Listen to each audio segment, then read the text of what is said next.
Is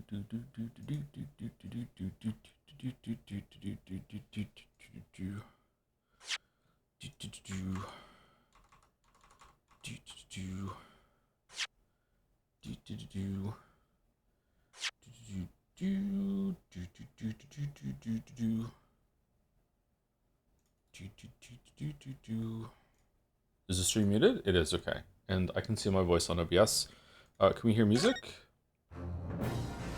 Oh, we're in jail. Oh shit. I didn't know we were in jail.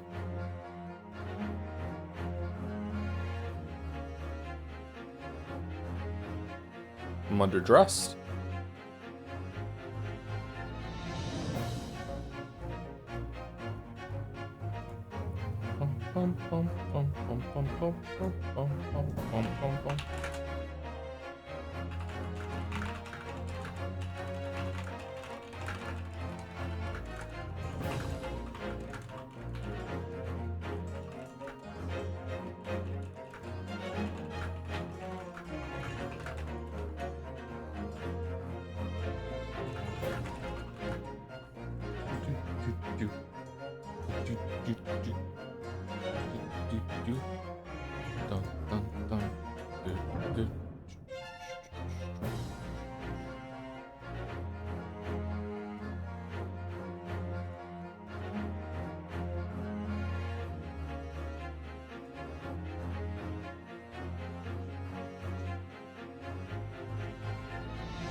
The NL cruise got canceled. More like the NL ruse.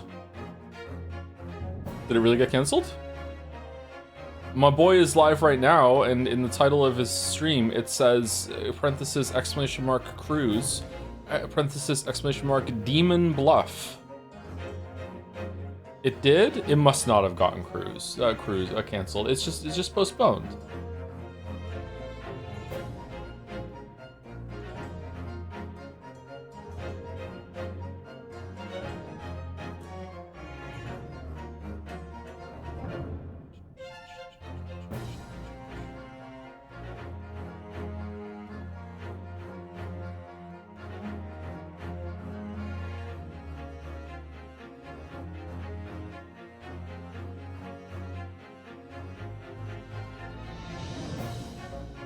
Wait, so he said he was going to do something, and then it didn't work out, so he canceled it? You can do that?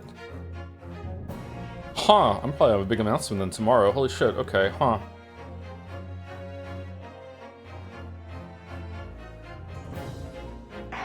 I didn't know you could do that.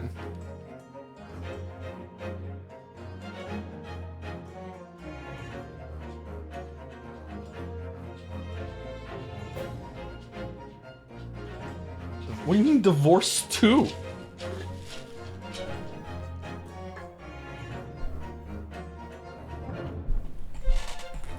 Hey Gatsby, apparently we're getting divorced. Dog divorce. I'm sorry, buddy. I'm sure you'll find someone else.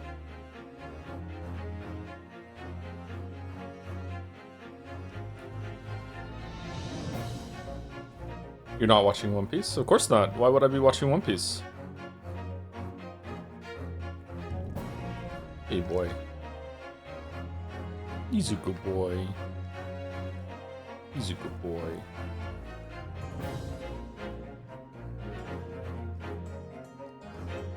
Good boy.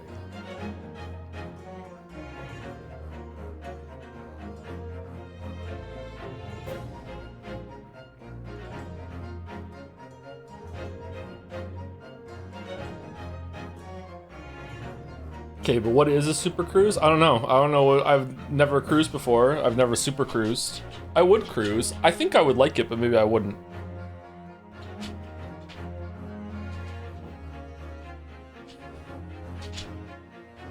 This is sounding more and more like a new Coke scenario. Just, you know, bring up a super cruise, people talk about the super cruise, whoops, super cruise got canceled, thank you for all the free publicity.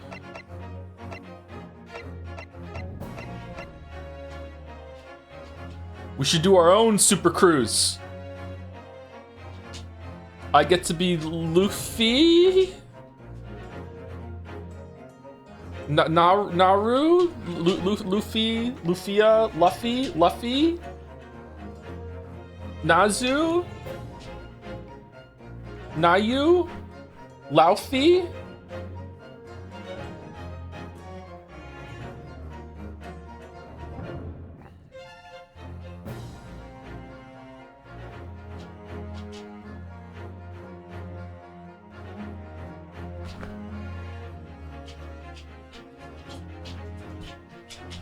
Character with the boobs from One Piece with red hair, I think. I'm not sure, to be honest. Nami! It begins with an N. Alright, there we go.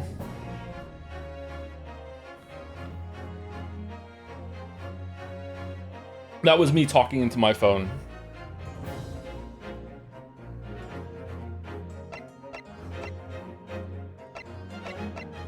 Redhead Frankie? What?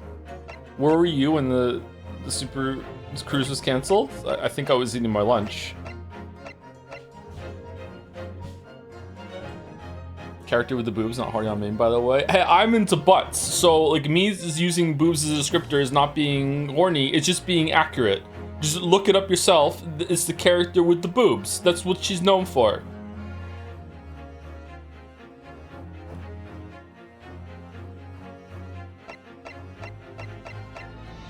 Streamer just says woman on stream and just gets accused of being horny. I think this is more about you than it says about me.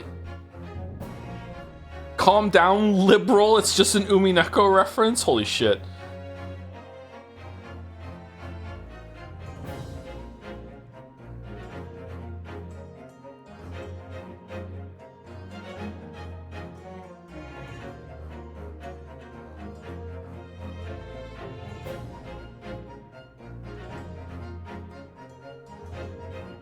Implying all women have boobs. Okay, sure. No, I wasn't. It was just describing a feature of a woman. It was an extrapolation off of that statement. Keep up, keep up. Not surprised I'm getting this level of reasoning from someone who thinks Snakebite is a good card, but it's alright. It's okay. We'll get through it. 20th of February, 9:23 a.m. The Old Bailey. Defendant's Antechamber. I would like some music. It is, whatever is an easy Act 1 pick. It's not an easy Act 1 pick. It's too slow. It does have a place, but it's too slow, okay? It's a lot of damage, but it's too slow. It's not going to help you that much. There are way better picks than Act 1. It has retained... It takes up a draw!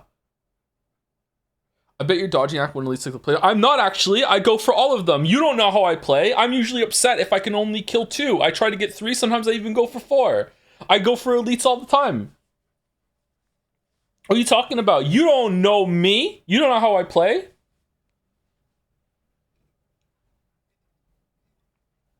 I do have to learn to plan my routes better instead of just like running doggedly at the elites no matter what the placement is. You still do have to be careful, yeah. I am save scumming a little bit. But it's to learn the fights more than anything else. Like, I feel like... So this is what I like about save scumming in Slay the Spire 2, is that I lose, and I can immediately just Alt F4 and try again and be like, is there a way that I could have won, right? And then I win, I'm like, oh shit, I could have won if I had made different decisions. Like, I was doing a Regent run earlier, and I went up against the bug in Act 2 that likes to burrow on turn 3, and I used my, I had a retain edge build going, and I used my edge right at the first turn, and I realized I should have held the edge for longer, so instead I died, and I restarted. Actually, I didn't die, I just took a lot of damage, and I just restarted, and then this time I held the edge until turn 3, so as soon as he burrowed, I could just break his shield right away, and I was like, oh shit, I just learned so much. I need to hold a big attack if I can until Act 3 to turn 3 to get through that. So stuff like that is really good. Do you continue to run, or do you try again? I continue to run most of the time. Yeah, I think it's not like it's a waste to lose that opportunity. But like I don't consider my win streaks if I get onto a streak legitimate at all. Like, you know, my win rate or whatever. It's like I don't give a shit. Like, it's I actually dislike. I dislike it when games judge you in that way because I feel like it leads you to making decisions that are anti-fun. Like, if a game has a win streak thing, it's interesting to have stats, but at the same time, it's like I'm kind of punished for like trying to figure out, does this work or not in the grand scheme of things. So I feel like the game is judging me in the same way that like a Devil May Cry that has like the stylish meter, and it's like, okay, like are you varying your moves enough in order to get it up there? And it's like, okay, but like just I don't really want to use a lot of varying moves. Sometimes I just want to use the same kind of 3 things over and over again. I'm having fun with that, you know? Like, I'm glad that Doom doesn't have that kind of system when it comes to the different guns, because sometimes you get into the groove of using like 2 or 3 guns and if it wanted you to use all of them, I'd be like, meh. I think Eternal is really good for that, for having low ammo, and you can still make it work. But yeah, phrasing, what did I say that was wrong there? Sorry. Does the game judge you on that, or are you judging yourself based on the info the game is giving you? I think a little bit of both. I think that the game is providing you the mechanism to judge yourself. I think that the stylish meters that are in some games are definitely judgmental. But like seeing like your stats and you've gone on like some crazy ass win streaks or lose streaks or whatever can be very demoralizing. It's the same for playing an online game, shooter game. I'm really bad for this in Hunt Showdown. Like, I hate that has a KDA because I feel like the KDA is a measurement of your success. So me, who's in Hunt Showdown, has been stuck at around a 1.3 KDA for God knows how long. Like, and it was really good. And the flip side is that when I first played Hunt Showdown for the first like couple hundred hours, I was at like a 0.6 KDA, like really, really low. And I climbed my way back up to 0.34 or whatever, like it was 1.34 or whatever. And now it feels really bad whenever I die a lot to be thinking, okay, that's ruining my KDA. Now my metric is going down, that sort of thing. It just kind of sucks. I shouldn't care, but I do care because it was nice to improve it. You know what I mean? KDA does depend on your opponent's skill. Yeah, it does. Yeah, or how you know, their gaming chair.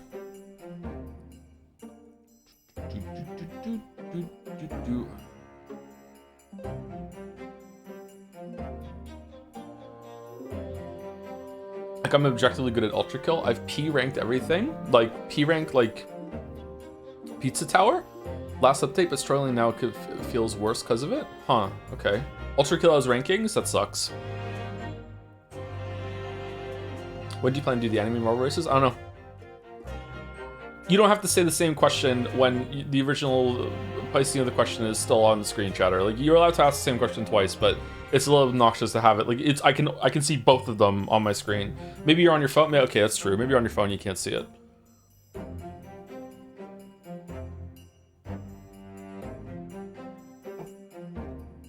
Do.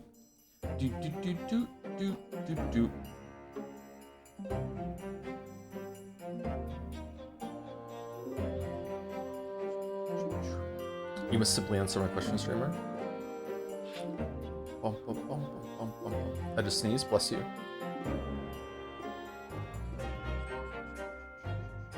Thank you, McRascal, for the 13 months. Hi Tao. Wow, I can't believe next week we finally start the year of 2s. Gradius 2, Patho 2, Neo 2, Last of Us 2, Fear and Hunger 2. Even your son is playing Dark Souls 2 in preparation. Unfortunately, that means 3 houses won't be this year, thank God. Better luck next time, Fire Emblem fans. P.S. When you inevitably play Valhalla, I just learned I can cancel things, so I can cancel Fire Emblem 3 houses. I'm gonna cancel so much stuff, now I know how to do it. Thanks, NL. P.S. When you inevitably play Valhalla DLC, play it on console. Valhalla DLC? What's that? Constantly crashes on PC, and trust me, you don't want to crash mid-run and lose all your progress. I don't know what that is, sorry. What's Valhalla DLC? Why don't you do Scrandle again?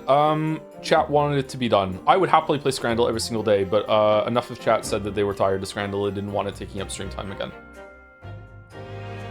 God of War. Oh, God of War Ragnarok. Yeah, we should probably do that at some point. I would enjoy doing that. I might want to replay Ragnarok first, though, so I don't want to stream that.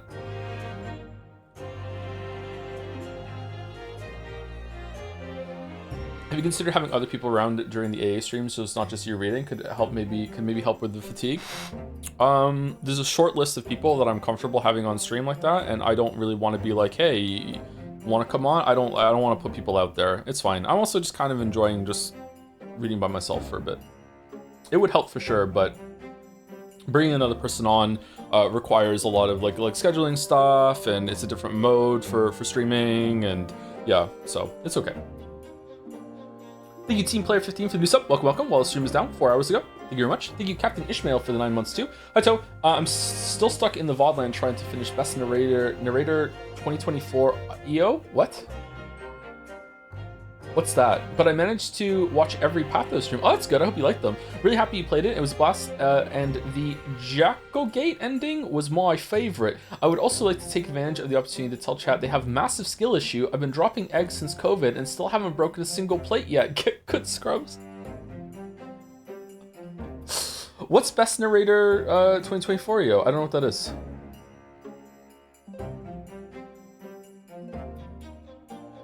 Umineko? Metaphor? Oh, metaphor. It's metaphor. It's metaphor. All right, I understand. It's Greg. Yeah. It's Greg. Thank you, Zalante, for the 80 months. 80 months. Holy shit. Thank you very much, Zalante. With no message. Let's pretend there's a jobs. Thank you, Huli Godot, for the bits. This is a bribe to not cancel the anime marble race. Oh, that's not getting canceled. Don't worry about it. I just need to think of a way we can gamble away a bunch of monocoins. What did Joe cancel? Joe didn't cancel anything. NL canceled his cruise, and the internet is on fire.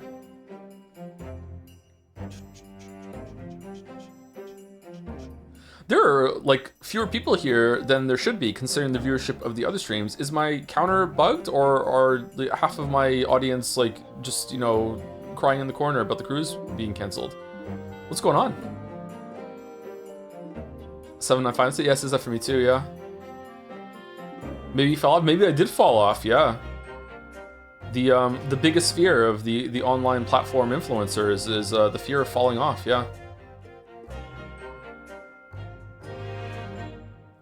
Out of nowhere, they got tired of the teacup bit. What's the teacup bit? I don't know what the teacup bit is. Do I have a bit about a teacup?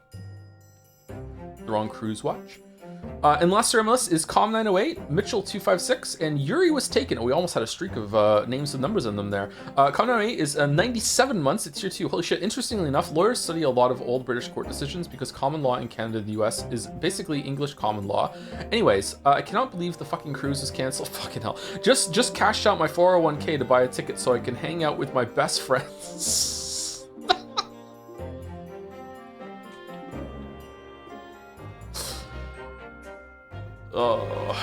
How hard is it to get into law as an amateur, sort of just like wanting to be able to read cases and stuff? It seems impenetrable to me, more so than anything else. What if there's like some online courses you can take or something like that? Kind of annoys me that all the interactions I've ever had with a lawyer, except for one, have been absolutely fucking obnoxious and really, really awkward. So, you know, I'd rather not just be entirely beholden to someone like that. Although maybe knowing something would make them more angry and they would be even more of an asshole. I don't know. Thank you, Mitchell256, for the 22 months. Running at Elite. What is this, Halo? Finally not playing a weeb game. Thank fuck. I wish we were playing Halo. Halo would go hard right now. Thank you, You're again. Tier 3 as well, 27 months. No, we Scrant. Yeah, we don't do Scandal anymore. No, we Scrant. We do it on Friday, though. Are we gonna have like a lot of fan art tomorrow? Tomorrow is Friday, right? We didn't do fan art last week. We might have a big fan art thing tomorrow. Huh. What are we doing tomorrow? If we finish this case today, which is not looking good considering how, you know, it's 20 minutes and we haven't started yet. Maybe we won't do this tomorrow. We will just do fan art and Slay Aspire, Mugenics, Enter the Gungeon, something like that. I'm not sure. You have 50? We don't do 50 in one day. So, like, I think we usually try to cap it around 30 something. So there's gonna be spillover to next week. Bum, bum, bum, bum, bum, bum, bum.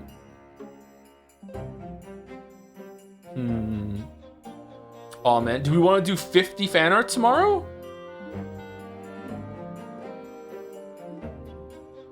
All the fan art. Oh, thank you, Master Pink, for resubscribing right now too with 15 months. Hope you enjoyed The Great Ace Attorney. Sadly, I can't watch it since I want to play it myself. I'm enjoying it so far, yeah. The mysteries haven't been the best, but I kind of enjoyed the banality, not banality, the mundaneness of Case 3, Episode 3.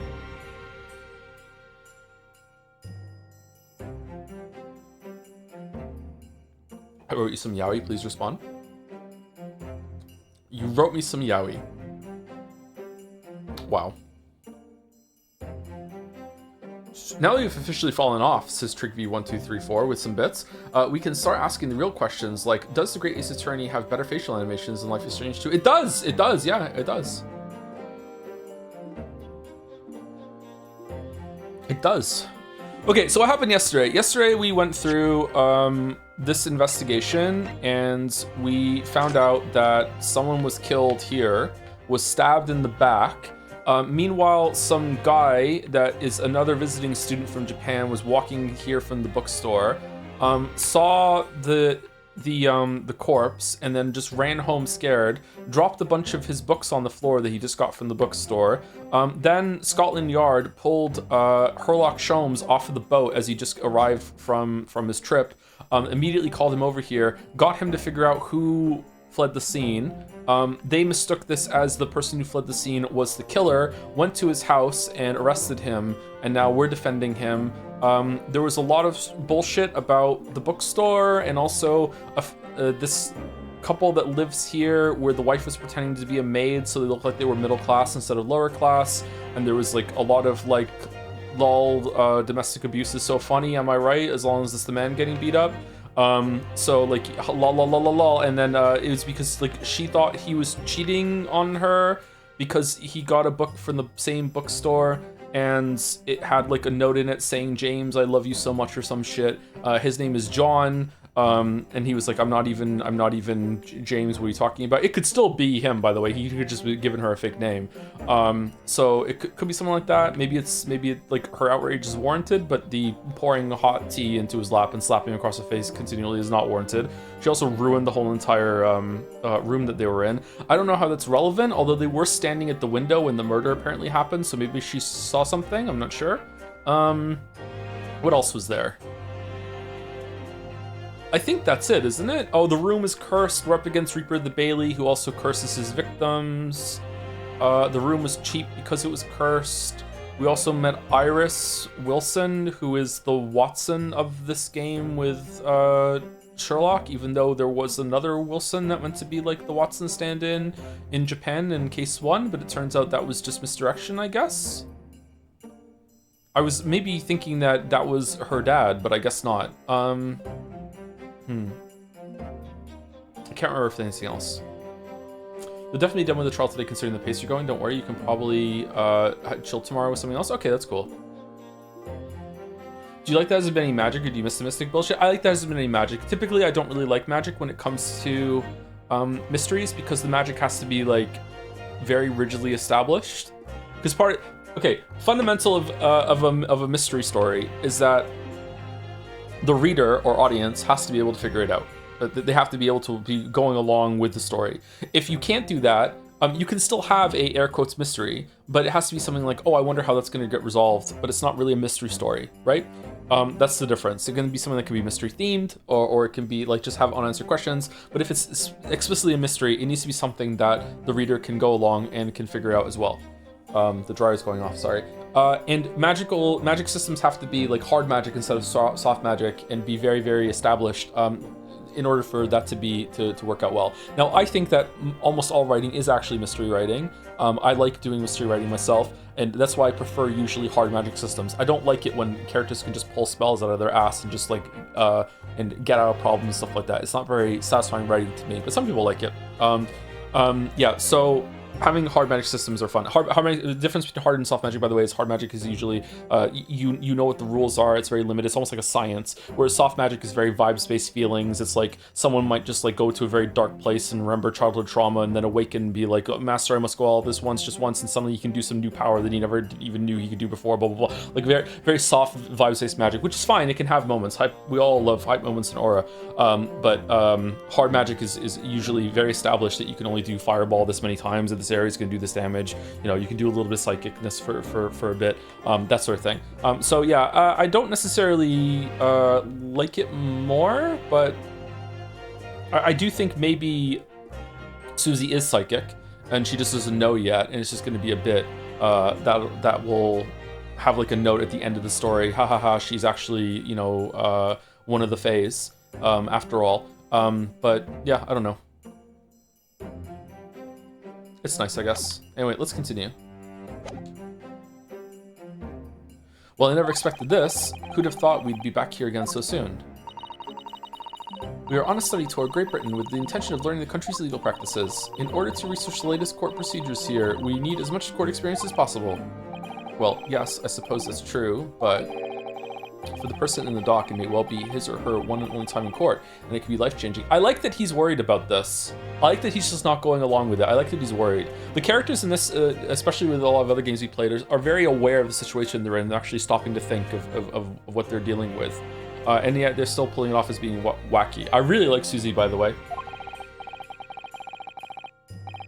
She's good.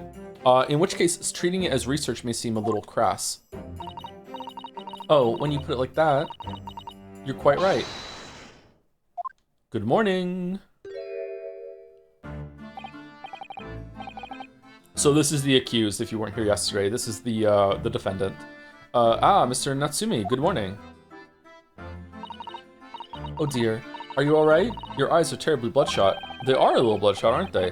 The early bird catches the worm, as they say here in Britain. Or in this case, the Pokemon. Yes, I've heard that expression. But I really don't want to catch a worm. So I tried desperately not to wake up early, but I was so worried I couldn't catch a wink. Yeah. And now I'm absolutely exhausted as a result. Do all literary people take things so literally? Yep. Thank you for putting your faith in us today, Mr. Natsumi.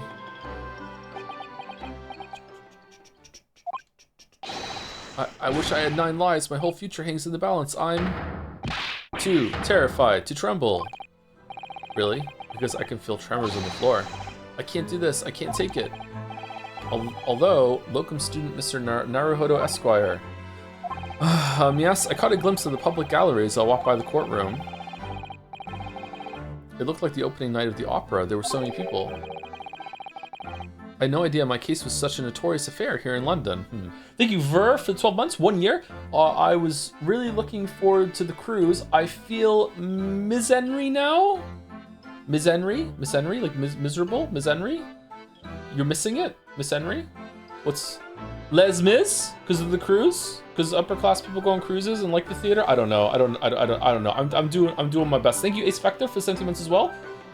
Misery, yeah. Oh, the misery. Okay, I just want to say thank you for all the reading and voices you've been doing playing this game. I haven't really doing that many voices though. Or is that what you're thanking me for not doing them? It really makes experiencing this game second time an immersive treat. Thank you. Side note, you owe me an egg. Oh, I'm sorry. Thank you, Ver, as well. I had no idea my case was such a notorious affair here in London. Oh, neither did I. I wonder if it's going to be the same jury. I'll be really impressed if it's not. Do you know why that might be, Miss Susato? I'm sorry, Mr. Naruhodo, but I have no idea. So that all-knowing look on your face is just coincidence then, is it? Don't hide the truth from me. It's because of the Reaper, isn't it? Lord Van Zieks? Is that right, Miss Susato? I wonder if Zeeks is going to treat us differently in the courtroom now, because he seemed to have like a growing respect for us toward the end when we were pursuing the truth instead of just getting our client off.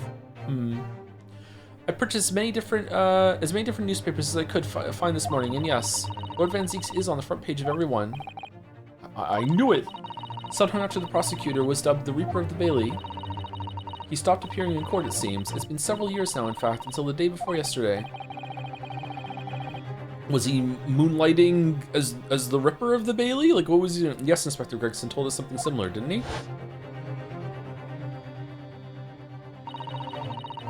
The trial 2 days ago marked Lord Van Zieks' return in the courtroom after a very long hiatus. The trial of Magnus McGilded. Ugh, what a harrowing experience that was. I believe that appearance made even greater waves here in the capital than today's. We wouldn't have realized, of course, having only just arrived in the country. Why is the Reaper back in the Bailey so soon for what appears to be a mundane murder? That's the question the papers are asking, and they are all speculating various answers. Oh, I also want to know. Mundane? Mundane is the most significant saga of the century to some of us. Oh dear, I meant no offense, Mr. Natsumi, but that is how the papers are describing it. Does he just want to go back up against us in court, maybe? Because he knew that we were going to be representing the defendant? Huh. Well, lest we also forget the fact that it could spark an international incident. Obviously, the reappearance of this infamous prosecutor has caught people's attention. But there's another blatant similarity with the trial of 2 days ago. Yes, I agree. Locum student Mr. Naruhodo Esquire. It's you! Me? Well, I suppose that's true. Both times, it is you who stands against this legendary prosecutor. It can only mean that you're friends with the Reaper. please, I don't rub shoulders with Deathbringers. I would. I'm afraid there's really only one other explanation. You can only be another example, Mr. Naruhodo, of your uncommon bad luck. Thanks for that. Oh, this is just my luck. Why must I be represented by a man with such frail fortune? By the least lucky lawyer alive. Bro, you begged us to take the case. Well, let's not forget that it was you, Mr. Natsumi, who asked me to represent. Yeah, fucking, yeah. Joe Noski, yeah. Yes, it's true that I'm just a student new to London with little in the way of experience or skills, or luck. But I promise you this. I will fight your corner until the bitter end, and I will believe in you, Mr. Natsumi. Oh, benevolent locum student, Mr. Naruhodo Esquire. Mr. Locum Naruhodo Esquire, son. You're not alone here with us, Mr. Natsumi. Whatever happens, we will always be on your side. Oh, benevolent non-locum assistant, Miss Mikitoba Esquire's son. I am in your debt forever. I shall never forget this great kindness for as long as I live. Mr. Natsumi, counsel for the defense. The court session is about to begin. Kindly make your way into the courtroom at once. What does locum mean? Alright then, Mr. Natsumi, it's time. Let's go. Yes. Yes, some sort of title, qualifier, quality. This is it. Replacement stand-in? Okay. My second appearance in the British courtroom, and my second trial against the Reaper. Substitute? Could you say like a locum teacher then? Or is it a different context? Hope you're watching over me, Kazuma. Because this time I won't let my faith waver. I'll believe in my client till last. But he was guilty last time! Just like you believed in me. I believe I can do this now. I'm ready for this fight. You heard the answer yesterday? Did I? I don't know what you're talking about, chatter. The 20th of February, 10 a.m., the Old Bailey courtroom.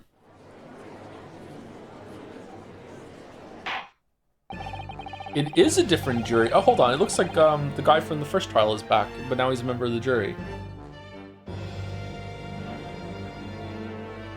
You don't know if he was guilty? He was fucking guilty. Come on. He may not have actually stabbed the guy, but he facilitated the stabbing. Like, he's guilty. In the name of Her Majesty the Queen, I hereby declare this court to be in session. I now call upon the counsels for the prosecution and defense to declare their willingness to proceed.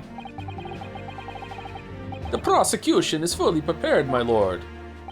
God, he's so hot. I'm straight, so it's not being horny. I'm just pointing out, you know, as one straight man to another, that he is, you know, attractive. That's it. It's not horny posting. The defense is ready, my lord. If I was bi, it would be horny posting, but I'm not, so it isn't. The Nipponese are truly a fascinating breed. Sorry, what? Lord Strongheart has told me all about you. That you are a student who arrived in London, but 2 days ago, a mere amateur. Do you have a point? Being a compatriot, you feel compelled to try to help the accused, I suppose.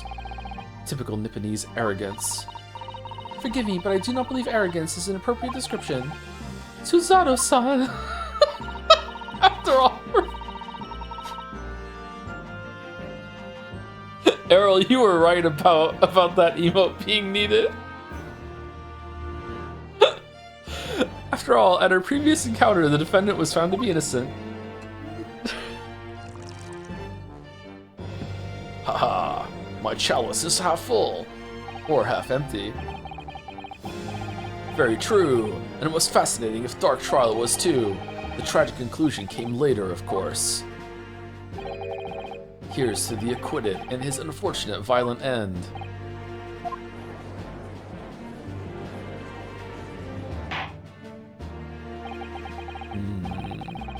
Okay, what are they doing? I hope that they're building up to like a a narrative that can like have a through line between not all of them, but some of the cases that we've done before, I loved. Was it Trials and Tribulations? What was the one with the coffee lawyer? I loved how much they set up in that story. That was really well done. Like, it wasn't the best story ever, of course, but like fucking hell, that was really impressive how much they laid out details and kept it being like actual contained stories at the same time, but then having a big thing. Like, yeah, I wonder if they're doing something similar here. That would be nice. Yeah, something like later on, we have to defend the Reaper maybe, or maybe we have to work with him in some way, something like that. Maybe they're setting up that it looks like he's killing people, but he's actually not. It's unrelated. Just something like that. That would be really, really cool. Thank you, counsels. I see both sides are in fine fettle. Now, ladies and gentlemen of the jury, are you ready to carry out your duties here in court as impartial members of the public? You never know when you might be down on your luck, but I believe in fair play for everyone. Okay, like this is like, you know, he can't be here. He might be mad at us because of what happened in the last trial. Fuck that. No. Well, I must warn you, I'm rather more ruthless than I appear. Lot of heart, time travel. Oh, well, not me. What you see is what you get. I'm a peace-loving fellow. What? You're a suspect.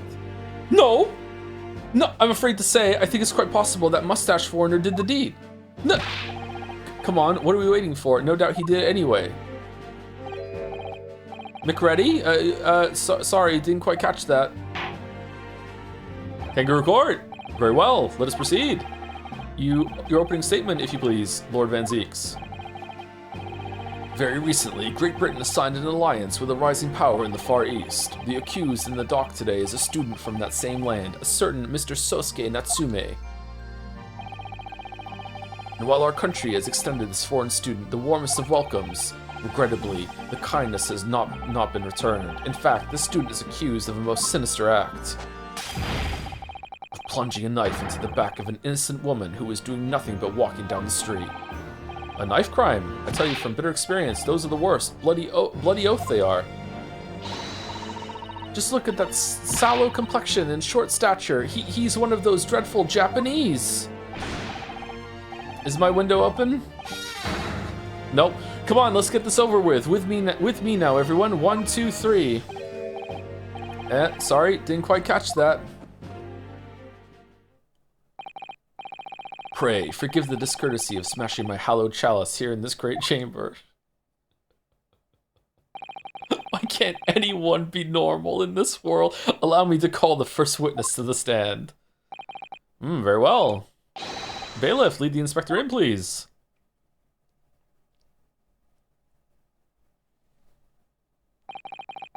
Your name and occupation, please. Yes, sir. Spoke of being impressed about the models, and I do think it's worth getting impressed over. I think they're really creative and well rendered, and the greatest part is in the animation. It gives so much life to the characters. I do think that they cycle some of the use some of the animations, or let them cycle a bit too much. But especially compared to the other games, like wow, there's so much variety. Like you can really feel it in lower budget games, and it's not like the biggest problem in the world, but it can wear a bit thin. Like the returning characters over and over again because it was so expensive and so much of the budget went to making some of the models and sprites that they have to get more use, you know? They couldn't have them come back. And you see some of them coming back here, but it's like just a little bit, whereas most of them are new. Like having like, how many people in the juries? It's been 6, 12, and 2 of them are repeats from other ones. So having 10 unique people in the jury just for that part has been really cool so far. You know, whereas in the other games it's like a lot of hearts back again, gotta be back somewhere, you know, like that sort of thing. This guy's here instead of being Gumshoe the whole time. I thought the inspector was gonna be in more of them, and he's probably gonna come back later, but you know, yeah, it's nice. Gorsh.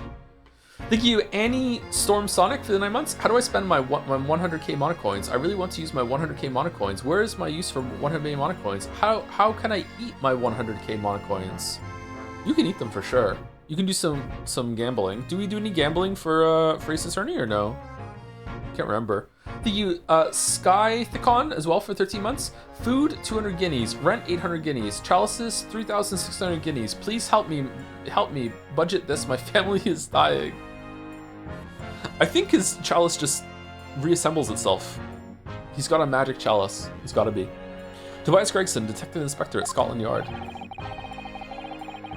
Something just cracked in the kitchen. I don't know what the fuck that's all about. The dog doesn't seem to care, so that's alright. Would you please summarize the events of the case for the court, Inspector? The victim is thought to be a young woman in her 20s by the name of Olive Green. She looks odd. I beg your pardon, Inspector. Thought to be? Yes. Having been stabbed in the back by her attacker's knife, the victim fell unconscious. That was 3 days ago now, and she's been comatose ever since. What? So they don't even know who she is for sure? Would Gatsby defend you or would he not care? I don't know. I think he would. Sometimes he can get aggressive with other dogs. Or not aggressive, defensive. Like he goes into alert mode. But I don't know. Huskies are usually not prone to attack or doing anything like that at all. But he's half German Shepherd, so I don't know which would take over. He might just have the alertness and the paranoia of a German Shepherd, but he would never follow through. I don't know. Comatose I see, but her life is not in danger. Fortunately for the Eastern student, the charge will not be murder. I mean, it could be. I don't think that's what knife stabs would do. I think blood loss can do that though, right? If you lose enough blood and you're... The body's weird sometimes. It could put you in a coma, couldn't it? Fell down and hit her head, maybe? Not sure. Pray, elaborate on the deaths, on the details, Inspector. Sir, if I could ask everyone to look at this street map. As I mentioned, the incident took place 3 days ago, at around 5 in the afternoon. Happened on the pavement running alongside Briar Road, a wide thoroughfare for horse-drawn vehicles. It had not long since stopped snowing as the victim, Miss Green, was walking down the street. Out of the blue, she was approached from behind by the accused and stabbed in the back. Man, they're just making shit up, huh? Luckily, the young lady's life was spared, and she's currently being treated in one of the city's hospitals. But being unconscious as she is, we've been unable to take a statement from her, of course. Why don't we just wait? This is the case file with everything we know about the victim so far. Thank you, Inspector. The court will accept the documents as evidence, if you please. The case file has been entered into the court record. A file containing an overview of the case and details about the victim. She was found with a knife in her back and is currently in hospital, yet to regain consciousness. What of the weapon that was used? Sir, I have that here. It was removed from the victim's back. A flip knife? A switchblade, is that count as a switchblade? A switchblade is one that you hit a button on and it emerges, or are these switchblades too? This is a flip knife, right? I don't know a lot about knives. I have a knife like this for like cutting down boxes and stuff. I can't remember if that counts as a switchblade or not. Ouch, that big thing is starting to make me scared to walk down the street now. Yeah, you should be, yeah. With a heavy blade like that, almost anybody would have been able to stab the poor woman. Even the scraggly-looking Soskisi-san, I suppose. Common or garden jackknife, I would say. Rather nondescript. Thank you, Inspector. The court accepts the blade as evidence. The judge knows his knives. Interesting. Jackknife has been entered into the court record. A large but commonplace folding knife. Folding knife. It was found lodged in the victim's back. Switchblades have some sort of spring assist to open. That's why they're illegal. What's the worry? Is that the spring might fail, or you might hit the button accidentally, and it might just go off in a bad spot or something? Like, what is it specifically about spring-loaded knives that are more dangerous than folding knives? Too easy to use as a weapon. Oh, really? Just a couple of seconds or like a second is difference is huh? Really? Oh, okay. Well, fair enough. Now then, what do we know of the motive? Money or valuables, I presume?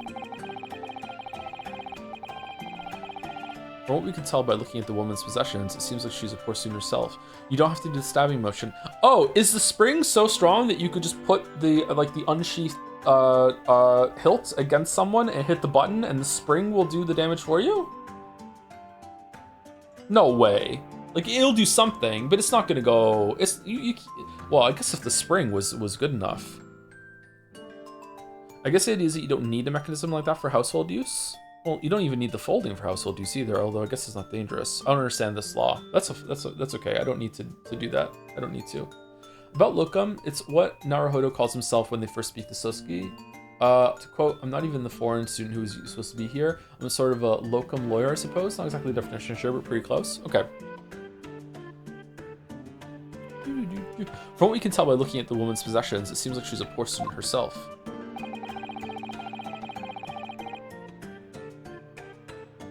Hard to imagine she would have had anything much worth pinching, my lord. I see. Well, in that case, are we looking at some deep-seated resentment toward the victim? I'm afraid I couldn't say. Apart from it, sorry, I was distracted a little bit by chat there, and that's not chat's fault. It's my fault. 1 second.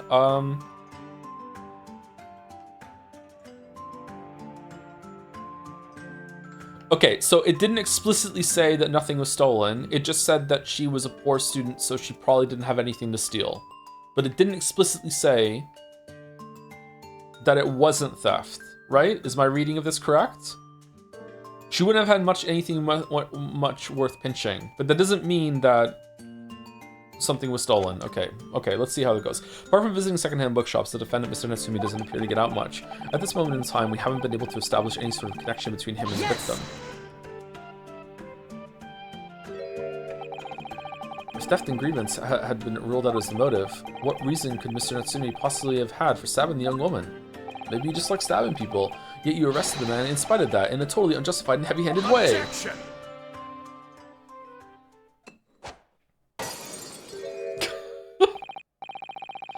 Pray forgive the discourtesy of flinging a freshly uncorked bottle into the public gallery, but your words have soured its hallowed bouquet. For it is you, my learned friend, who is being heavy-handed here. What?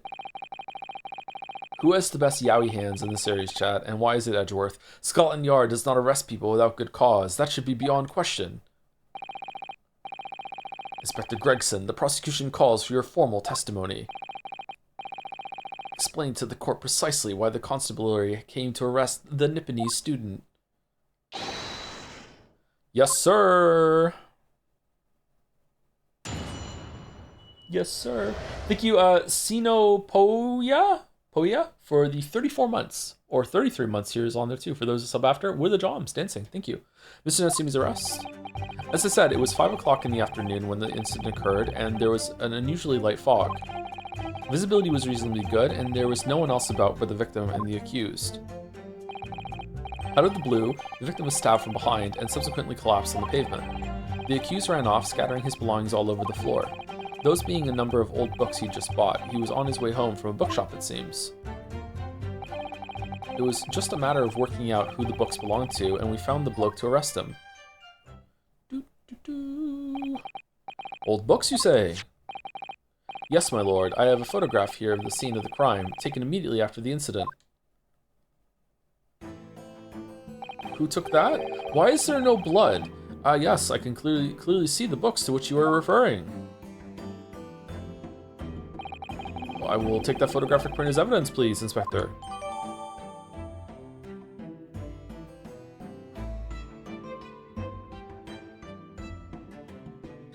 Forgive my ignorance about many things, but this time, forgive my ignorance about cameras. Did they have color photographs in the late 1800s?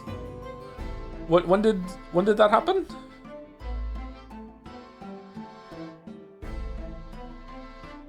Not like that, I think.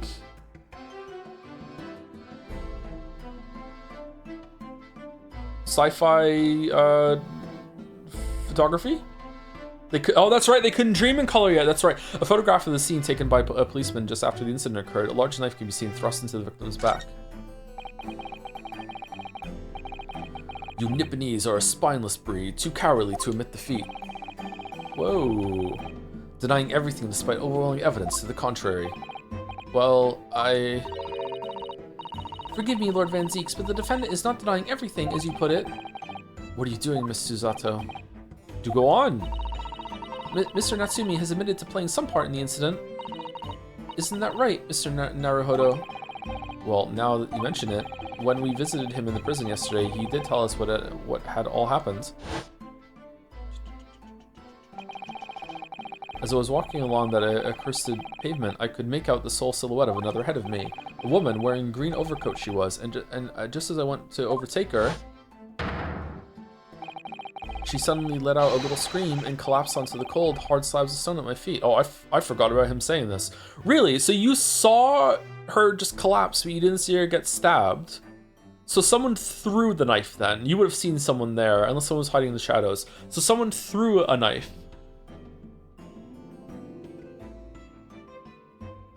Is there any possible way that in the fire in the apartment that some explosion went off and sent a fucking knife hurtling through the window? No, because the window wasn't broken. Did the windows open? I don't think so. I don't think the angle would be right either, would it? No. Okay, so, So either an assassin in the dark or thrown knife. Interesting. As everyone famously knows, I hate throwing knives, so I'm upset about this development. Fuck. She suddenly let out a little scream and collapsed onto the cold, hard slabs of stone at my feet. I was terrified. I had to get away from there. So I ran as fast as my legs would carry me back to my accursed lodgings. Humph, a green overcoat? Well, that's exactly what the woman in that print is wearing. Oh my, a photographic print in full color. What in the world will come? What will the world come up with next? Oh yeah, there we go. They're talking about it. Okay. The defendant has done nothing more than admit he fled the scene of a terrifying incident. That does not mean that he's guilty of the heinous crime of stabbing the woman in the back. He's not even British. He couldn't do the stabbing. There was nobody else there at the time, just the two of them, the victim and the accused. In other words, sumari, there is nobody else who could possibly have stabbed the woman. A fact that the accused concedes. Ugh. It seems this cross-examination could prove to be pivotal, counsel. Proceed, please. Yes, my lord. Nothing for it. I have to use this cross-examination and turn the tables here. It's our only chance.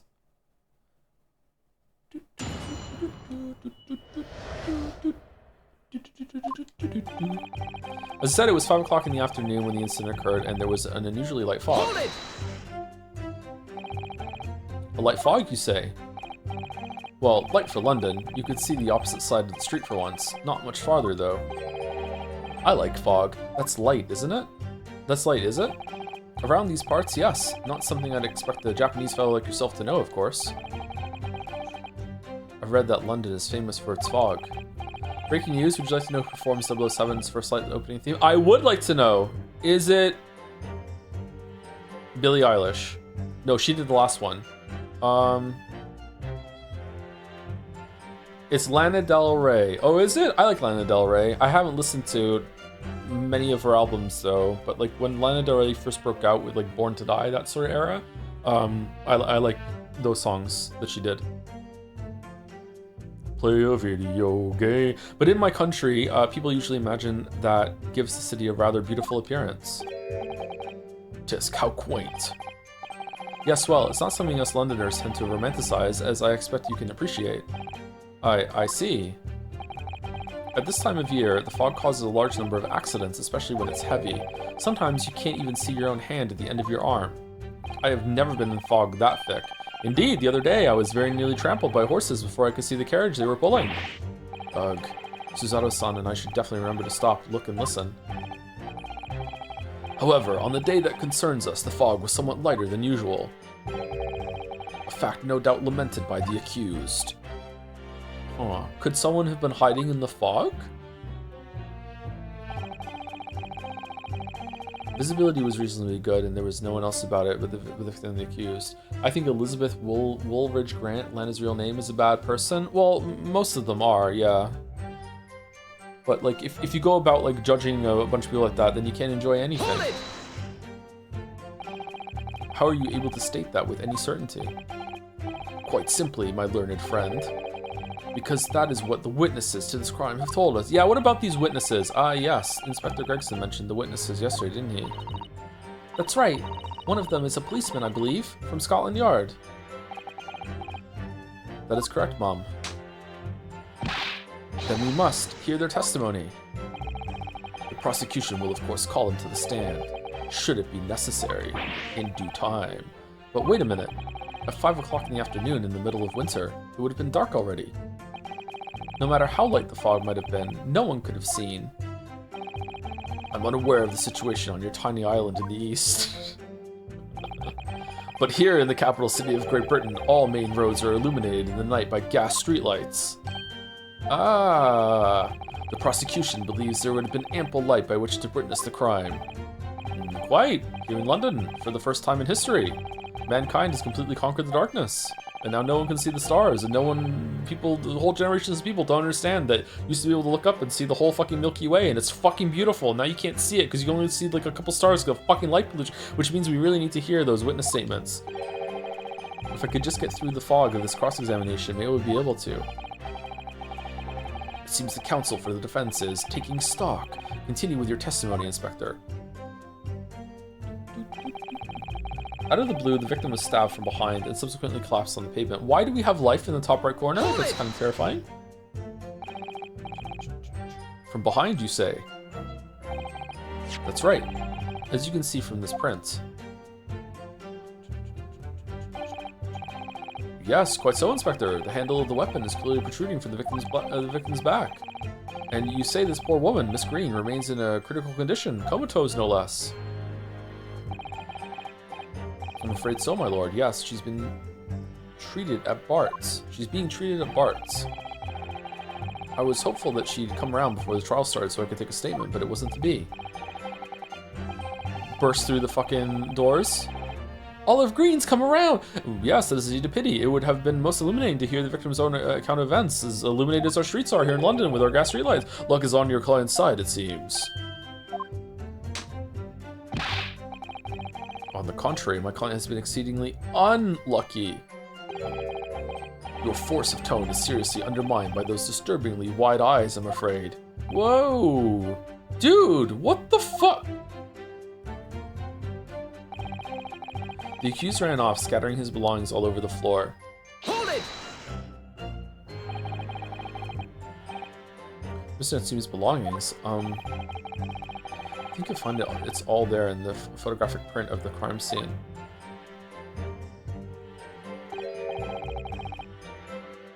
I always find it disturbing when someone can be intelligent and racist. Like it just doesn't compute to me. Like there are people that are smart and know a lot of things, and you talk about certain topics, and they're really sharp. They understand things. They're really sympathetic to a lot of different stuff. But then you just like this fucking but also racist. It's like ooh, I just don't get it. Fucking hell. Yes, the three books on the floor. That's right, my lord. Second-hand books. They were irreparably damaged after falling in the snow, of course. The accused could easily have carried all three books in one hand, which means his other hand would have been free to wield a knife, for example. He's very clever, isn't he? And also racist. It doesn't make sense to me. What do you mean? He's made it extremely hard for you to assert that Mr. Natsumi had his hands full with his books. He's managed to close the one avenue of escape we might have had before we even knew it was there. You mean to say the defendant was holding his belongings as he thrust the knife into the woman's back? That must be what happened, my lord, yes. Those being a number of old books he just bought, he was on his way home from the bookshop, it seems. Didn't we just do that one? No. Hold it! The defendant apparently visits a secondhand bookshop on a daily basis. I enjoy a secondhand bookshop. Yes, so I understand. A shop full of old English literature. I commend the accused on the lofty subject matter of his scholarly attention. The book's room is stacked floor to ceiling with those musty old books. Can you tell us more about the bookshop in question, please, Inspector? Well, if I must, I'll have to ask you to look at the street map again, I'm afraid.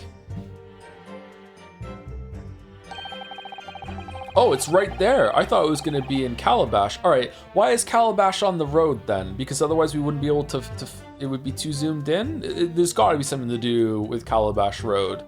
The closest secondhand bookshop to the accused lodgings is this place here, Bourbon Books.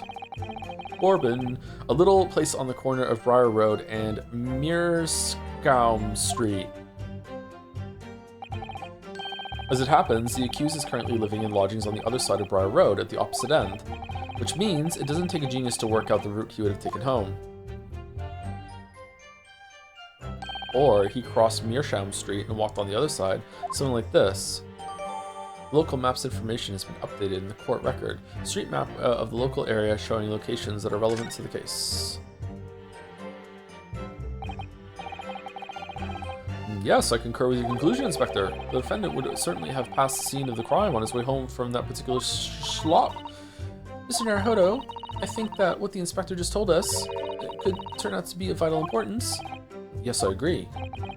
The most important point that the inspector just made being the bookshop's location, the bookshop's name, the bookshop's stock. The location, right? Yeah. The crucial detail in what you just told the court, Inspector, is the location of the bookshop. I couldn't agree more. So, where is it exactly? Eh? Are you winding me up, Sunshine? I just explained that. I got the map out and everything. You used red bloomin' ink and drew the bloke's route home for you. I now distinctly remember seeing you nod along, Counsel. Oh, yeah. Yes, of course. I must have been so nervous I didn't take it in.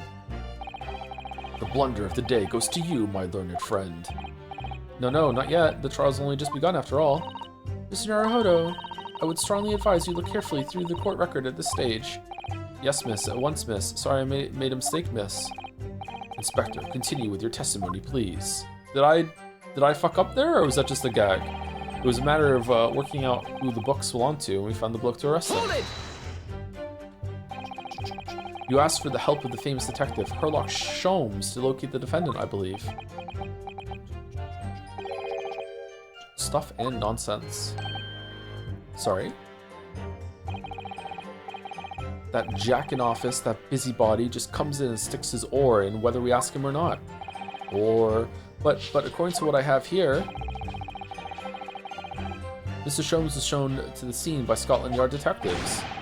Well, that was nothing to do with me. The lads at the scene must have done it without my permission. I tell them time again, whenever something happens, send word to headquarters. If something stinks, it must be the butts. Then follow your bloomin' instructions. A bloomin' he was? I see. If that meddler gets his hands on any details, we'll all be reading it in Rance magazine next month. And you can bet your last farthing that I'll be in there too. Stripped of my hard work on the case. Yes, Mr. Sholmes. No, Mr. Sholmes. Aren't you clever, Mr. Sholmes? That's all the thanks I'll be getting. Inspector, if the man is proving detrimental to the Yard's activities, have him killed. Perhaps I should step in and deal with him? Ooh, arg. It appears Inspector Gregson is lost for words. Yes, the Reaper's words carry a lot of weight, obviously. Anyway, the point is this. That little Japanese bloke's already admitted to it. He admitted that those books all over the pavement at the scene were the ones he bought that day.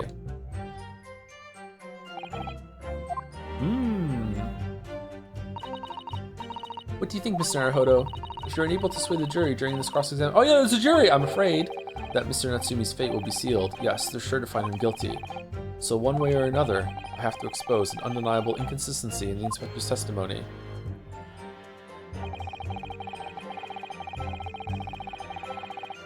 Oh fuck, do we? Okay, is this another one of those, like, press them again to get more information? Because, like, fuck if I can see one I can present to. What do I even have to present? Local street map. The lodgings. Sum of 2 shillings tendered in receipt of the picture of Monsieur Lecoq, a meal for Gaboriau, and Canterbury Yearnings. Alright, so that is 3 books. And it is 4:45 p.m. Your books? Is that a different store? Or is that just like a cute way that they put the receipt there? What's your books?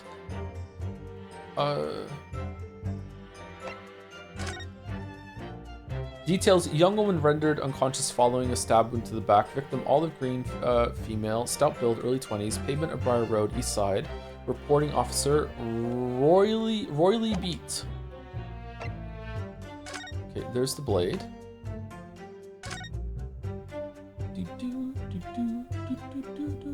Oh, the tip is gone. Oh, look here, Mr. Naruhodo, just at the tip. A small piece of the blade appears to be missing. You're right. Well spotted, Miss Susato. No, it was me. I wonder what could have happened to it. Yes, you don't think it could still be lodged in the victim, do you? Oh dear, I do hope not. That sounds terribly painful. Maybe that's why she's comatose.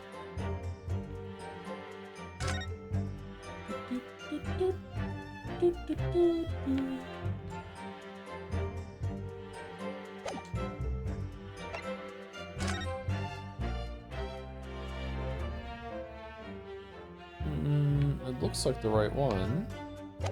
Okay, I'm gonna guess that it's that the bookstore has a different name. I don't know about that. That seems kind of hard to spot.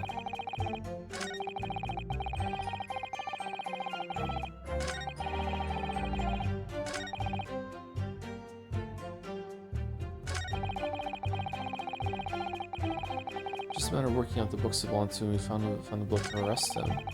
Okay, I don't know what to do here, actually. This doesn't seem right to me. Those would be a number of old books he just bought. He was on his way home from a bookshop, it seems. Okay, let's try it. It's gonna say that this is the wrong bookstore, but maybe it's your books is just like a cute thing that they put there, right? Bourbon Books. Okay, let's see. Objection! The witness's last statement is clearly at odds with this piece of evidence. I'm sorry, counsel, but I failed to see the connection. Oh, okay, so it's not that? And for heaven's sake, would you kindly desist from that wide-eyed, panic-stricken look that you want to wear? Okay, what is it then? I don't see any way to present evidence to counter any statements. So do I have to just press them again? Let's see. As I said, it was 5 o'clock in the afternoon when the incident occurred. There was unusually light fog. Okay, I don't think there's anything I can present that is here that counters that.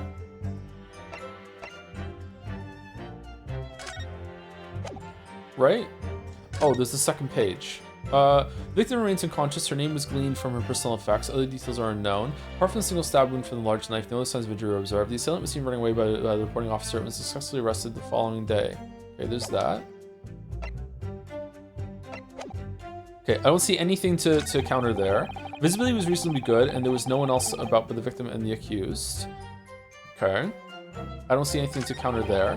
Out of the blue, the victim was stabbed from behind and subsequently collapsed on the pavement.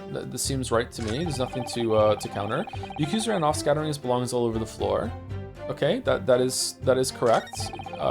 Those being a number of old books he just bought. He was on his way home from a bookshop, it seems. Yep. Like we can't. Does it want the map? That this is wrong?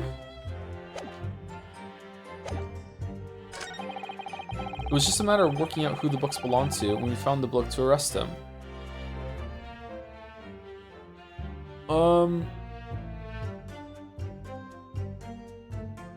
Okay, so what could I be saying right now? Right now I could be saying just because he was there doesn't mean that he's the one that killed them. But we kind of already said that. I don't see any evidence that I can present unless it's like I have to present the map instead and show the map. The map is something that got updated when we did the pressing. So maybe it's that I have to present the map and say this is the wrong bookstore. But that's connecting two different things that can't be it. Let's just press everything again and see. Maybe there's more to do because I'm confused right now.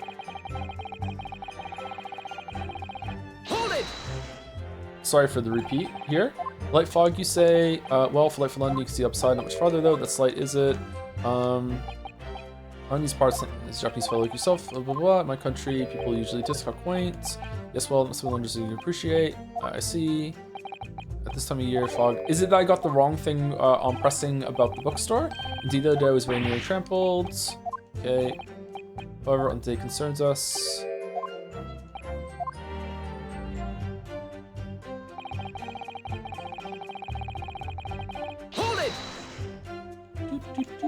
Are you able to state? Quite simply, we're learning a friend, because that's who told us. Oh yes, Inspector Grayson mentioned it.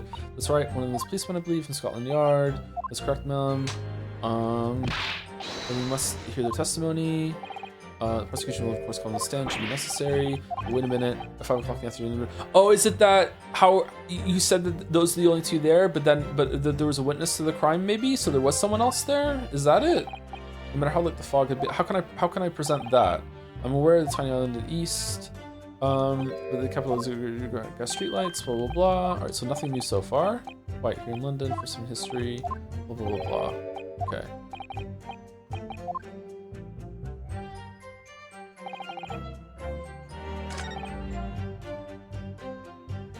Visibility was reasonably good, and there was no one else about but the victim and the accused. Okay, maybe it's that then. So then, how was there eyewitness testimony? Like how was there a photograph? Right? Maybe that's it. Objection. No. Okay. I mean, I feel like the two that I've given do actually make sense, but it's just not what the game wants from me right now. Okay.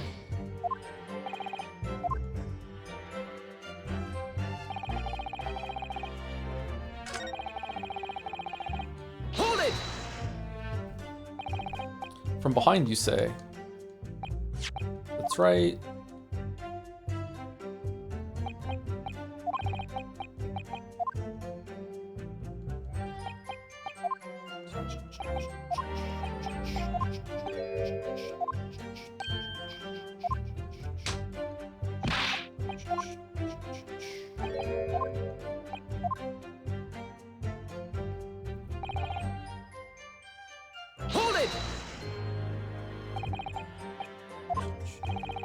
Do you find the photograph print of the crime scene? Yeah, we saw them already. Those are the belongings. 3 books on the floor. That's right. Second-hand books. They were irreparably damaged with the falling snow, of course. Is it also that she was getting books, so there should be more than 3 books, but her books could be in her bag, right? So I don't think that's right. It could be though, if that's what it wants.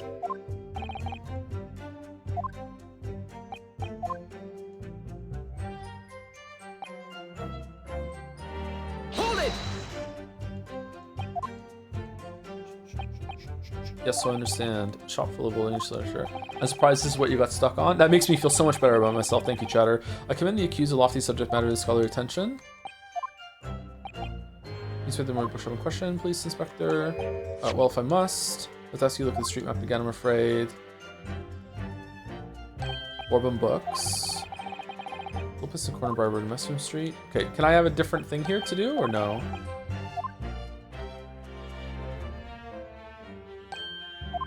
Something like this. Yes, in conclusion, Inspector, defendant would certainly have passed the scene of the crime on his way home in the particular shop.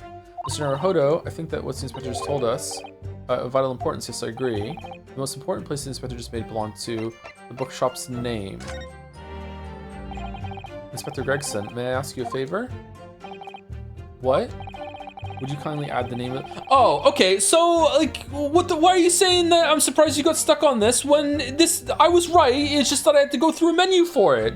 What the... Oh, fuck it. Okay, would you kindly add the name of the bookshop to your formal testimony, please? I believe it may be of vital importance. Maybe? Oh, well, you know, I mean, yes. It could be a very important clue. Very well. Not that I can see it being of any great significance. But please revise your testimony accordingly, Inspector. Yes, sir, my lord. Whatever you say. Could the man be any more sardonic? Could I be wearing any more clothes? Okay, so that has been added now. All right, so there we go. We can press him on this one. Joe's short-term memory loss. Why? So the shop is called Bourbon Books, is it? That's right. That's the closest secondhand bookshop to the accused lodgings. And to get from there back to his room, he would have gone right past the very spot where the incident took place. If I could just confirm one point, can we be sure that the defendant really did visit Bourbon Books on the day in question? Well, we haven't actually confirmed it, no. You haven't confirmed it? Why the devil not, Inspector? Well, the thing is, the shopkeeper's gone on a trip, you see. Left the morning after the incident to collect more stock, I'm told. Or he's gone on some sort of super cruise. Might be back sooner than he thinks, though. So we haven't been able to ask the bloke if the accused visited the shop on the day in question or not. Well, in that case, what did the defendant himself have to say about it? No recollection. No recollection. What? According to the statement he made at the time, the accused has no recollection of where he'd been. Of course he doesn't. Might sneeze. The bloke clearly has his head in the clouds whenever he's walking about town. He claims he just wanders into whatever bookshop he happens to be passing and rarely notices the name. What a life. I should say the man ought to learn to look where he's going at the very least. He might get knocked over by a carriage like I did the other day, so... It's just as I thought then. Is something the matter? Inspector, you may continue with your testimony. Does it matter working out the books? Okay, so it is presenting the receipt. We just didn't have the option before. Okay. All right. So here. Objection. If I could just stop you there, Inspector Gregson. What is it, sunshine? I'm a busy man, you know. This is a receipt that we found in Mr. Natsumi's room. It was issued on the day of the incident and details the purchase of 3 secondhand books. And you found that in the accused's room, did you? Yes, but the point is not where the receipt was found, but the name of the shop printed on it. Go on. This receipt was issued from a bookshop called Your Books. Your Books? Y-O-R-E, I presume? Yes, my lord. So, Mr. Natsumi did indeed purchase a number of books at a secondhand bookshop that day. However, the bookshop in question was not Bourbon Books. What? Inspector, do you know of this other bookshop? Yes, sir. Your Books is another secondhand bookshop not far from Bourbon Books. It's just that, well, it's such a small place, I didn't think the accused would have known about it. But in fact, that is the bookshop which the defendant visited on the day in question. And this receipt proves it. Yes, for what difference it makes. Wherever the man purchased his musty tomes, it makes no difference in the final analysis. I disagree! I mean, after all, I have the street map here, if that might be of help? Oh, yes, thank you. Have a look at this, please. If the defendant had been returning from Bourbon Books, then yes, he would almost certainly have passed the place where Miss Green was attacked. However, if we take into account the fact that he was actually another bookshop, Your Books, it may very well turn out that he wouldn't have passed that location at all. Okay, but he did, Big Mac. So, like, okay, we're sowing dissent and some doubt in the testimony, but, like, could that be true? My, it rather depends on where this other bookshop is, but I do declare it may be a possibility. Is that right, Mr. Lawyer, sir? What you just said? Absolutely, you absolutely could be right. You're not right, though. You're Miss Naruhodo. Thank you, Iseft, for the 15 months with Joe-san. Thank you very much, Iseft. Thank you, Guaton? Town? Something? Not sure. Guaton? We're gonna go with Guaton. For the 8 months. Hey Joe, just want to say that I tried the egg dropping thing with 4 eggs and every single one bursted open and left a mess in my kitchen. Maybe my eggs aren't European though. Did it really? Are you dropping them from too high a height? Were you putting some spin on them? Like what were you doing? Like genuinely, I've cracked like 24 eggs with this method now. Just dropping them from about maybe like around a foot high onto a plate. Maybe go a little lower than that maybe? I don't know. And yeah, it just worked fine. Yeah. You're counting the eggs you're cracking? No, I've made 2 batches of a whole 12 eggs at once. That's how I just know it was 24. Yeah. Can you measure how high you're dropping them? I measured 12 inches in a shadow. I can measure, sure, but I'm pretty sure it's even more than a foot. Yeah, I can do that, sure. Thank you, A Reasonable Horse, for 10 gifts as well. Thank you, A Reasonable Horse. Unreasonable as always. I think like you could always just go a little lower and just go higher with each one until you find the sweet spot. Yeah. Inspector Gregson, where is this your book's establishment? Well, obviously we looked into that. What do you mean you looked into it? Why would you look into it? If it turns out that your books is just here on the next corner of Mearsham Street going east. Okay, are we gonna really spend a lot of time now thinking about like what would the fastest route home be from here, and would he take that route? Would he go down Calabash Road? But no, oh no, it's at an angle. It'd be faster if he went to the left and then went down. Like, are we gonna do this right now? Location maps information has been updated in the court record. And there you have it, as you can clearly see now. Oh.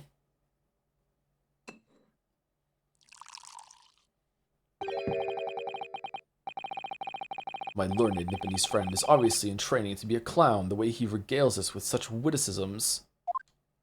Would you say his eyes are blue or green? I would say green. What do we think?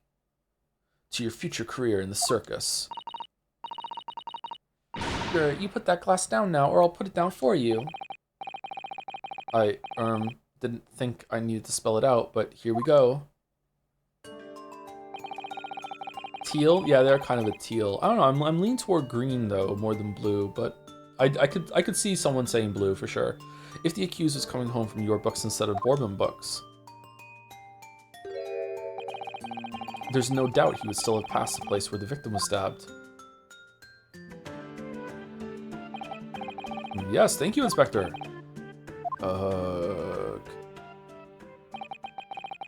Allow me to reiterate for my learned, if somewhat slow, Nipponese friend. Wherever the man purchases musty tomes, it makes no difference in the final analysis. He's right, like, he's absolutely right, it doesn't matter. He confirmed himself that he walked past it, and the books are there, so yeah, he must have walked past.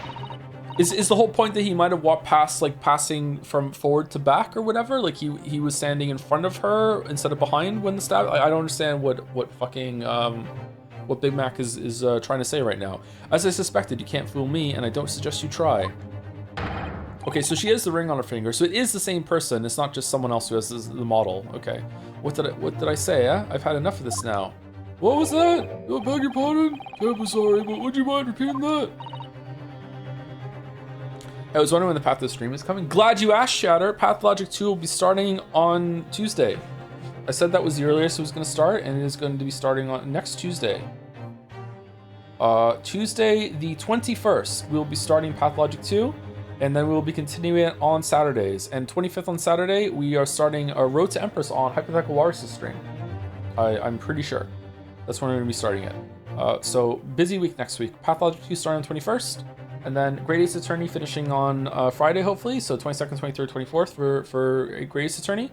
I'm willing to go a little later if that's the case, and then Road to Empress on Walrus' stream will be on the 25th. Mr. Naruhodo, we mustn't give up. What do you mean? The prosecution's assertion is correct. The members of the jury may very well decide that Mr. Natsumi is guilty. Ah, she's absolutely right. We must think. We must consider the assertion just put forward by the prosecution very, very carefully. They claim Sosuke-san must have passed the location of the incident on his way home from your books, but raised an objection. He could have taken the alley. The assertion just made by the prosecution is fundamentally flawed. Explain yourself, counsel. We are not doing resolve? I don't know what that means, sorry. Yes, my lord. You can see what I mean on this map. Returning from your books to his lodgings, Mr. Natsumi could have followed the route suggested by the prosecution. However, that isn't the only conceivable route to take between the two places.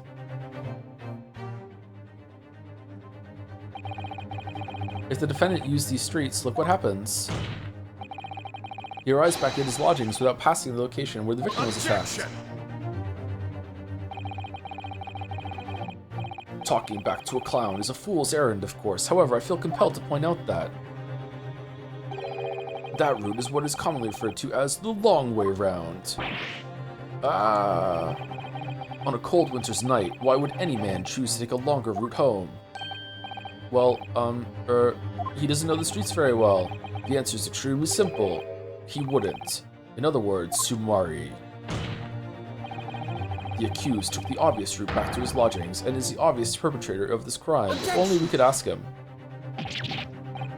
Aha, yes, I've got it. Obviously, we must ask the man himself. Ask Mr. Natsumi which route he took home. I have already informed the court of the accused's response to such questioning. He claims he has no recollection. That's right, as I said, the bloke seems to spend his time outside wandering aimlessly from A to B. That day was no exception. He says he doesn't remember where he was or which route he took home. Okay, can we ask him in his language? Maybe he was just answering questions wrongly. I don't believe this.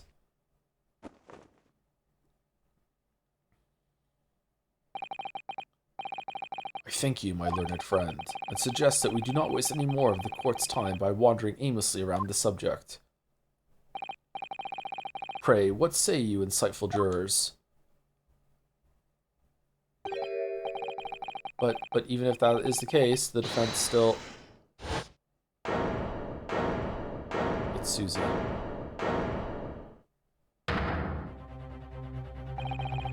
I agree with Lord Van Zeeks, wholeheartedly and in every way. What? I don't believe it. Does this mean... We members of the jury are completely convinced now. Very well. In that case, I hereby call upon all members of the jury to present your findings to the court. Guilty! Whoa. Guilty. Whoa. Guilty. Guilty. Guilty. Guilty. What? Okay, are we doing another summation examination, or...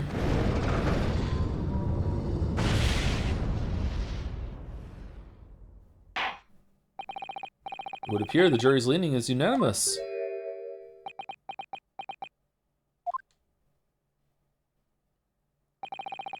To the insightful members of the jury, I applaud your brave resolve. You serve Queen and country admirably. Mr. Naruhodo? No, not yet. This isn't over yet. I still have one last chance to sway the opinion of the jury. I have to tip the balance of those scales the other way. I have to turn this around.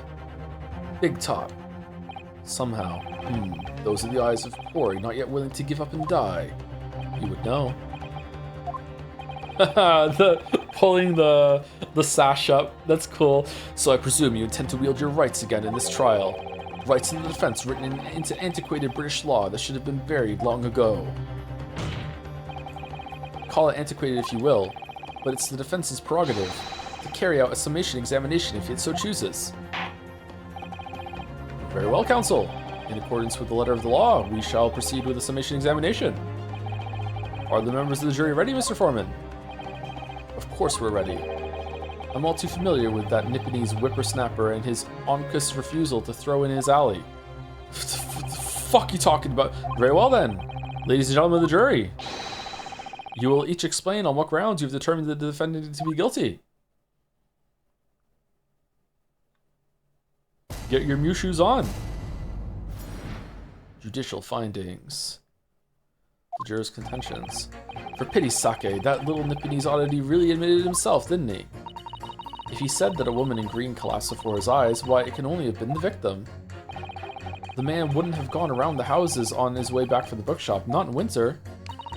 So the poor woman was attacked from behind, was she? How dreadful. I really don't care. Can't we just wrap this up now? I've got work to be doing. Oh, your books, yes. Nice shop, that. The Bourbon books? Humph. No, not worth a visit. I don't know why this guy gets a voice, but he does.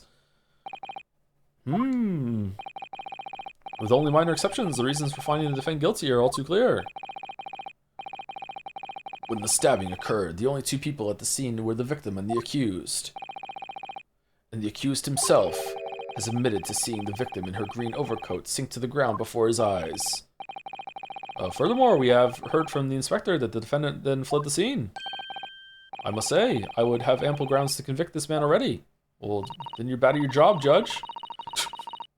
Oh dear, even the judge appears convinced of Mr. Natsumi's guilt now. Why did he have to run away like that? And how are we supposed to believe in some phantom attacker that nobody could see? This is impossible. How can I simply make a case for the defense? What if London is haunted and has many ghosts that carry knives? Mr. Naruhodo, this is no time for grumbling. If we want to force the trial to continue... Yes, I know. I have to turn the tide. I must make the jurors change their minds. Well, 4 of them at least. Summation. Examination. Exactly. We have no choice but to forge forward. You have the floor, counsel. Begin your summation examination. Yes, my lord. I just need to keep this trial going somehow. Whatever it takes. Whatever it takes. Come on, Ryu. You can do it. Jury examination. The defense's rebuttal.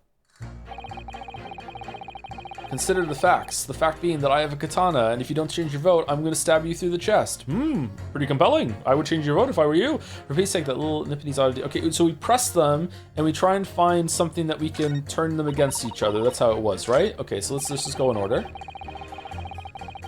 Hold it! Excuse me, but, aren't you... Yes, that's right. I was in the witness stand myself just 2 days ago. Yes, I had a feeling I knew your face, or the side of it anyway. If I remember correctly, you're a banker, aren't you? That's right. After the gold rush down under, I came back to London to work.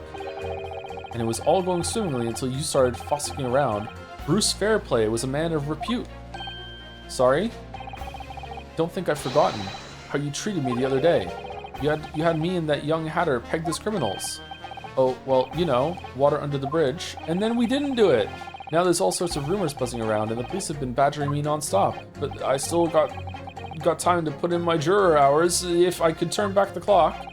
Well, anyway, I don't know about the hatter, but at least I'm in the clear now. And free to make up my own mind about who's guilty and who isn't. Thank goodness. Alright, maybe I might struggle to change this man's mind given our awkward history. Oh dear, I wonder what's become of Mr. First now. He said to the woman in green collapsed before his eyes. Why can it have only been the victim? Why it can have only have been the victim, sorry. You're right, at the time of the incident, the defendant admits to having seen someone wearing a green overcoat walking ahead of him. Well, quite, that's precisely my point. Clearly, that someone wearing green was the victim. And clearly, that funny little Nipponese man with the disturbing mustache is the culprit. Let's not forget, madam, the defendant vehemently denies attacking the woman. Why, of course he does. If he admits to stabbing her, his life is over. The man is obviously a liver-faced coward, honestly, claiming the woman simply collapsed before his eyes. No idea what this accent is, but if that's the lies you're suggesting, do you not think he would have concocted something more credible? He's simply dumb. Oh, I really couldn't say. After all, you are foreign. Who's to say what goes through your funny little minds? I could tell you what's going through my funny little mind right now, but you wouldn't like it. I do declare the man has already made the admission. He himself has stated that there was nobody else around. Surely the conclusion is obvious? Isn't that obvious? No one else could have possibly committed this awful crime. If no one else could have done it, the accused must be the man. Really, it couldn't be more simple. Your argument is compelling in its simplicity, I must admit. Oh my, you are too kind, my lord. That went well for her. Okay, not seeing anything to do just yet, but alright. The man wouldn't have gone around the houses on his way back from the bookshop, not in winter. Hold it! Yeah, he would, he's stupid. God, the racism makes me so uncomfortable. Does it? I think that it's... I enjoy the racism. I think the racism is a good inclusion because this time they would have been racist. They would have been really casually racist. I'm glad that it's not, like, really cruel and vicious racism. Like, that would be like, oh man, we're gonna do this. But the fact that there is racism is true to the time period. In a way, this is a weird statement to make, in a way, it would be more racist for them not to be racist. You know what I mean? Like, going back and having a period piece and just being like, and everyone just got along and they weren't racist at all is more racist than they were. You know what I mean? It's like just fucking just deleting it that it happened, right? I do think that there is room for period times to not have to be true to that if it's like a kid's thing or anything like that. But you know, like when it's trying to be somewhat authentic, yeah, they would be racist, right? But you can't deny that there are other routes Mr. Natsumi could have taken back from your books. Oh yes, like you drew on the map, you mean? What was it? Calabash Road or something? Precisely. But it seems to me that what counts is whether the little Japanese fellow actually went that way or not. Well, yes, that's true. And at the moment, there's no proof that shows he did, is there? Well, yes, that's true as well. And as I understand it, the accused himself doesn't remember which way he went, does he? Well, yes, that's annoyingly true. Winter nights are dark and cold, so the way I see it, you'd want to get home as quickly as possible. Well, yes. Why is all this true? So really, the only thing that makes sense is that he went home along Briar Road. I'm supposed to be convincing you here.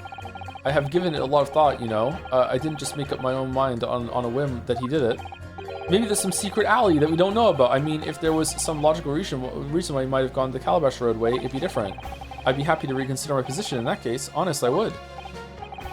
A reason why Sushi-san might have taken the longer way home.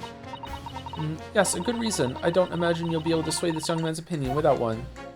Interesting. Okay, so what is one of the other ones going to say about that we can put them against each other? So the poor woman was attacked from behind. Was she? How dreadful. Whatever is the matter, young man? You're the wife of Mr. Garadev, aren't you? The landlord who rents Mr. Natsumi his room. The master's wife? Where'd you get your ideas, sir? I'm the maid. The maid, you understand. She's keeping up that charade? Ugh. This is going to be awkward. Why didn't you mention this yesterday? That you'd been selected for the jury in this trial, I mean. Well, I was told not to mention it to anyone until the day of the trial, you see. It was in the letter I received. The instructions were very clear, so I'm afraid I had no choice. I see. Anyway, Mr. Natsumi, the defendant takes lodging in your master's house, doesn't he? When you play charades, is it a feature or a bug that most of the game is just getting angry at the person who is doing the charade?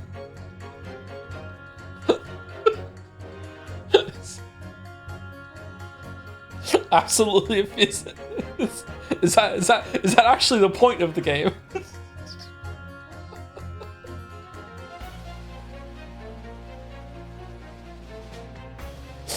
I don't carry that much hate within me. We all do our best. That's the feature. Thank you, Dirk Rashid, for the 92 months. Thank you very much. Hope you're well. Hope you're enjoying the Grace Attorney. I see. Anyway, Mr. Natsumi, the defendant takes lodging in your master's house, doesn't he? Yes, that's right. Although he's only been in a little over a week now. This has to be conflicting interest. Come on. In that time, surely you must have taken stock of his character. Does Mr. Natsumi look like the kind of man who would commit a crime such as this? Oh my goodness me, yes, he's just the sort. What? Spending all of his time in that dark and dingy room, sporting that unscrupulous mustache? The man never speaks, and don't get me started on those shifty eyes. All the neighbors are talking about him. I've heard them, you know. People think he must be building a bomb in there or something. Oh, it was never answered how she knows so much about his schedule. Oh dear, poor Mr. Natsumi. How could people say such things about him? He's just a harmless bookworm, nothing more. Well, you just called him a worm, so... Anyway, I'd better be careful about inviting this maid to speak. She's said enough damning things already. I really don't care. Can't we just wrap this up now? I've got work to be doing. A man's life is on the line here, sir. This will take as long as it takes. Don't get clever with me now, son. My life's on the line too, and so is my family's. The likes of you wouldn't understand, but a laborer like me can't afford to take time off. If I don't work, I don't eat, and neither do the wife and kids. Oh, I see. That must be very hard. I go to the union every morning to find out what needs doing. If you're late and the work's taken, it's tough. This time of year, there's water and gas supply pipes bursting left, right, and center. They're after cheap labor to get the roads dug up to fix it. It's hard slog from dawn till dusk. It is. Is one of them being dug up on the road right now? And so you're out digging up the roads on the day of the incident as well, were you? That's right. In fact, if I remember rightly, it was just around the corner from where it all happened. Oh, okay, here we go. By the old bookshop it was. What? Another coincidence? That's right. Mearsham Street it was. Mearsham Street? On the map, Mr. Naruhodo, there are only 3 named streets. You're number 5. I need you to add that information to your formal statement, please. What's the point in that? Can't we just get this business over with now? Please, sir. It's important. Fine. I'll do it then. Okay, so where is it? Oh, it's not. We have to press him for it. So, if I understand correctly, you're a day laborer and you were doing road maintenance that day.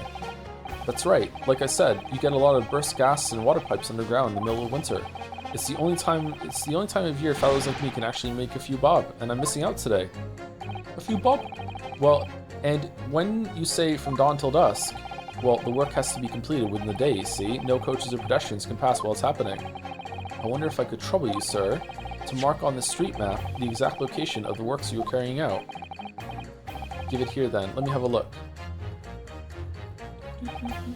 Right, let's see then. Oh! Here we are. Meerschaum Street. Yes, it was just here, like. It was a tidy dig, I can tell you. We had to get through all the drifts of snow that had frozen solid. And at what sort of time did you finish the work? Well, we started in the morning, and we can't have finished before gone 6, I'd say. The snow had stopped coming down, but it was long past dark for sure. Is there anyone who wasn't on the street at the time? The fucking old man is one of the witnesses. What the fuck? That means the road work was still going on when Miss Green was attacked around 5 o'clock. The fucking southern British one was wearing a green coat, and it was the one that he passed. Like, what the? Okay, road works on Meerschaum Street, huh? Oh, your books, yes, nice shop that, but Bourbon books, oof, no, not worth a visit. Hold it! Fuck you talking about? Huh? Sorry? Fold it, you say? Fold what? No, what I said was, hold it. What I wanted to ask was, do you visit your books often? I own it.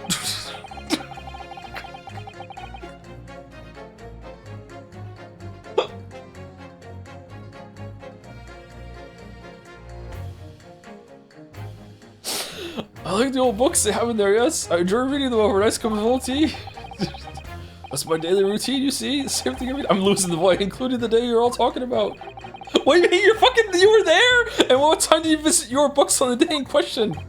Oh, well, I was picking out books in there all afternoon, and it would have been just before 5 that I left. What the fuck? You're wearing green! Was it you? What the fuck? That's my daily routine, you see? Same thing every day, including the day you're all talking about. Just before 5, you say? Exactly when the victim was attacked. Are you sure about the time? Oh yes, no mistake there. I remember it well. I'm not about to forget that day in a hurry. Not after the dreadful time I had. Someone tried to stab me in the back, but the knife just bounced off because I wear a bulletproof vest. Oh, that's why the fucking knife tip is gone, because this person was stabbed and it was a fake stabbing. Okay. What do you mean? Well, I was walking down Calabash Road when I slipped on the ice and donked my head. It's a... Oh, for fuck's sake!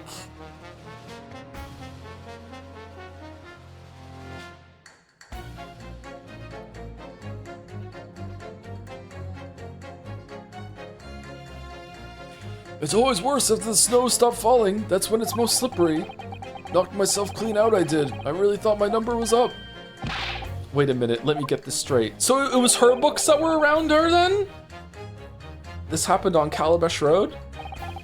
Oh, that's right. I live in Cornpipe, you see. Put it on the map. Heading down Calabash Road is the quickest way for me to get back from your books. Unless there was some street works going on. Juror number 6, I insist that you add that information to your formal statement. It may very well be extremely significant. Oh, sorry? Extremely sick? No, I'm quite alright now.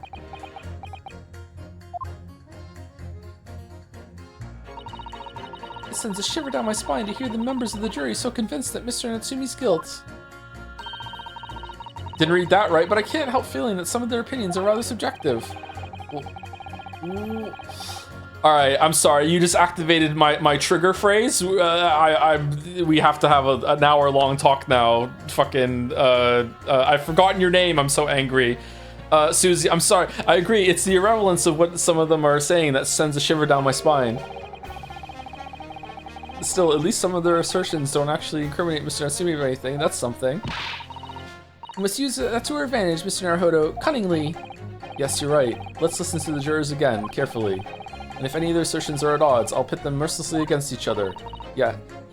Yes, don't hold back. Pit them all against each other.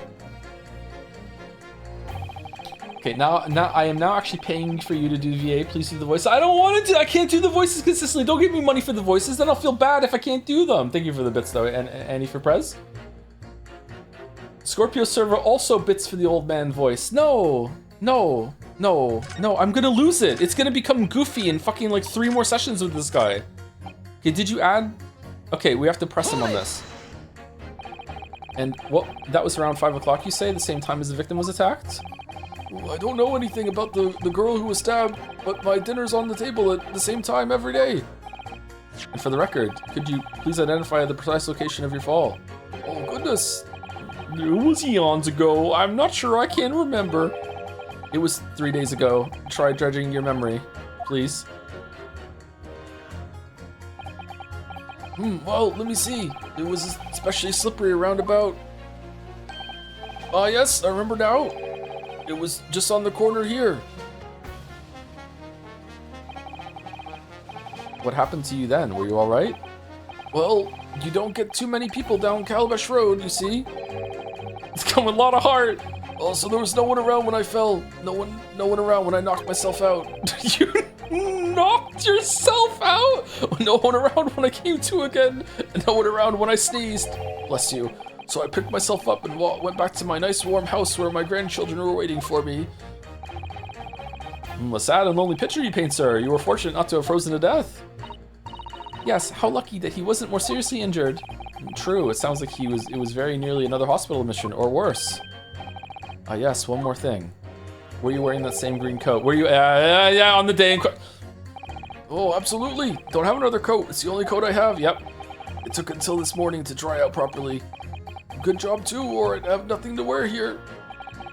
So count your blessings, I say. Ho, ho, ho, ho. I suppose we should... This gentleman certainly had a close shave there. No, he's got a full beard. What the fuck are you talking about?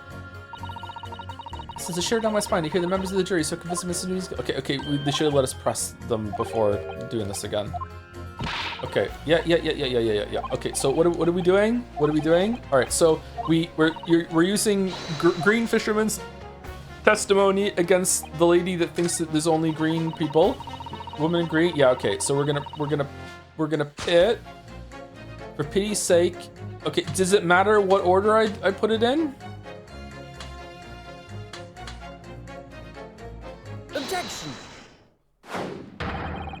Those two statements clearly show a flaw in the juror's reasoning. A flaw? What are you talking about, counsel? Well, juror number 2. Juror number 6. My, whatever do you mean, sir? Ooh. 6 me. Perhaps the old man didn't hear you. Unbelievable. It's not like I was loud or anything. There's at least one fact of which we can be sure here. The bookshop receipt found in the defendant's room clearly indicates that on the day of the attack, he had been to your books and purchased a number of secondhand titles. He then returned home on foot. But the man says he has no recollection of his return journey. That's correct. But what does he remember? What he does remember is seeing someone appear in front of him on the way. Someone in a green overcoat who suddenly collapsed on the pavement before his eyes. Yes, we are all aware of this. The poor young woman who was stabbed, obviously. Objection. Can we really be sure of that, madam? My, whatever do you mean? I'm sure you heard juror number 6's account of what happened to him that day. That same afternoon, there was somebody else apart from the victim who was wearing the green overcoat and who fell over on the icy streets of the neighborhood. Oh my! Oh. My goodness, you mean... That's right, I'm referring, of course, to hard of hearing juror number 6. Are you really suggesting that the person in the green overcoat whom the defendant saw collapse in front of his eyes was the jolly old gentleman on the end of the bench here with me today? That is entirely possible, yes. After all, the old man has a somewhat similar build to the victim. Oh, for fuck's sake. Well, look at that.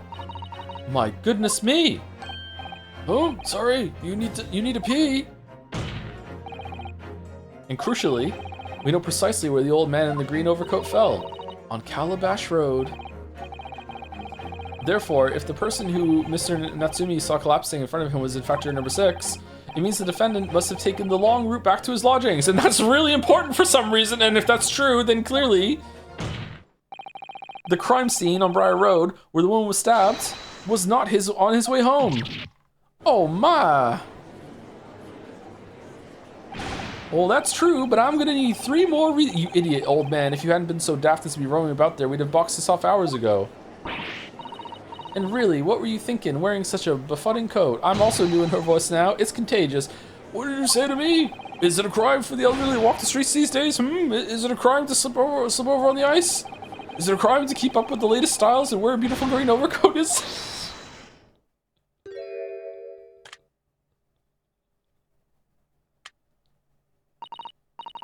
My lord, I do hope it won't cause any inconvenience, but... You'd like to change your leaning, I presume? I do declare that I would. I should like to call for a verdict of not guilty. Man, it seems like we should be doing examination summations in fucking every fucking trial, to be honest. Thank you. And I would too. What? It was me. Is it a crime to change your mind, is it? Well...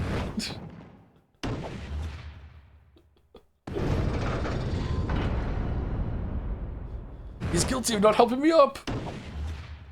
Back to guilty. New trial. Oh, well done, Mr. Naruhodo. That was wonderful. We managed to change a couple minds at least. It strengthened our position somewhat. Yes, and it will prompt the other members of the jury to reconsider their stance as well. They'll be asking themselves if their current leanings are really right or not. Now, if only we could just identify one more clue or discrepancy that would make them stop doubting Mr. Natsumi. We might be able to tip the balance completely. Yes, that's exactly what we've got to do. Van Zieks is looking to bring his trial to an early conclusion. That's what we have to prevent, by whatever means we have at our disposal. Who picked this fucking jury? Thank you, counsel. On with the submission examination, please. Yes, my lord. Alright, so we're pitting. The man wouldn't have gone around the houses on his way back from the bookshop, not in winter. Alright, and we're pitting these two together. Objection! Those two statements are clearly at odds with one another. At odds, counsel. Explain yourself. Please, don't point. It wasn't me, I swear. I was there, though. What? I just want to get this done and dusted. Well, juror number 3? Oh, me, sir? What do you mean? Juror number 5's words just now are extremely significant. Let's take a moment to consider the implications of what's been said on our map of the local area. On the day in question, Mr. Natsumi visited this bookshop to purchase a number of secondhand books. And on the same day, we now know that there were works being carried out on Meerschaum Street, making it impassable. Which means the defendant's route home could not have taken him along Meerschaum Street and down Briar Road. Well, yes, of course. What do you think, sir? Well, yes, you can't argue with that, really, can you? We must have had a good 2 yards or more of the pavement up. Every gentleman and gentlewoman that came along had to turn back and go the other way. So the conclusion is this. The defendant must have taken the longer route back to his lodgings. Yes, I suppose he must have. I suppose that must be right, eh? Juror number 3, you said the following. The man wouldn't have gone around the houses on his way back from the bookshop. But we see now that he had no choice. Yeah, you've made your point. No need to point at me. Yeah, okay, yeah, we just agreed with you. You don't have to rub it in. My lord, Mr. Judge, sir, if I may. Yes. I don't think in all good conscience that I can say the man's guilty now. Yes, I'd like to see this trial continue so we can get to the bottom of what really happened.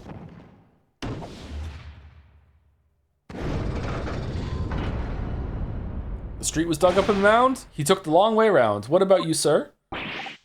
Who, me? Well, alright then. Whatever. If there's a hole in the prosecution's argument, it should be filled in. That's what I say. Loves filling holes. Loves digging them up and filling them in.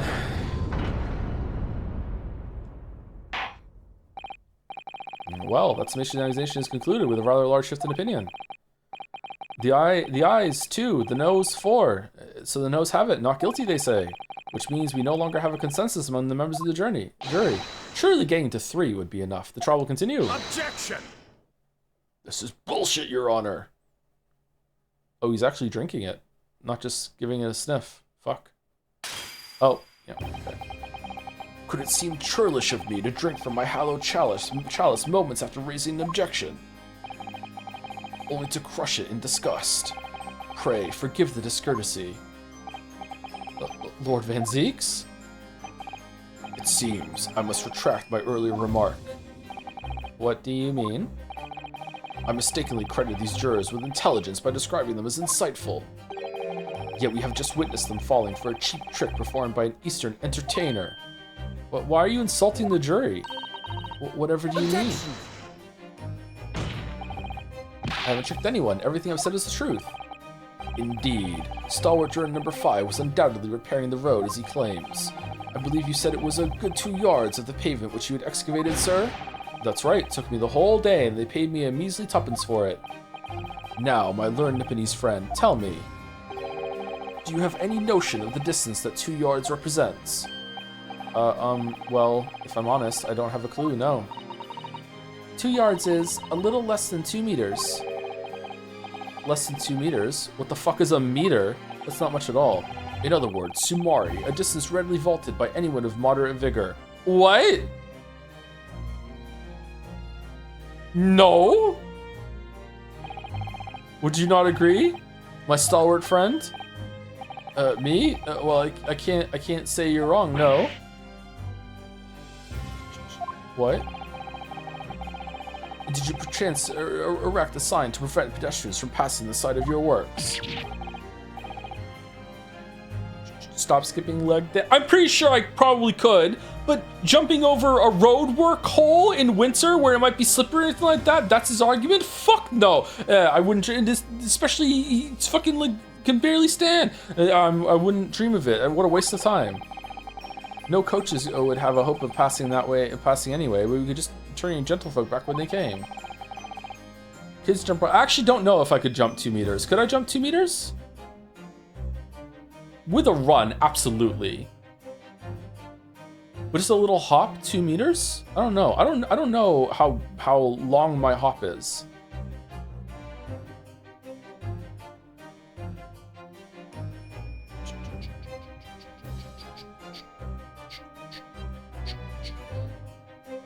I used to do the triple jump in school, and I could go really far doing the triple jump.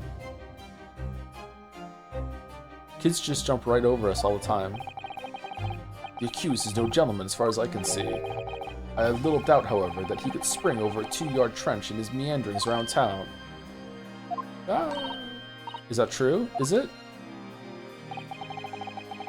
The incontrovertible truth is that the books just purchased by the accused were found at the scene. There could be no doubt that on his way back to his lodgings, Mr. Natsumi walked down Briar Road.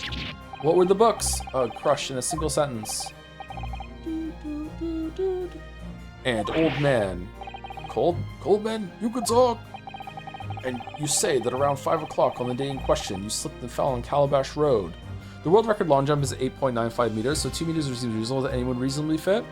I don't know, maybe doing long jumps is something you have to do a bunch of training for to even get started on it, right? Like, you could say the same argument about like how fast and long people can run, and the human body is meant for endurance. Like, you're meant to run. But if you went out for a jog right now and you hadn't done it before, you're fucked. Like, it's actually pretty hard to get into, even though your body is capable of quite a lot of it. So yeah, I don't know. I don't think it's reasonable to say that the defendant would necessarily be able to do that. But again, it's not about jumping it. It's over a hole where they're doing work on in winter. I could almost do 1.8 meters from standstill. I'd like to see what I could do. You say that around 5 o'clock on the day in question, you slipped and fell on Calabash Road. Pray, was there a suspicious-looking Nipponese behind you at the time? I can't say as I remember. You don't remember? How about a wager, my learned friend? You say it was this old man that the accused saw, but I would lay 1,000 to 1 against you being able to prove it. If I was a horny streamer, I would make a horny joke right now, but I'm not going to.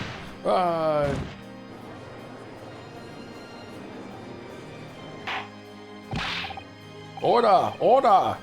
Lord Van Zieks, explain yourself. My lord. If you had such a trenchant argument up your sleeve, why in the world did you not proffer it during the summation examination? Humph. I wanted to give this young foreign student the sightseeing experience he no doubt came for. I wanted him to see for himself how the opinion of the jury is so readily swayed. I hate the jury.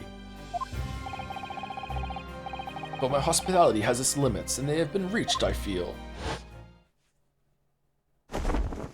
Oh, the cloak is coming off early this time.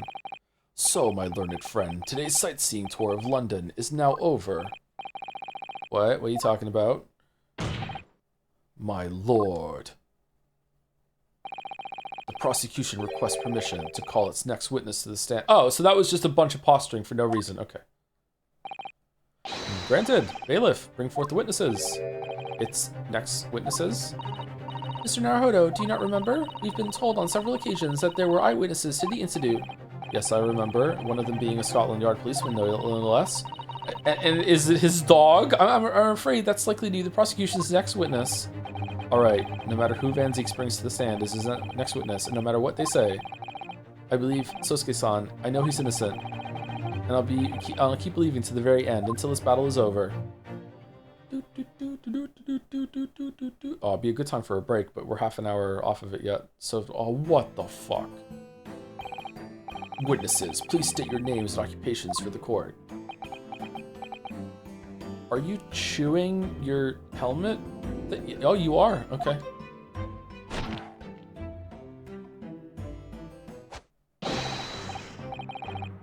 Constable Royally Beat. Sa. Nothing to report on the streets. Sa. Narcolepsy. And I'm Mrs. Beatty. Mrs. Beatty. Patricia's my name. I'm proud to say I'm this young town hero's wife. Aww. Cute couple. What's the story here? Well, in truth, we've not been married long. In fact, we celebrated our first anniversary only the other day. Like a week anniversary or what? Okay, so these two were too busy making out to see anything. There's just no. No, it was your husband I was asking about. He seems tired. Hardly surprising. Whilst being an honorable occupation, patrolling the beat is the most demanding work in the world. Oh, I thought you were going to make a joke about them being newlyweds. Okay. Oh, really? I'm sure I've heard that before, actually. Indeed, apart from rare days off, our gallant officers trudge some 20 miles a day, you know. They patrol boarding houses and pubs, collect taxes, survey the streets, check that meters are reading true.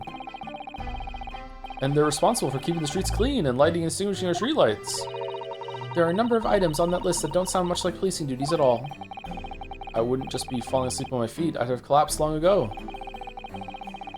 But it goes without saying that a policeman's primary duty is the apprehension of criminals. Even when he's off duty, a constable is expected to investigate and resolve any crimes on his beat. Really? For the London Bobby is a man of honor. Sure. And a man of slumber. On the day in question, this man and his wife were walking down Briar Road in the opposite direction, and they witnessed the incident as it occurred. Is that not correct, Mr. and Mrs. Beatty?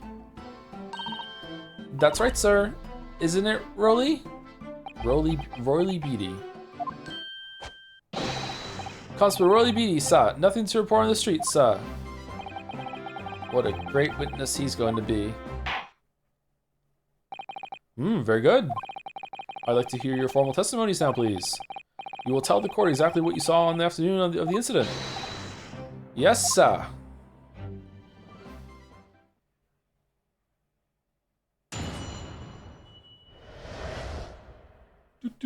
Man, Joe does not know how to pronounce names. What do you mean? What's wrong with Beatty?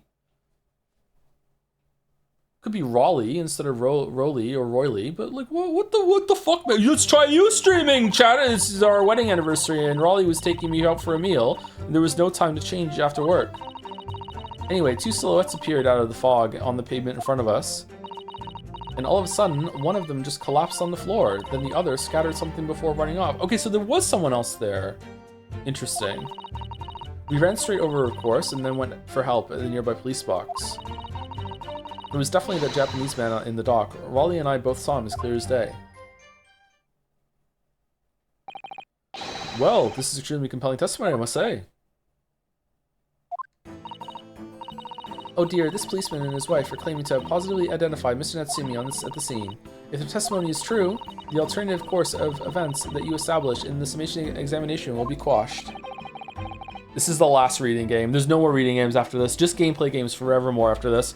It's death knell, in fact, because that alternative was never viable in the first place. What an unfortunate... But chancing! And on your wedding anniversary, too. Oh, I know, but I still managed to go out for the evening with my man. I thank the Lord for that. Gosh, the life of a London bobby sounds very hard indeed. Indeed, however... This cross-examination will be over in minutes. You may well have time to rest this afternoon. Danganronpa 2x2 would beg to differ. Nah, cancelled! I learned to cancel things from NL. Like, cancelled. Don't have to do it. What do you mean by that? My learned friend, the witnesses saw the face of the man fleeing the scene. They are testifying under oath that it was without doubt the accused, Mr. Sosuke Natsume. And one of these witnesses is a policeman, no less, so you appreciate the gravity of the situation, I'm sure. Well, the policeman didn't say shit. Except that the man's so tired, his wife has to do all the talking. Enough preamble. Counsel for the defense. Commence the cross-examination, please.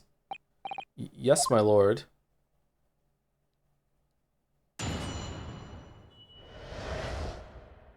What the witnesses saw.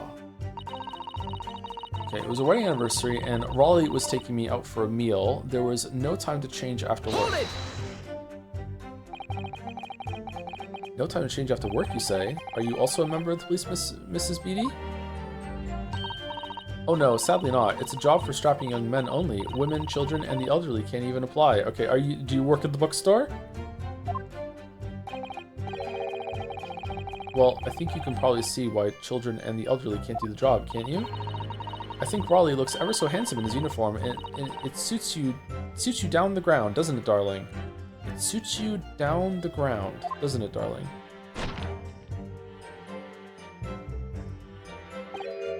Huh? What? I just finished my beat. Pat and I were heading back to the station. I was actually planning on getting changed there. Is he talking in his sleep? This is creepy. Oh no, Raleigh, I much prefer you in uniform. Sometimes I don't recognize you when I see you in plain clothes. Oh dear, that doesn't seem healthy. Kindly adhere to the point. You were going for a meal after you had finished your beat for the day, correct? That's right, Sai. Yes, although I was fit to drop, to be honest, after spending the whole day on my feet. The police is my life, Sai. As long as I'm the proud owner of this, I'll serve my city and my queen to the end. The fuck is that? What's that now? My warrant card, Sa, proof that I'm a London copper. It has the noble founding principles of the force written on it as a reminder to all us policemen of our sworn duty to patrol the streets of London town and uphold the peace of the common man. Sa, and for such a noble cause, I cover 20 miles every single day without fail and without a grumble.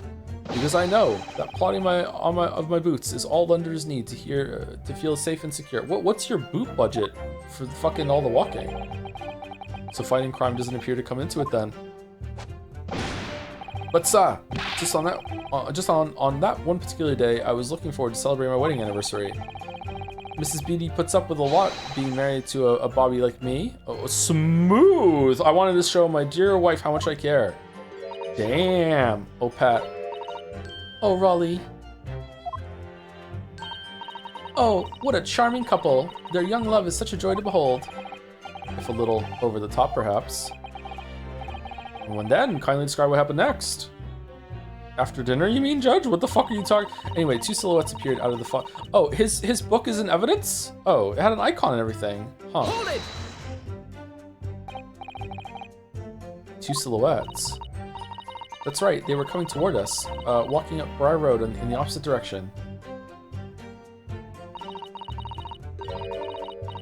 There was a rather plump figure followed by a scrawny, thin-looking man. It does sound exactly like the victim is pictured in this print, and like Mr. Natsumi. That's Mr. Natsumi for sure. I'm convinced. Guilty. Yes, unfortunately it does. And you're certain that at that time there was nobody else nearby? Oh yes, quite certain. It was dark, but there are streetlights on Briar Road, you see. There was nobody else around at all. Isn't that right, my darling?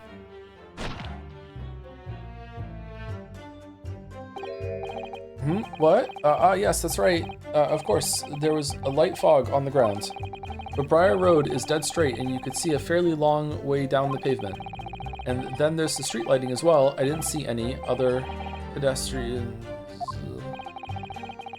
Forceps takes a firm hold. Your answer, please, Mr. Beatty. Are you quite sure of what you've just said? Yes, sir. As a copper who spends all day, every day, keeping watch on the streets, I'd swear to it, sir. I'm as sure as my love for Patricia is true. Oh, Pat. Oh, Raleigh. Oh, it's Rolly, because it's Patrolly. They're still maintaining that there was no one else around other than the victim and the attacker. It's starting to seem like that must be how it really happened. It's beginning to seem like there's nowhere to run. Well, that didn't stop Mr. Natsumi, did it? He fled the scene all too convincingly. Thank you. I believe we have a reasonably clear idea of the situation just before the incident now. What happened in the crucial moments that followed? All of a sudden, one of them just collapsed on the floor, and the other scattered something before running off. Hold it! Scattered something? What do you mean by that? Oh, well, I couldn't quite make out what it was at the time. And then when we got closer, we realized what it was. Didn't we, darling? I thought it was royally it's probably a bunch of them. It's very clever. Yeah. What? Yes, that's right. It was some old books. I see. Old books. Yes, sir. The culprit had dropped a number of them all around when where the victim had lay on the pavement. Indeed, as clearly pictured in this photographic print. That rotten Japanese man did that when he did the deed. Whoa. Deed? Let's not forget that it remains to be established that the defendant was indeed the attacker.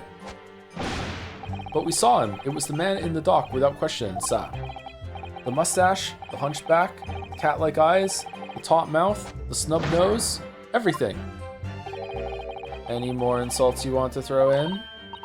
That's right, he looked down at that poor defenseless woman with those terrifying, intense eyes, and then suddenly threw his books on the pavement and ran away. I see. This is tough. They seem as though they're telling the truth. Is there any other character that has like a mustache that could be this? That could be it.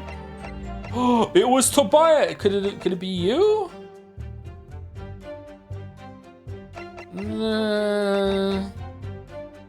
The shape is there. Tall, thin man. You're limping though.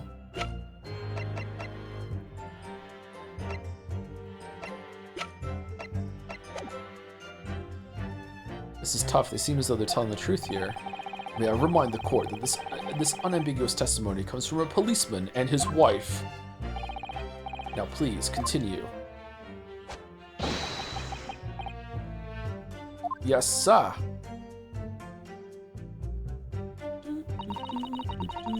We ran straight over, of course, and then went for help at a nearby police box. Hold it! Who took the picture? Was it your husband who went to fetch help? No, I went. I may not be a police officer myself, but I am the proud wife of one after all. Fucking army wives. Isn't that right, my darling?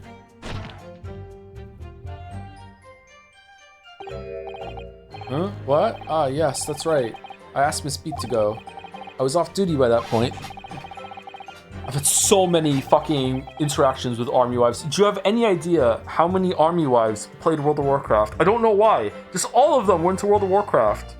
Fucking hell. So many army couples playing World of Warcraft, wanting to fucking raid. Just so many fucking, just God, fucking But Bobby's never truly off duty, of course, so I felt obliged to stay and guard the scene. Very laudable, Mr. Beatty. Preserving the scene of a crime is a task of considerable importance. That's why I sent Patricia, you see. I told her where to find the right police box. Forgive my ignorance, but what do you mean exactly by the right police box? Depends on a crime's location, you see, as to who deals with it. Where the woman was stabbed wasn't actually on my beat. So I told Patricia the way to the police box to the beat the incident fell under, so she could go and report it. Yeah, I'm falling asleep too, bro. Who gives a fuck? Yeah, I ran there as quickly as I could and asked for help from the Bobby on duty. There's nothing more potent than a young couple in love working together, you know. And thanks to your swift response, the case was quickly resolved. The actions of two model citizens. Oh please, you're making us blush. Isn't he, darling? She was always the healer, and she was always fucking terrible. So you would get this like good DPSer that would join the guild, and then you had this like shitty fucking healer that would come along with it, and they were a package deal. And you need to fill up seats, so you just have them in there and just be like fucking like you have to run an extra healer or two every single fucking raid because they were so fucking bad at the game. And you can tell her that she was bad at the game because then you would have to deal with the drama of like having to talk to the fucking husband about like, hey, like, oh my fucking god.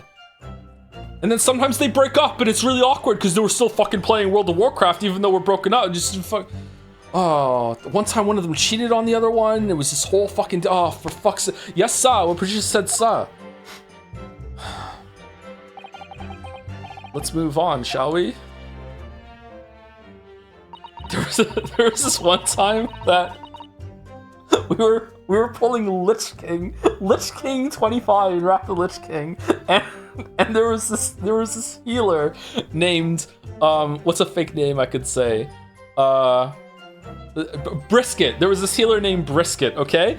And Brisket was infamous for she played Holy Priest, and at the time Holy Priest's last talent point was when the Holy Priest died, they got to stay alive for like 10 seconds as this angel form that couldn't be killed that would do like unlimited healing. And Brisket had this unfathomable ability to just die in the first 5 seconds of the pull. Now I was the tank, so I had the boss on me all the time, so I don't know how she was doing this shit, okay? Like I was there, and she just like 5 seconds to the pull, whoop, Brisket is I will say her real name, Brisket is an angel. just like angel sitting in the fucking, like, there's no damage on the DPS on recount, she's somehow dead, and she's just like a fucking angel for the rest of the fucking fight for 10 seconds, right? Fucking burning the fucking battle res on Brisket every single fucking pull. Anyway, so we're pulling Wrath of the Lich King 25, all right? And Weeaboo Bill is how we met, was playing World of Warcraft, and he wasn't raiding at the time, but he still show up sometimes to talk in like officer chat and DM with me about what was going on. Anyway, so he was also Weeaboo Bill also played a healer. He played a druid healer. Anyway, so I typed in officer chat. So here's the strategy that we're gonna do, and blah blah blah. And Brisket is gonna have to be able to do some healing during this phase with putting like a bunch of like hots on the team when we're going to the side of the thing. Anyway, so then Weeaboo Bill is just like listening on the sidelines, types in chat. In officer chat, you know your plan's fucked when you're relying on Brisket to stay alive more than 10 seconds. Except, he didn't say it in officer chat, he typed it in healing chat on accident, which means Brisket could read it. So all you saw was this message from Weeaboo Bill, followed by like 20 fucking periods, enter, period, enter, period, enter, period, enter, period, enter, period, enter. So the message was flopped up the screen, followed by Weeaboo Bill has logged off.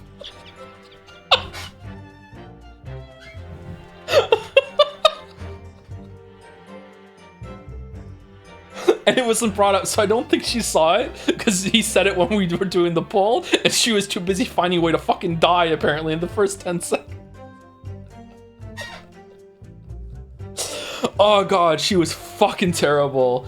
Oh, fucking hell. It was definitely that Japanese man in the dock. Rolly and I both saw him as clear as day.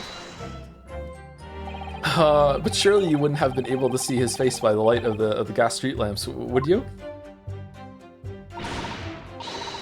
We absolutely could. Us Londoners have exceptional eyesight, I'll have you know. Did you talk about it after? Yeah, I talked about it after. I was laughing, it was really funny.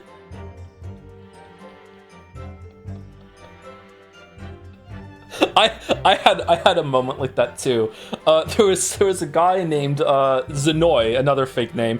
Zenoy was one of these fucking pedantic fucking assholes that always needed to correct me because I was the raid leader and did all the guild mastering, right? So I like if I said, oh, so this boss attacks like it does 900 damage, he would pipe up and be like, actually it's 910 damage. I'd be like, all right, thank you Zenoy, yeah, it's 910 damage. Anyway, so on Vent, because we use Vent, on Vent, officers had their own binds, so I could talk to just the other officers when I hit a button. So I had two buttons. So I had a button that would address the whole entire guild, and then I had another button that would address just the officer. So I would get exceedingly more irate as the raid would go on with the thank you Zenoy, right? So I started saying it more viciously and sarcastically to the officer binds than to the guild. Usually I would say thank you Zenoy, yeah, you're right. Anyway, so we were on fucking Trial of the Grand Crusader, and Zenoy had one of his fucking Z moments where he has to correct me with like, this attack does 3 instances damage instead of 2 or whatever, and so that happened, and I hit an officer bind. I hit the right bind. Thank you, Zenoy. Once again, unbeknownst to me, one of the other officers was just talking to address the guild, and he had a really loud headset, so my voice came through his headset into his microphone and just blasted the whole fucking guild.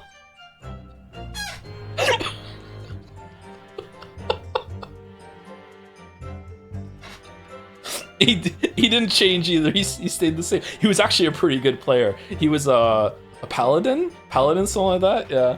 Yeah. Sorry for the trip down memory lane. Right. The light from the street lamps was more than enough. My husband already told you that the fog was only light, didn't he? Yes. And what of the fog? We're famous for it across the globe, I believe, but it's an absolute menace to those of us who have to live with it, of course. Oh, it is. When it's thick, you can't even see the hand at the end of your own arm. Yeah, so I heard. Yes, all right, I take your point. Now, could you stop shaking your husband about? The constant fog makes our eyes very sharp, you see. That's why we can tell you for sure and certain that it was that little Japanese man we saw. Can't we, darling?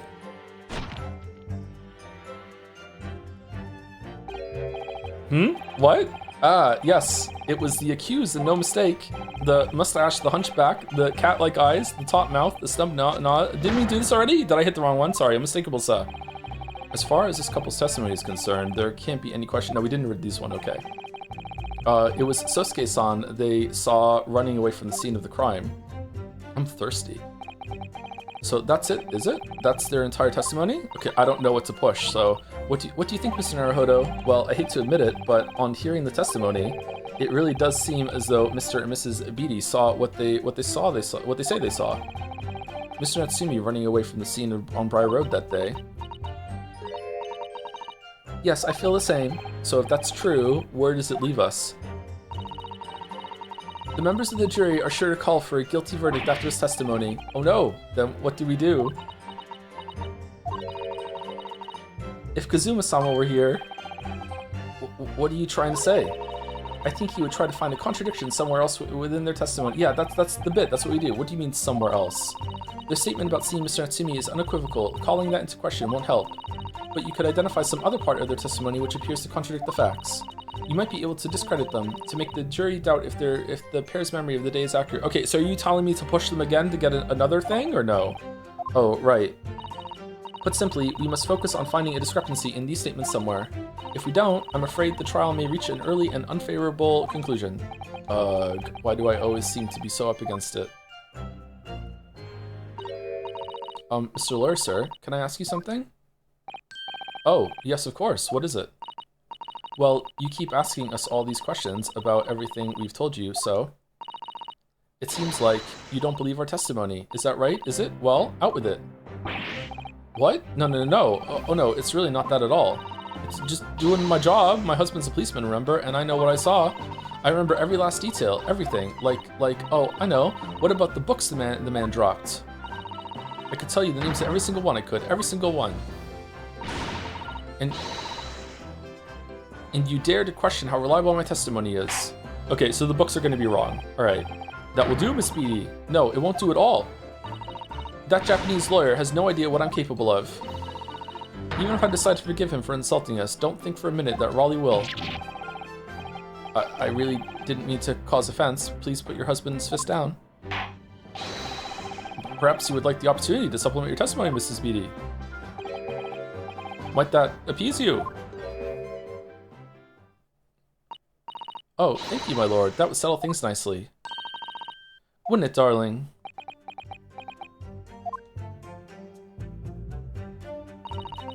I could even tell you the names of the 4 books he dropped at the scene. Alright, let's go. Yes, we know there were books dropped at the scene of the scene. 4 books?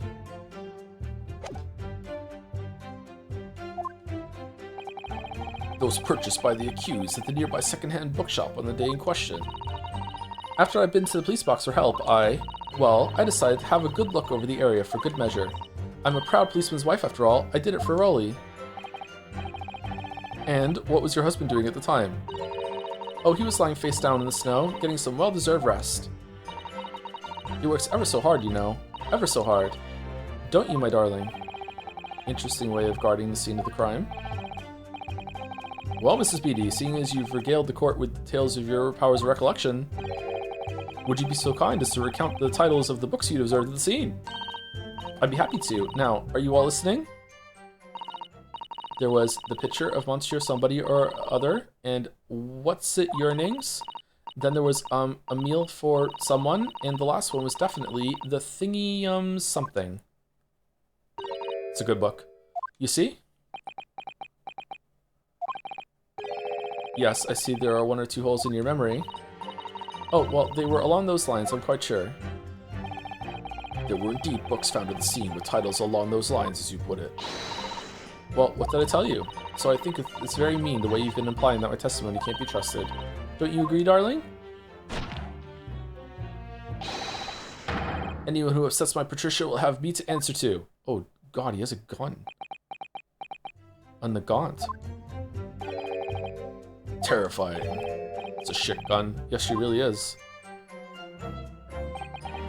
So that's it, is it? That's their entire testimony? What do you think, Mr. Naruhodo? Well, I hate to admit it, but on hearing the testimony, it really does seem as though Mr. and Mrs. Beatty saw what they say they saw. Mr. Sumiro, if they seen on the Briar Road that day, yes, I feel the same. So if that's true, where does it leave us? The members of the jury are sure to call for a guilty verdict after his testimony. Oh no! Then what do we do? I'm the judge now, apparently. If Kazuma-sama were here, what are you trying to say? Cops have guns in real life too, terrifying. Yeah, you ever seen like a police guy come into like McDonald's or something, or Tim Hortons, and you're standing behind him in line, and he just has a fucking gun, and you're just like, holy shit, like I know guns are pretty commonplace in a lot of places, but like up here in Canada, we rarely see guns. It just makes me supremely uncomfortable that there's someone standing there who just has just such a powerful fucking item just in the place that I am at, you know? It's fucking terrifying. Going to the airport, it's like, gulp, yeah. I think you would try to find contrary to someone else's testimony. What do you mean somewhere else? The statement about the Mr. means unequivocal. Final question on how. We read this already, right? Discredit them, alright, yeah. Let's focus on finding discrepancy statement somewhere. If we don't, afraid they may reach an early and favorable conclusion. Why don't we up against it? I don't know if that was slightly different or what, but there's a lot of repetition here. Okay, so I'm guessing it's about the books. I could even tell you the names of the 4 books you dropped at the scene. Okay, so what does it want? Does it want that there are only 3 books in the picture, or does it want that the 3 books that he was carrying?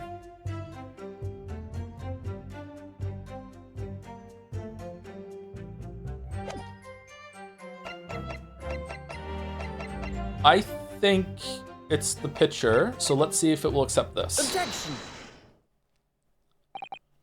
So you're saying that there were 4 books. That's right, I remember all of them. The picture of Monsieur Somebody, What's It Yearnings, and A Meal for Someone, and The Thingy Mum Something. Okay, those titles do match what's here, isn't it? The picture of Monsieur, A Meal for Something, and Canterbury Yearnings. What's It Yearning? Okay, why are the book titles right? If he dropped the books when he saw Juror number 6 fall over. Why are the books next to this one? Did he drop them as he was? That's weird. Just found our own contradiction. I'm sorry, Miss Beatty. But there is a fundamental flaw in that statement of yours. Oh no. What flaw? Simply that, at the scene of the crime, there were only 3 books, not 4. What? This is a receipt from the bookshop where the defendant bought his books. He was carrying an extra book with him. Your books? Yes, my books. Yes, it details Mr. Nasumi's purchases that day. But as you can see, only 3 books are listed. Did someone tamper with the evidence and put those names there? Or only 3? But no, that can't be. I remember seeing them. There were 4 books, I tell you. 4 dirty old books. Oh, really? Have a good look at this photographic print of the scene of the crime. As you can clearly see from this evidence as well, there are only 3 books. One of them is behind her. But I just don't believe it. I saw them there. I swear it. I saw them. I believe her, actually. No, madam. I'm afraid your powers of observation cannot be relied upon. Grrr.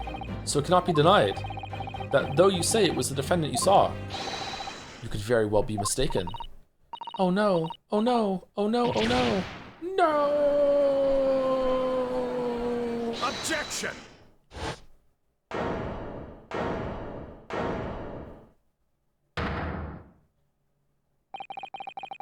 It's plainly evident that it is your powers of deduction that cannot be relied upon, my learned Nipponese friend.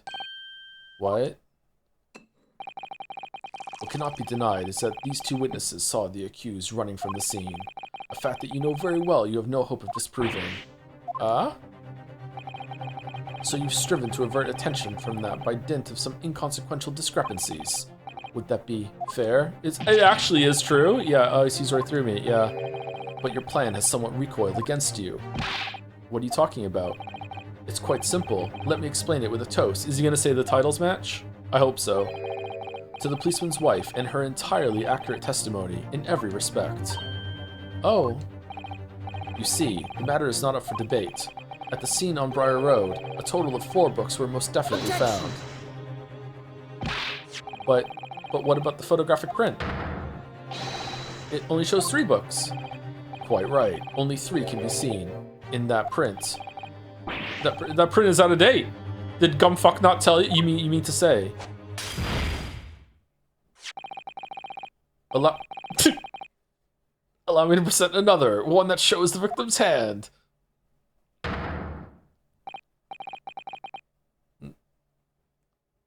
The Lion's Pride? Wait, what? So the fire made her throw out a book or explode a book? It's singed too. What the fuck are you talking about? How is it in her hand? I don't believe it. It's the 4th book. As you will observe. The 4th book was hidden from view in the original print by the victim's torso. No. No.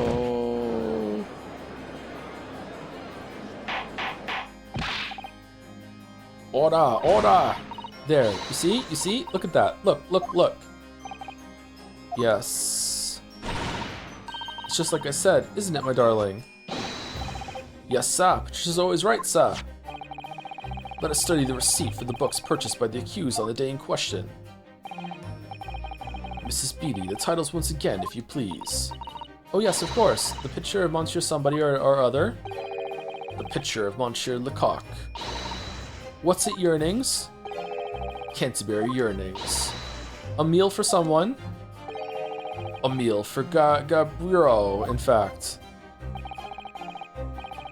As the court has just heard, the witness remembers the book's titles flawlessly, save for a few minor details. And while our wife is on the screen, we are going to be taking a break. I'll be back in about 5 minutes. I'm going to use the bathroom and get a drink. I'm not going to make a tea today, though. Be right back. Brush your teeth.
Alright, so how did the books get there?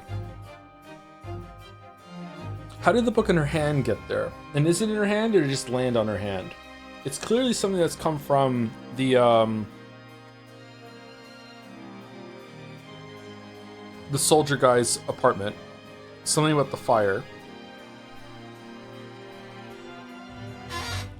There's no way it's a coincidence about the books.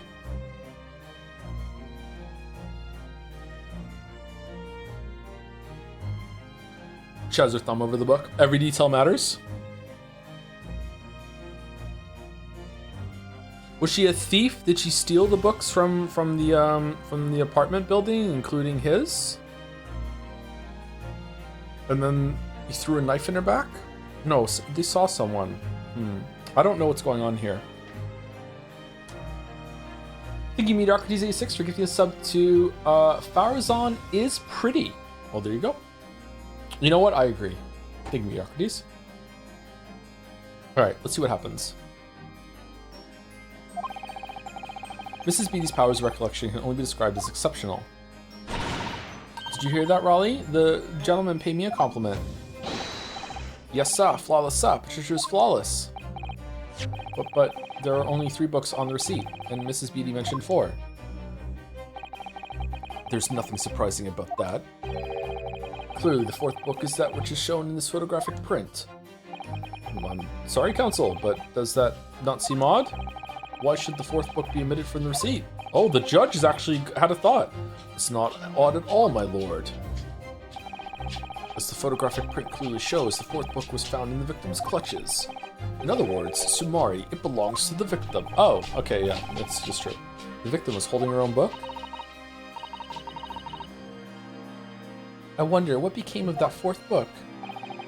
Obviously, it wasn't overlooked by the investigating officers at Scotland Yard. I have it here as evidence. You will submit that and the aforementioned photographic print to the court, please, Counsel. My pleasure, my lord. The second crime scene photograph has been entered into the court record. The second photograph of the scene taken by a policeman just after the incident. It specifically shows the victim's hand. The 4th book has been entered into the court record. A book entitled The Lion's Pride, discovered in the victim's hand at the scene.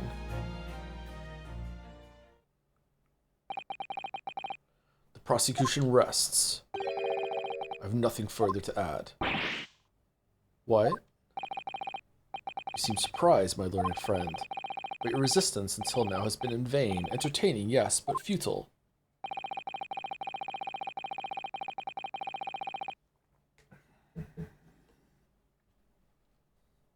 Is it the soldier guy and that's the lady he was having the affair with, maybe? And it was a fake name, James? It was relevant? Because otherwise why wasn't it, why was that a point? Was there a name on the bookmark? The spurious longer route to the accused's lodgings that you tried to establish in your summation examination, and the attempted discrediting of the witness's powers of recollection in your cross-examination. Feudal? I walked right into this, didn't I? You see, everything we said is true. What's your opinion on this case so far? It's okay. I feel like it's leaning a little too into the batshit with the members of the jury being really relevant and everyone was around there. But it's not like enough to dismiss the whole thing. It's just it's maybe a step too far when it comes to the weird and wacky that the series is known for. I'm not sure. It's all right. It's taken a while to establish everything. Just to get where he walked home, you know? That makes me think there's probably not much here, and they have to like plump it up a little bit with some filler, but we'll see. Maybe it's going to justify itself. I'm not sure. Isn't that right, my darling? Yes, Pat. Marry me, Pat. You already did, bud. So, perhaps the ladies and gentlemen of the jury would like to reconsider their positions. Should the court waste any more time on this Nipponese travesty? Or is the decision you have to make all too apparent already? You have heard all of the witnesses and seen all of the evidence. This trial has run its course. Mr. Naruhodo, I'm afraid we are in a terribly precarious position. I know, but if I fight back in the wrong way now, it could very well just make matters worse. Think, Rio, think. What do you do now? Raise an objection, wait and see. Alright, we're almost always raise an objection.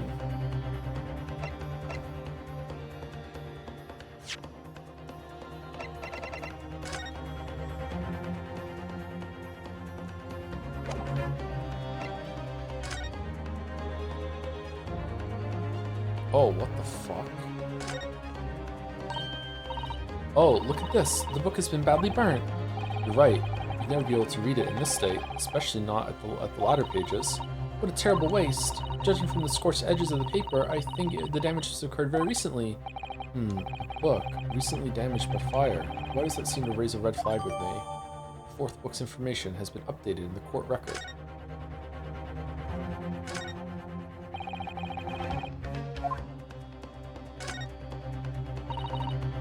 I really like this track. This music is really good. Let me see. It's a book entitled The Lion's Pride. I'm afraid I don't know any English literature at all, so it wouldn't be something I've heard. Wait a minute. The Lion's Pride? That's strange. I think I have heard of a book by that name before, and very recently too. It's a title I recognize too, Mr. Naruhodo. Can we open it? No.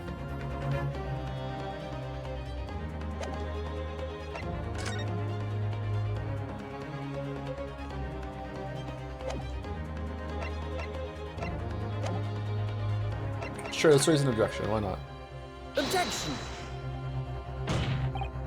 I'm not done yet. No, my learned friend. It's over. That last cross-examination was your final chance to establish a credible defense, and you failed.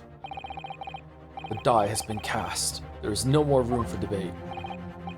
Well, it might be over as far as you're concerned, but... I can't think of what to say. If I may, Lord Van Zieks, it seems somewhat boorish to close down the debate at this point. Oh. Your insignificant little Eastern Isle must be a lawless hole indeed, for a lowly judicial assistant to have the audacity to intervene in a moment like this. Oh. Don't be mean to Susie! I am, to my shame, still a very inexperienced lawyer. So you'll have to forgive me, but I consider my assistant's advice essential and her opinions invaluable. Mr. Naruhodo! One of this land's great guiding principles is tolerance. So the court will hear you, madam. Go ahead, Miss Susato, please. Very well. Pray, what insight can you give us? What have we all overlooked in this matter that you see fit to pursue further? Well, the court has been presented with new evidence, but only after the last cross-examination finished. I see. And you believe that this new evidence warrants further examination, do you? What? Mr. Naruhodo, what do you think? It's just possible that this new evidence might be the decisive proof we've been waiting for. The judge is sure to ask the members of the jury to announce their leanings in a moment.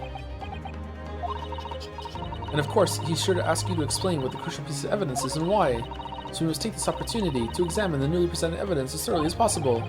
Yes, I understand, and thank you, Miss Susato. This is it. Susato-san has managed to win us one last chance here. I can't let it go to waste. What's investigations like then? Because if it's Chadworth, who's very confident, very experienced, knows his shit, you can't have these moments of like, oh, I'm just experienced, I'm just a little guy, oh, if only I knew, like, because Wright was like that too, because Wright was like a fledgling, right? So what is it like to be Chadworth?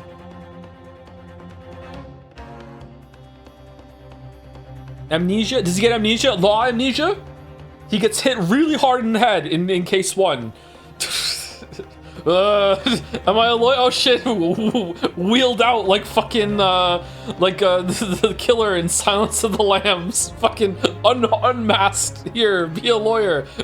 Shit. Can't let anyone know that I have law amnesia. The defense wishes to present evidence, my lord. Benzie.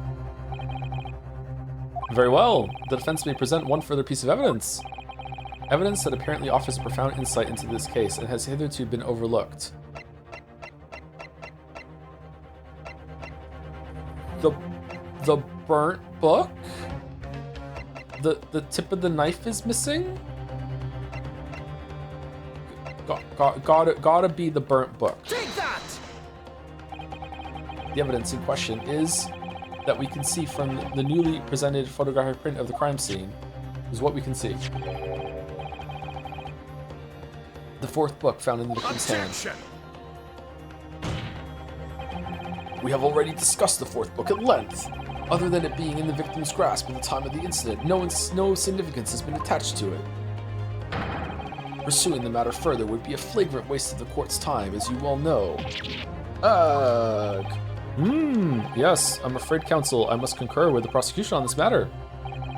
When I afforded you this opportunity, you led the court to believe that the evidence in question contained a hitherto undiscovered clue. So I must insist that you elaborate, counsel. You will identify this clue at once. Do I make myself clear? Oh, yes, my lord. It's, Mr. Naruhodo, I believe the prosecution is trying to avoid a thorough examination of the evidence, which means you may very well be on the right track. Yes, I think you might be right. So, counsel, precisely where is the vital clue to this case which this fourth book conceals? Well, it's got to be the burnt mark, right? Got it! I would ask the court to observe the back of the book in question. The back? What do you... Good gracious. Alright, I like the use of music that sometimes when you get it right, it makes the music cut out and you're like, oh, I got it right. But other times it doesn't cut the music out and you're like, like, was that wrong? Like, it's really good. I still don't know if this is right or not. It seems like it was right, but yeah. The back, what do you... Good gracious. It's been burnt to a crisp. It seems like this is dialogue that's moving us forward. So we have to ask ourselves, why was the victim clutching what is clearly an unreadable book? It is undeniably an extremely unnatural thing for her to have been doing. Objection! Unnatural, you say? And what of it, my Nippity's friend? Oh. Were I to concede the point, if it bears no relation to the case, there is nothing to discuss. So, should you wish to assert that this fire damage is some veiled clue as to what happened that day? Pray, do enlighten us all. What truth does this charred book hide? Charred book. There's just one possibility here, which I can't quite bring myself to rule out. A mono TV. It's an outside chance, certainly, but worth a try. Alright, I'll explain my theory. Don't keep us waiting any longer then, counsel. Explain this theory of yours. What are you suggesting that you can ascertain from the fire damage this Soritomo suffered? That the shop sold it, its owner, its owner, for sure, yeah. My lord, the burn on the back of this book reveals a startling truth about the book's owner. I beg your pardon. We already know who the book belongs to. The victim was gripping it in her hand as she fell to the floor. After all, it's obviously hers. The question of how this book came to be in the victim's hand is yet to be answered. However, as to the questions of who the book really belongs to and where it originated, the defense has very credible answers. Good gracious, how can you possibly? Very well, I'll play along with this futile attempt to delay your inevitable demise. But do remember, the members of the jury may well burn you if your little gamble goes awry. Uh-oh. Counsel, the defense's response here is very likely to influence the final outcome of this trial. So tell the court, who do you claim is the owner of this burnt book? Him. John Garadeb. Take that! The answer is that book belongs to the couple who own the house where the defendant has his lodgings. A certain Mr. and Mrs. Garadeb. Who the fuck is that? The landlords? And whether this is some extraordinary coincidence or some kind of fate at work, I don't know, but of all the people in London, one of the 6 chosen for jury duty in this courtroom today is none other than Mrs. Garadeb herself. Oh my goodness, me? I think you must be mistaken, sir. I'm not Mr. Garadeb's wife. I'm his maid. Things would be so much easier if you would just drop the pretense. Alright then, how about a simple question for you? Have you ever seen this book in Mr. Garadeb's house? I would never presume to know all of the books he keeps, sir. Objection! This is outlandish behavior. This woman is the accused landlady, you say. You implicate this hard-working member of the public. You besmirch her without a shred of evidence. Your actions are unforgivable.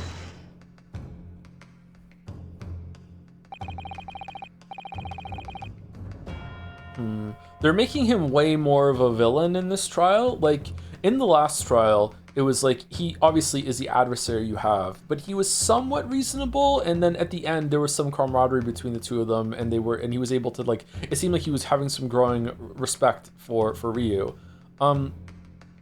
This time he's not like he's being way more contentious. I wonder if he thinks this is fun, or is he actually mad? I don't know. Is he just putting up a strong front? I don't know. He also has gotten more racist from the last one too. This is not mere conjecture. The defense happens to know that on the day in question, at almost exactly the same time as the victim was stabbed on the pavement below, another incident was taking place in the room on the top floor of Mr. and Mrs. Garrideb's house. Okay, so the only way it could have gotten into her hand around that time is either they threw a flaming book out the window and it landed there, and then she picked it up, and then a knife that was somehow dangling from a window outside of that just suddenly just fell and landed in her back. No, so she picked it up, or she is the one who's having an affair with Mr. Garrideb, and she got that book that has a message in it somehow, or the timeline is a little off. Another incident was taking place in the room on the top floor of Mr. and Mrs. Garrideb's house. Good lord, what sort of incident, counsel? A fire, my lord. Afraid to say it happened in the blink of an eye, you know. The whole place filled with smoke. Couldn't see a bally thing. Didn't take long for the fire to spread, of course. The bally furniture started going up as well. Worst of it is, I lost my favorite, a book called The Lion's Pride. The Lion's Pride? By Jove, the very same title that's the subject of this debate. Oh dear me. This is risible. All you've told the court is that a book by the same name was involved in a fire, in which case it would be reasonable to assume that it was burnt to ashes. And entirely unreasonable to infer that it magically removed itself to the scene of the crime. Perhaps it would make more sense if I told you that the cause of the fire was marital discord. Without going into details, it appears that Mrs. Garrideb was considerably enraged. Apparently, she continued to attack Mr. Garrideb even amid the flames. Oh, how awful. I can't even imagine being so horrid to the one you love. Can you, Raleigh? Absolutely not, sir. My Patricia would never raise a finger against me, sir.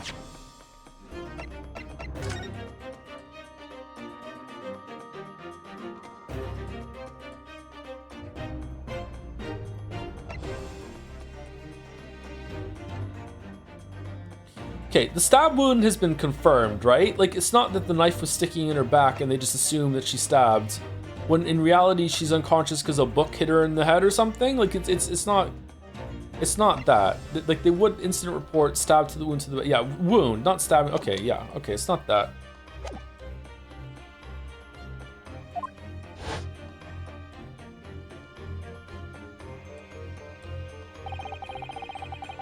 Had all my favorite old novels in that case, but as soon as the fire got hold of them, that was it. Whoosh, up in smoke. Then the wife started hurling things at me. There was I, back up against the window, under heavy enemy fire, incendiary books incoming 10 to the dozen. The man had his back up against the window, and he had burning books thrown at him. Goodness gracious! Big books of fire! Are you suggesting that the book was thrown through a window and landed coincidentally at the scene of the crime? Objection! Okay, if it did, who gives a fuck? No, a thorough investigation of the surrounding area was conducted the very evening of the incident, and there is no report of the Garrideb's window pane being broken. That's quite true. We also saw no sign of broken glass when we visited the Garrideb household. But is it not conceivable that the window was open at the time and... Not even remotely! Let's not forget the season and the chilling weather that accompanies it.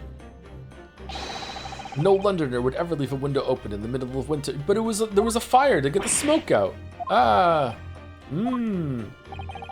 Does the defense postulate this scenario in all seriousness, counsel? Maybe they're fake glass. There's no real glass in the windows. fake made, fake glass. This is not. You can stick your hand through it. Just there. Did you try? Do you earnestly claim that the book found in the scene was a flame projectile thrown at by Mr. Garrideb's wife? I believe it's a possibility, my lord.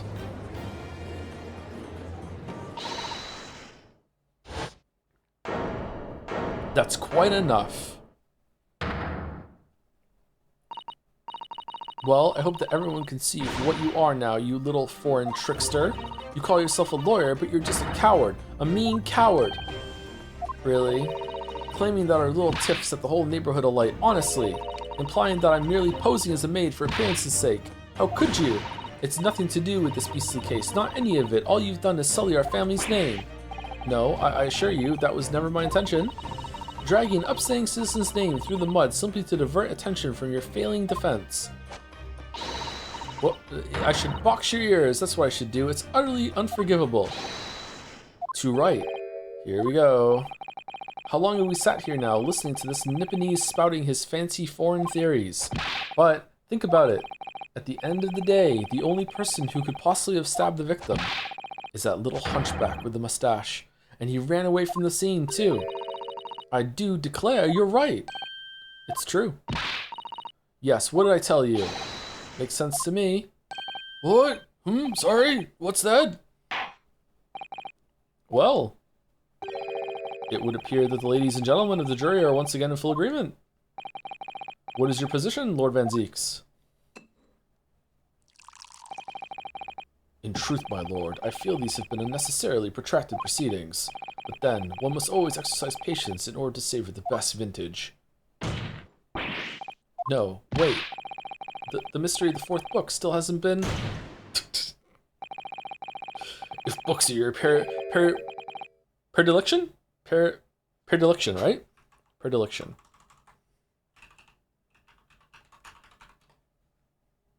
Predilection. Predilection. Predilection. Not liction. Lection? Predilection. Predilection. Predilection. If books are your predilection, my learned friend, study them on your own time.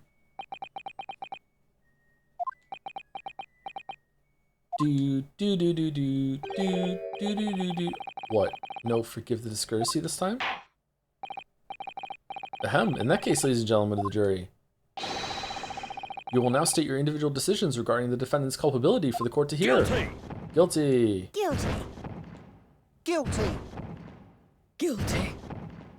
Guilty. Guilty. Oh, guilty. My voice is actually kind of close for him. All right, are we doing another examination summation? Examination. Excavation. Thank you for that unambiguous response. Also, thank you to Furball for the 11 months. I think you struggle with my name every time, and I'm usually not here to help by the time you read subs. It's Fireball. My apologies. Oh, it's Fireball. Firball. Fireball. Oh, I'll try and remember. That's twice now. It's over. Mr. Naruhodo, don't give up. Miss Susato, have you forgotten? The battle isn't over yet. You're not suggesting? Of course, the defense has the right to another summation examination at this point. Fucking hell. You could still convince the jurors to change their minds. You have one more chance. My lord, the defense asks to exercise its right to a summation examination. You already did that, not allowed. Humph.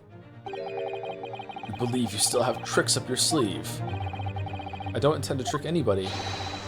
I intend to uncover the truth.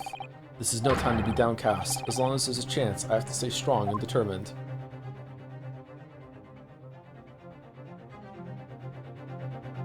To be continued. Really? We're doing a save?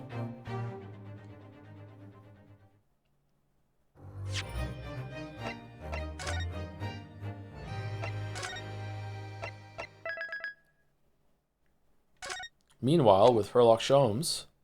I've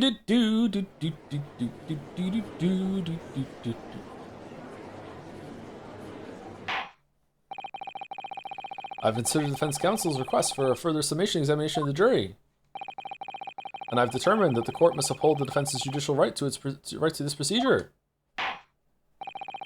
So, counsel, you will now proceed with your second summation examination. I presume the jury is ready, Mr. Foreman? We are, my lord. Very good. In that case, I must ask each of you now to state clearly and concisely for the court. The grounds on which you find the defendant guilty of this crime.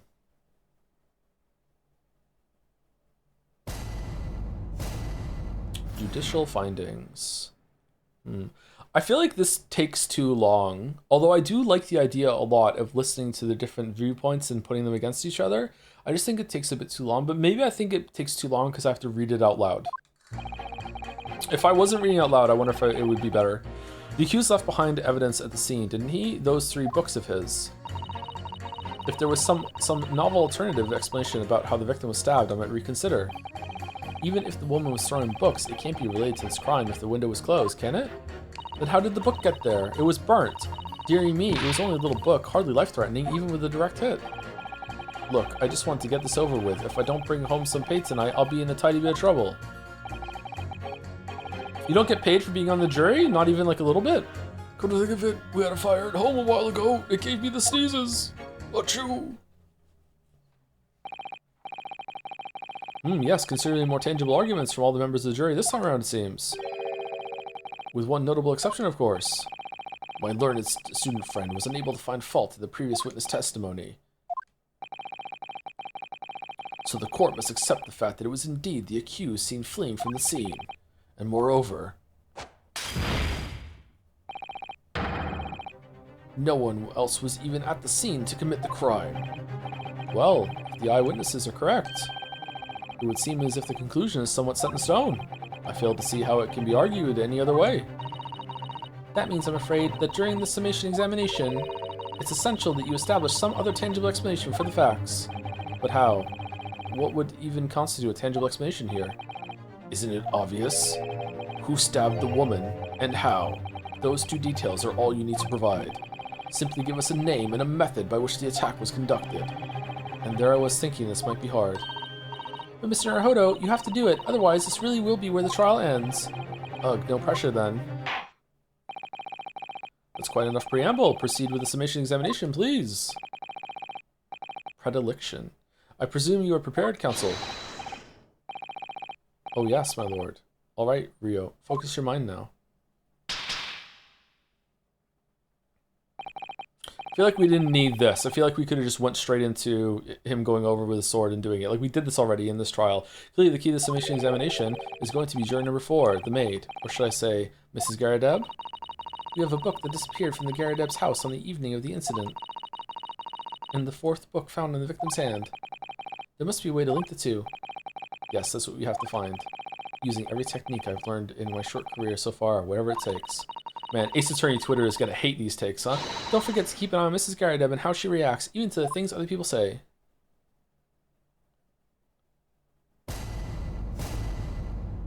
Jury examination. The defense's rebuttal. I like that the couple was in the background there. Because I thought I was finding the scene, didn't he? Those 3 books of his. Hold it!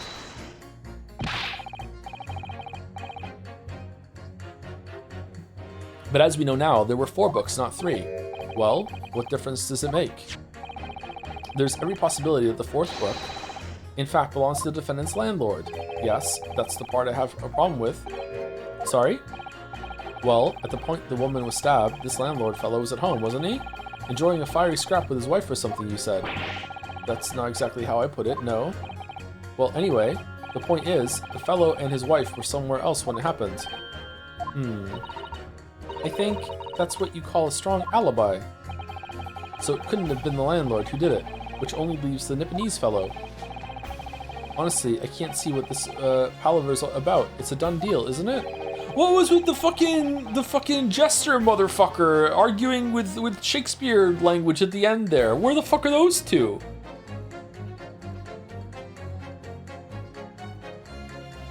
I suppose it is, since I've nothing left to say. If there's some novel alternative explanation about how the victim was stabbed, I might reconsider. Hold it! So, you might be willing to change your decision, you mean? Oh my, such a light on your face, but I'm afraid I shan't be swayed by emotion. Despite what you may think of me, I am a very modern, metropolitan, and rational woman. That's great. If one reads the morning papers, it's all forgotten by tea time, isn't it? So why read them in the first place? He's got a point, it's true, yeah. You see, modern, metropolitan, and rational thinking, wouldn't you say? And not at all extreme. As I see it, an overwhelmingly suspicious Japanese man has been implicated by overwhelmingly strong testimony. So despite one or two minor puzzlements, I do declare that the man is overwhelmingly guilty. Modern, metropolitan, and rational logic, wouldn't you say? Overwhelmingly. But us modern gals are always delighted to embrace new fads, you know. So I'd only be too happy to consider an exciting new theory if you could come up with one. I'd be happy to do that too, if only I could. Let's do our very best not to disappoint the modern and metropolitan young lady. Right. I'm glad you admitted rational there. Even if the woman was throwing books, it can't be related to this crime if the window was closed, can it? Hold it! But what about the possibility that the window was open? What about it? I mean, there's just no way it could have been. How can you be so sure? The prosecutor fellow over there said it earlier, didn't he? Winters in London are no joke. You don't want to invite that sort of cold indoors. So no, that window wasn't open. Us Londoners like sitting by the fire and staying warm, see? This is a weird thing. I don't know if it's just because I was like younger, I was a kid, but I feel like the coldest I have ever been in my life was living in like drafty old fucking house in Cardiff. Even though the winters get way more brutal in Canada, like Canada, like I've experienced like close to fucking -40, like just like it gets so fucking cold. But yet, like sleeping in a drafty house at night, just like fucking like holy shit, it never got. I don't even think it ever got like close to like -10 in Cardiff most I was there. It didn't snow most winters, and yet it was just so fucking cold. And it's not just inside the house either. It's like walking to and from school. There's just something about the cold that just seeps into your bones and just stays with you all day. I guess I don't know. It's just because I was smaller. I'm not sure. So no, the window wasn't open. Us Londoners like sitting by the fire and staying warm. See. But you couldn't categorically state that the window wasn't open, could you? It just wasn't. They wouldn't have opened it. Then what's the point in even having windows, huh? Counsel, you will kindly refrain from childish bickering. Judge, fucking Von Zeek keeps smashing glasses and putting his feet on the stand. What the fuck are you talking about? Oh, I'm sorry. Somehow I need to show there's an undeniable possibility that the window was open. Because this young man isn't going to budge otherwise. Dear me, it was only a little book, hardly life-threatening if you were directly. Okay, you're gonna say that the window was open because of the smoke, right?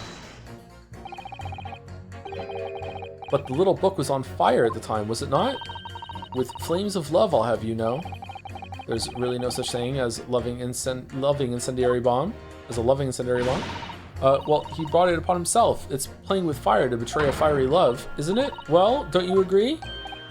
Oh, well, any kind of betrayal is certainly a bad thing, yes. But I think the argument might have arisen out of your misunderstanding, Mrs. Garadeb. Never you mind that. The point is, we were just having a jovial little dispute, nothing more. Poor juror number 5, and I won't have any more of these suggestions that it was anything whatsoever to do with this crime. You gonna pour tea on my lap? Right, well, we'll see about that, but what about juror number 5? He doesn't seem to be turning a hair at Mrs. Garadeb's relentless onslaughts. It's almost as though he's used to it. What a gentle soul he is. Or maybe also having an affair? You're used to it? So used to it? Look, I just want to get this over with, and don't bring home some pay tonight. I'll be in a tiny bit of trouble. Mr. Garadeb in a costume? Hold it! You just want to get this over with. How can you sit there and say something like that? A man's future is at stake here. Well, him and me both then, like I said before. What? I told you already, I'm a day laborer, aren't I? If I don't bring home some readies with me tonight, you'll find me floating face down in the Thames tomorrow morning. What? You heard me. My missus isn't one to mess about, you know. She can be fierce, believe you me. Another shining example of marital bliss then. A situation like this cropped up the other day. It was, well, do you know, it's funny, but I can't quite remember. Huh? Sorry? It was too frightening, that's the thing. I must have blocked it out. Helpful.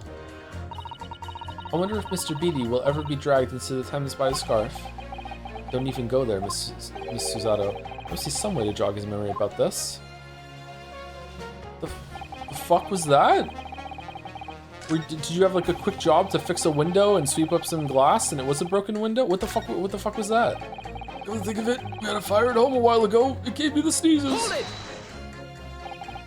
Does that have anything to do with your decision about the defendant's culpability in this case? Sorry, what's that? You'll have to speak up, lad. Fire sneezes, had to open a window because it gave you the sneezes. Let's go. Can you tell us more about that fire?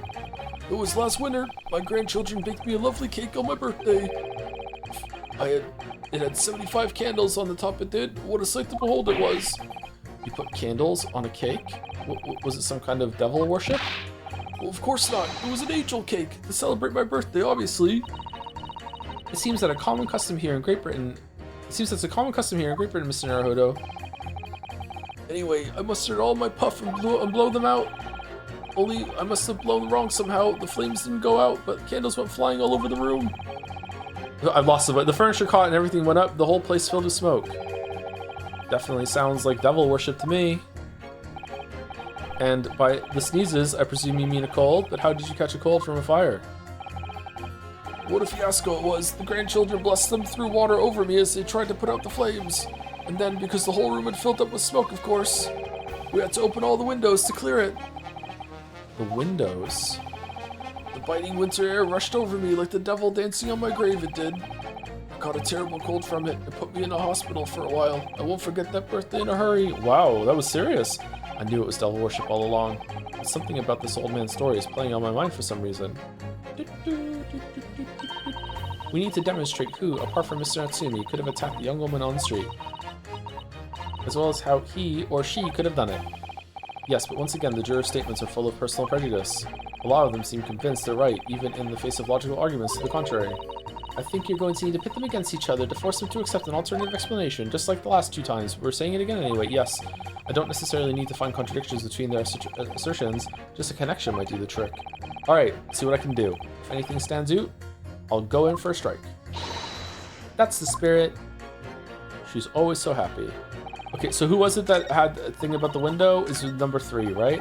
Even if the woman was throwing books, it can't be related to this crime if the window was closed. Okay, so we're going to put that one and that one. And I think this is probably going to unlock new dialogue that's going to make it so we can jog juror number 5's memory or whatever the fuck happened. And then we're going to use that to pit it against someone else. Objection!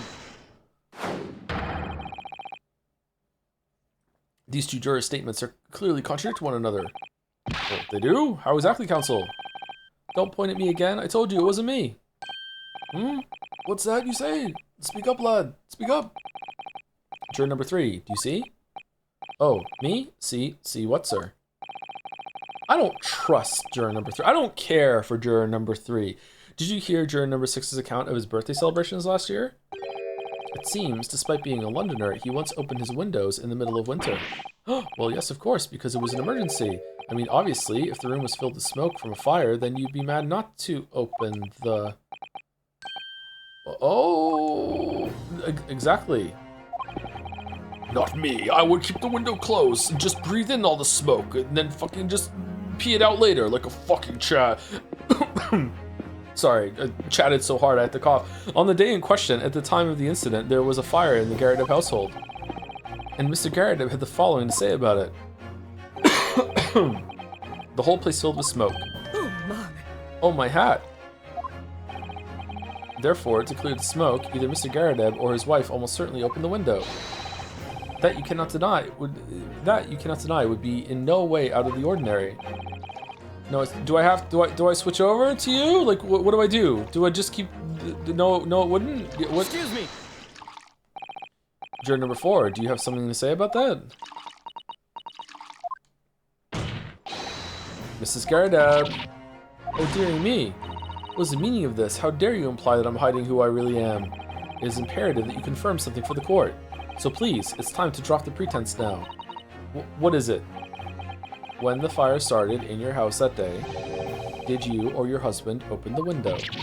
What? I beg your pardon? What are you insinuating? The room would have been thick with smoke after the carpet and bookcase caught fire as they did. In a situation like that, it's inconceivable that you wouldn't have opened the window. Boo! He didn't do the joke. Boo! And what if we did? And what if we did? Alright then. Yes, you're right. My husband was frantically trying to open the window, which can't have been easy since I continued to give him a justly deserved book battering. Even though your house was on fire? Oh, you never stop throwing until the anger subsides. It would be terribly bad for the nerves to do otherwise.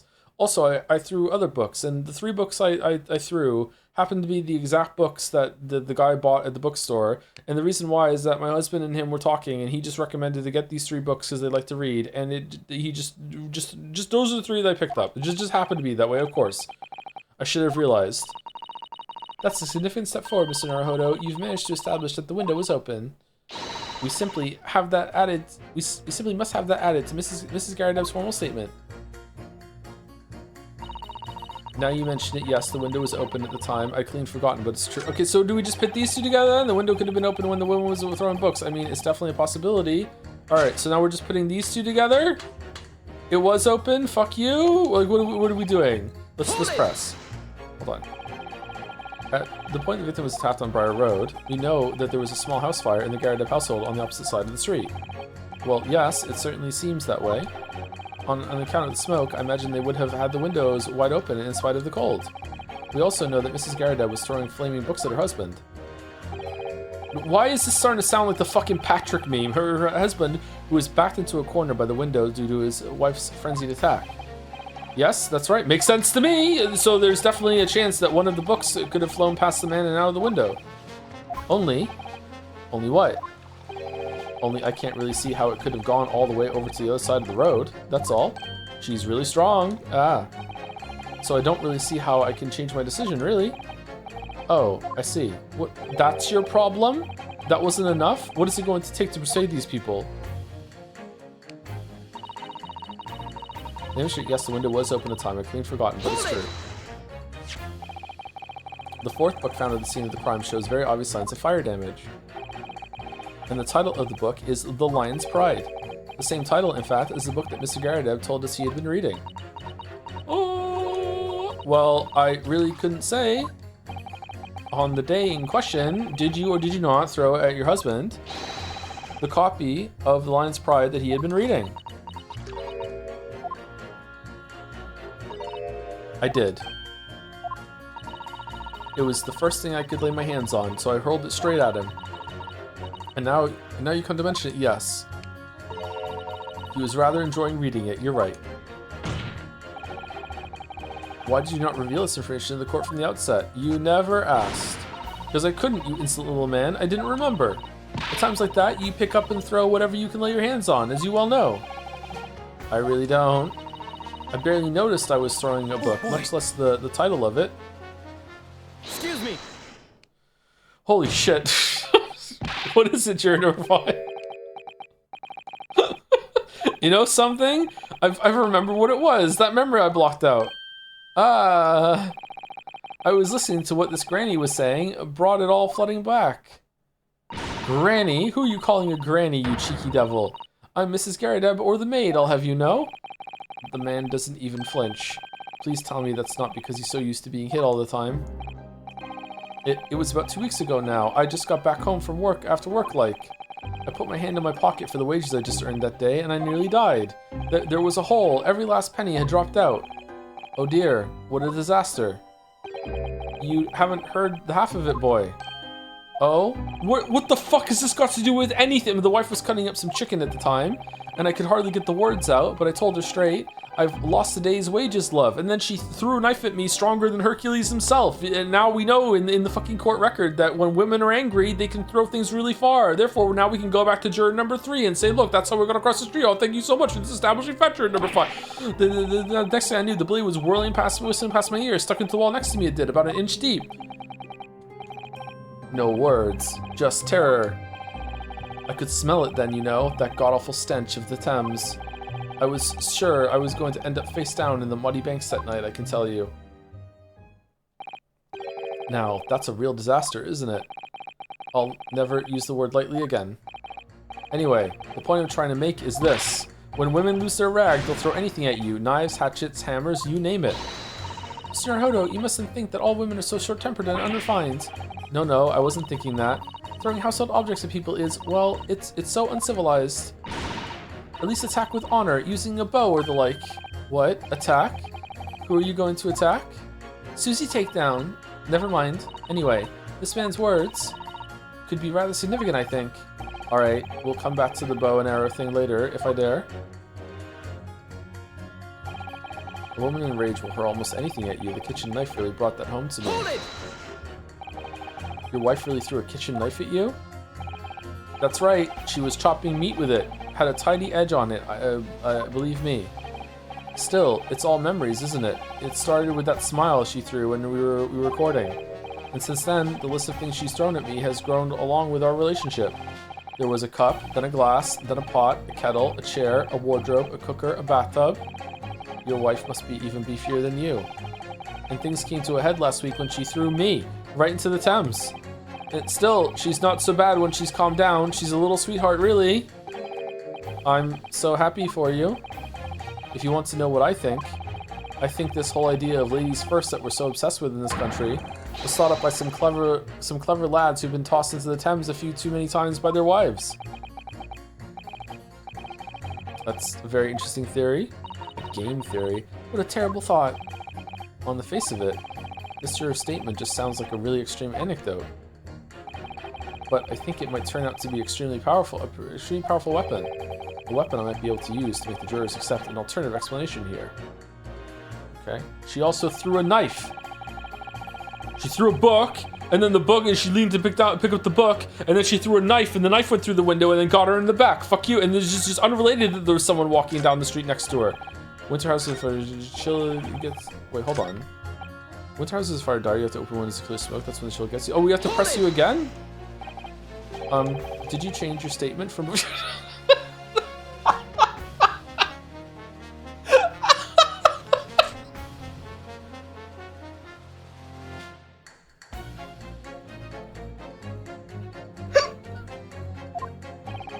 What a great bit!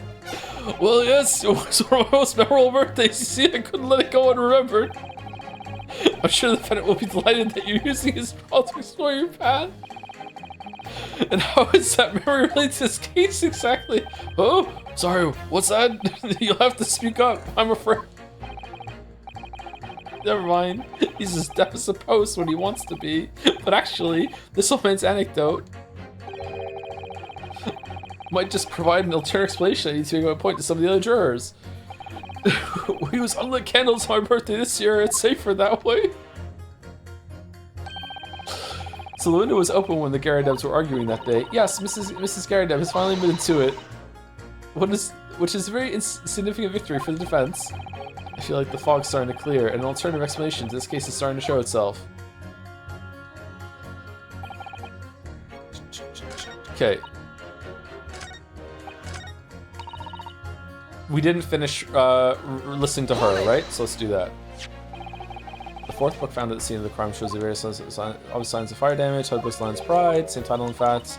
Yeah, well, I really couldn't say. When they questioned, did you do the following sort of reading? I did.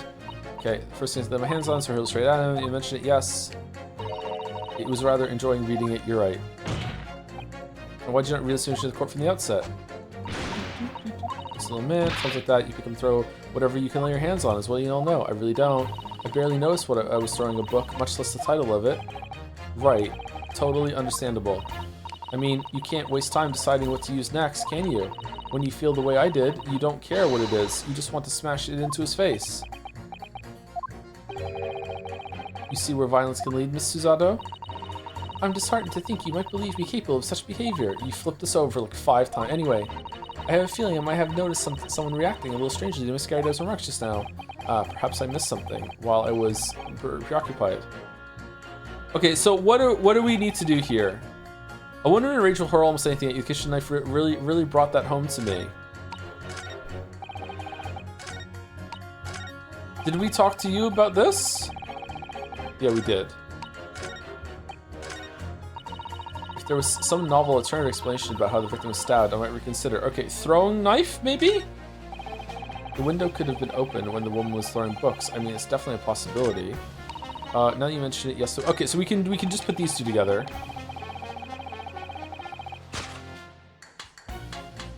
Right? Definitely a possibility. No, it's true.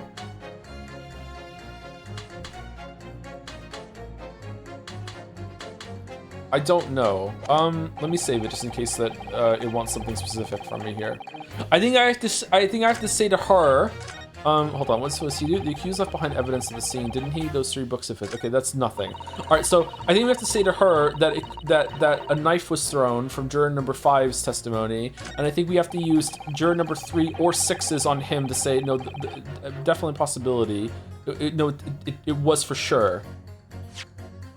I think. I'm not sure. Let's save it just in case we get this wrong.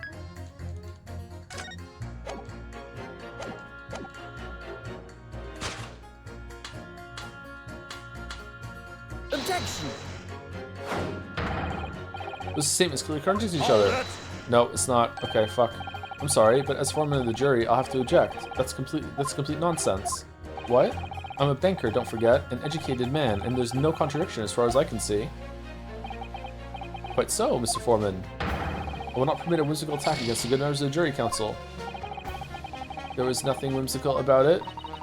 It's very important to listen carefully to every juror, Mr. Naruhodo. Then you can decide where the contradictions really lie, if there are any. Okay, so I'm not countering this statement then. I'm countering the statement about him saying that I don't think it could have gotten all the way across the street.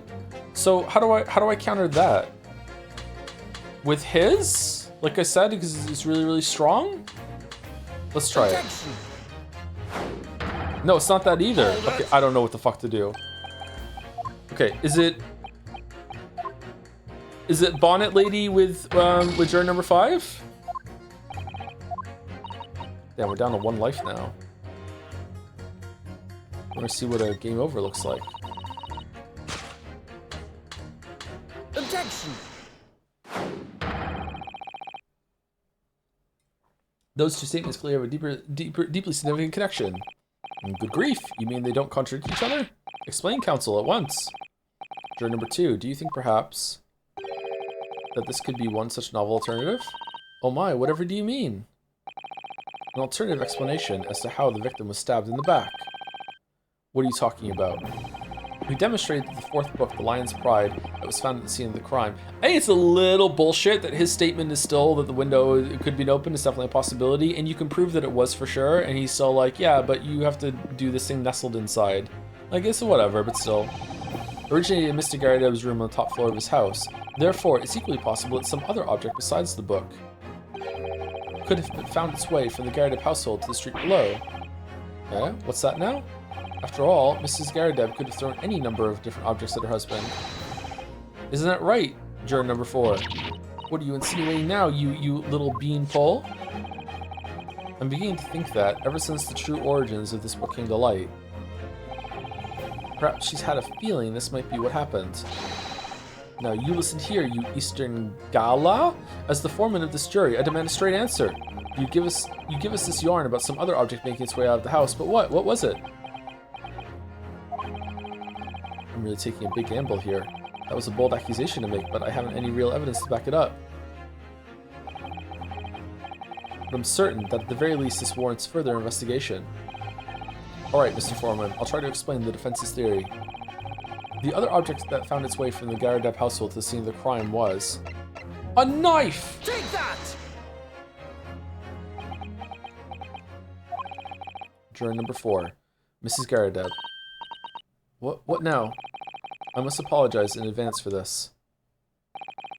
But I need you to confirm something else for the court. This knife. Have you ever seen this knife before? Good Lord, Counsel, what on earth are you doing? That's the weapon that was lodged into the victim's back, man. Shut up, Judge. She might have said yes before that. My lord, remember that when the victim was attacked, Mr. and Mrs. Garadeb were in the throes of an argument. Mrs. Garadeb was hurtling anything she could at her husband, who had been backed up against the window. A window that had been opened to clear the smoke, and through which a book sailed to land at the crime scene. You can't seriously believe that. The book was found in the victim's grasp? Are you saying that it flew out of the window and across the street to land neatly in her hand? Huh, even my missus hasn't got a name like that. Yes, I admit, there are many details we don't yet understand, but that's the point. That's precisely why. We must not allow this trial to end. Not right now. Oh my. Mrs. Garadeb, your answer please. Have you seen this knife before or not? Oh, Thud.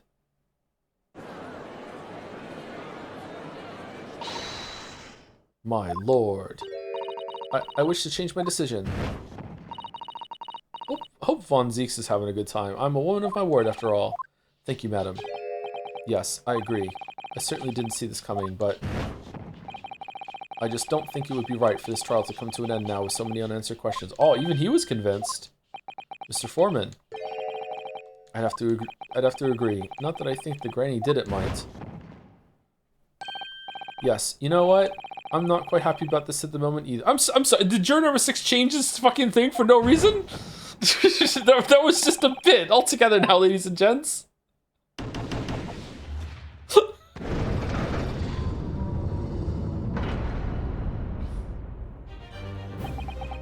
We did it. Well, congratulations, Mr. Naruhodo. So, as a result of the defense's summation examination, a number of jurors' leanings have changed.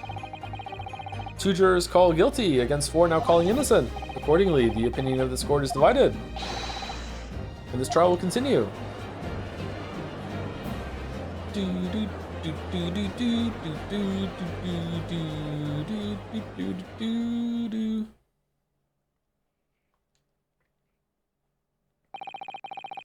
Now then, Lord Van Zeeks, how does the prosecution wish to proceed? Drink, yeah. This trial is rapidly descending into a farce.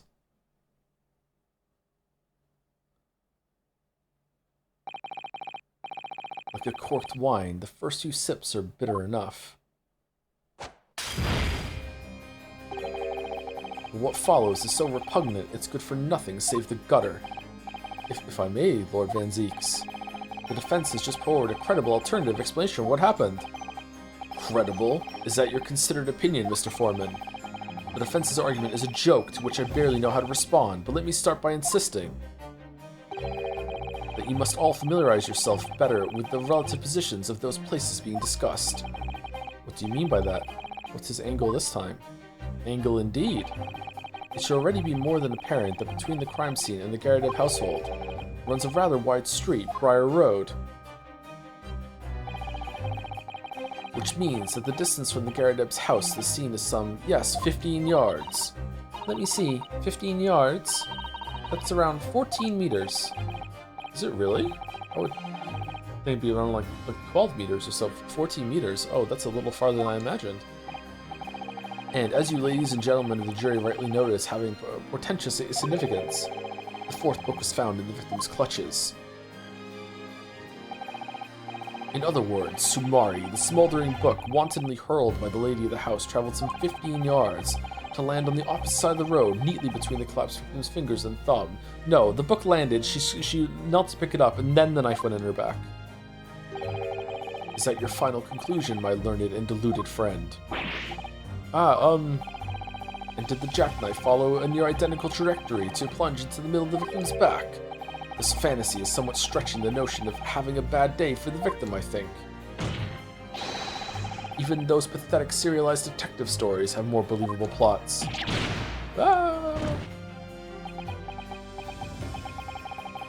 There's nothing I can say to that. That prosecutor loves the sound of his own voice. Yeah, me too. Miss Susato, serialized detective stories are pathetic, are they? How dare he? Maybe let's pick our battles here. I like that thing. How dare you? I like that thing. My lord, might I be allowed to speak? As judicial assistant, you may speak for the defense, yes. Go ahead. Van Zeeks, you're fucking dumb. Everyone loves those serialized stories. They're great entertainment and you know, educational too. I learned everything I know today about being a lawyer from those. The prosecution may consider the idea a fantasy, but what the defense has postulated was believable enough to persuade the jury to change its leaning. And as such, the court has a duty to explore this alternative explanation as thoroughly as possible. To that end, juror number 4, Mrs. Joan Garadeb, must be called to testify and submit to cross-examination. Saints alive! A cross-examination of a juror. Oh yeah, those 2 are still there. Order! Well, this is highly irregular. It is unprecedented for a member of the jury to be summoned to the witness stand. Objection!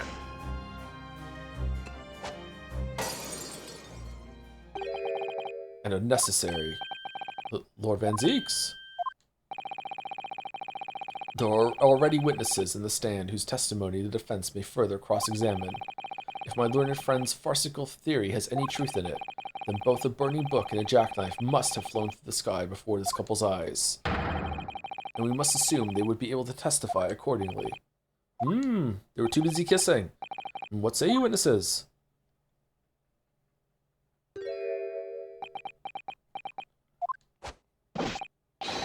Yes, sir. Constable Royally Beat, reporting for duty, sir. Well, good morning, officer. Sorry for dozing until now, sir. Haven't slept for a month on account of a villain who's appeared on my beat, sir. Oh, they're so heroic, these London bobbies. Patricia, my darling, I've been neglecting you, but no more. Oh, Rolly, my hero, you make me swoon. Very well, I hereby reject the defense's request. Oh. This is bullshit and order the witnesses to stand in the stand to testify again. State forthwith before the court any details pertaining to the defense's alternative explanation of events. The animating these two is really time consuming, and by God, we need to get at least one more testimony out of it. Yes, sir.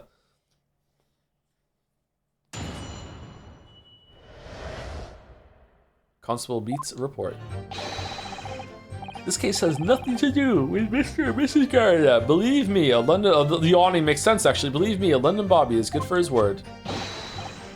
You see, sir, the windows on the top floor of the Garda house are top hinged casements. Obviously, if anything had been thrown out of the window, we would have seen it.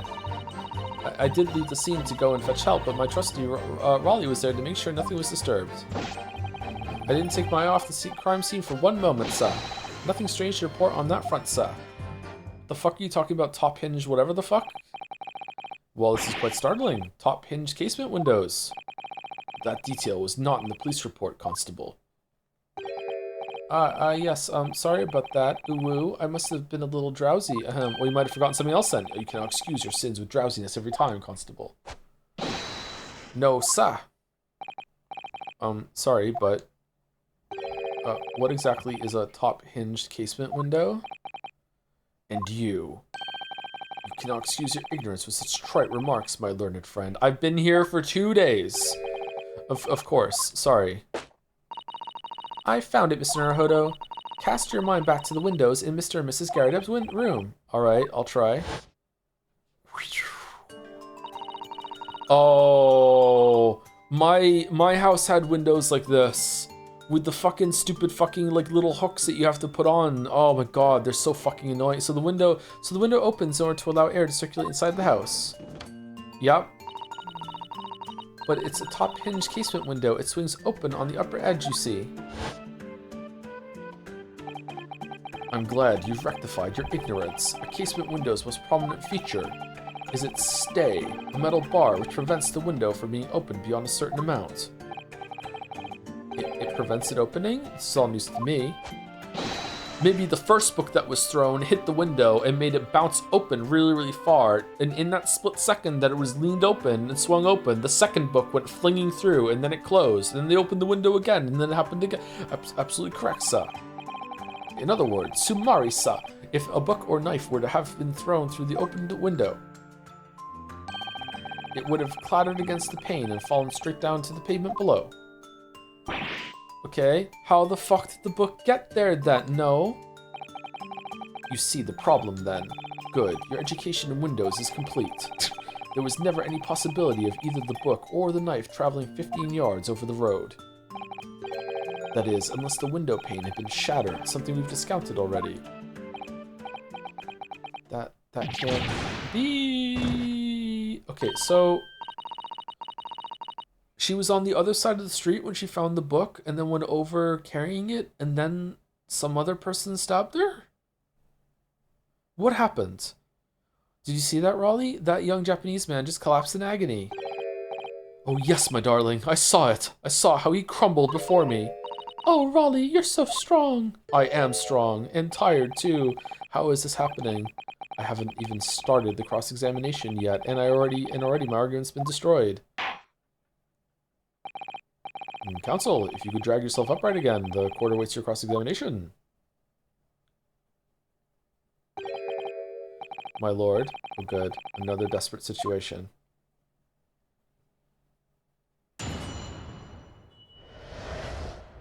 Constable Beats report. This case has nothing to do with Mr. and Mrs. Garrett. Believe me, a London Bobby is good for his word. Alright, we are one life away from dead. Okay. Hold it! How can you say that for certain? A very good question, sir. And the answer is this. As the noble founding principles of the force written on it as a reminder to all his policemen of our sworn duty. He showed us that before, didn't he? Did he? I can't say I remember. Yeah, he did, yeah. I'm surprised it didn't go into the evidence. To patrol the streets of London town and uphold the peace of the common man is what the job's all about. And that's why I can stand here today beside my long-suffering wife and tell you that Bobby's good for his word. I might sneeze again, while rubbing my tired eyes admittedly. Sa. Oh, Raleigh, you're so manly. Of course I am, my darling Patricia. Oh, Pat. Oh, Rolly. Patrolly. Pat Raleigh? No, none of this is what I meant. I meant, how can you say for certain that this case has nothing to do with Mr. and Mrs. Garrideb?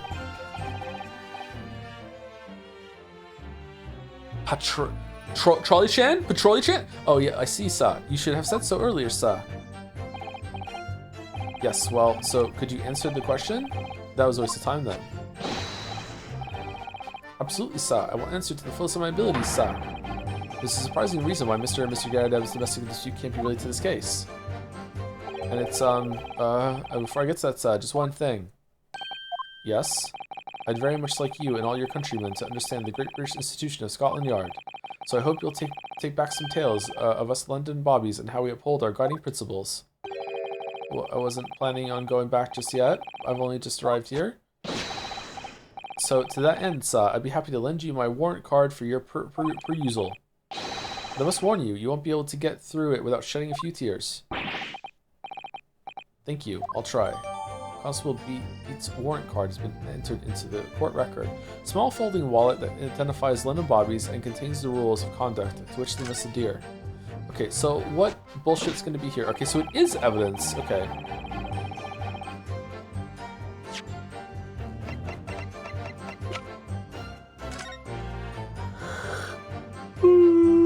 Principles of policing. Item 1. A policeman will strive to preserve the peace within his allotted beat. Item 2. A patrolling officer is expected to walk 20 miles around his beat every day for the furtherance of community relations. Metropolitan Police Regulations. Item 1. Any crimes fall under the jurisdiction of the beat in which they are discovered. Item 2. When a crime is discovered on his beat, a policeman must assist with initial investigations and help detectives.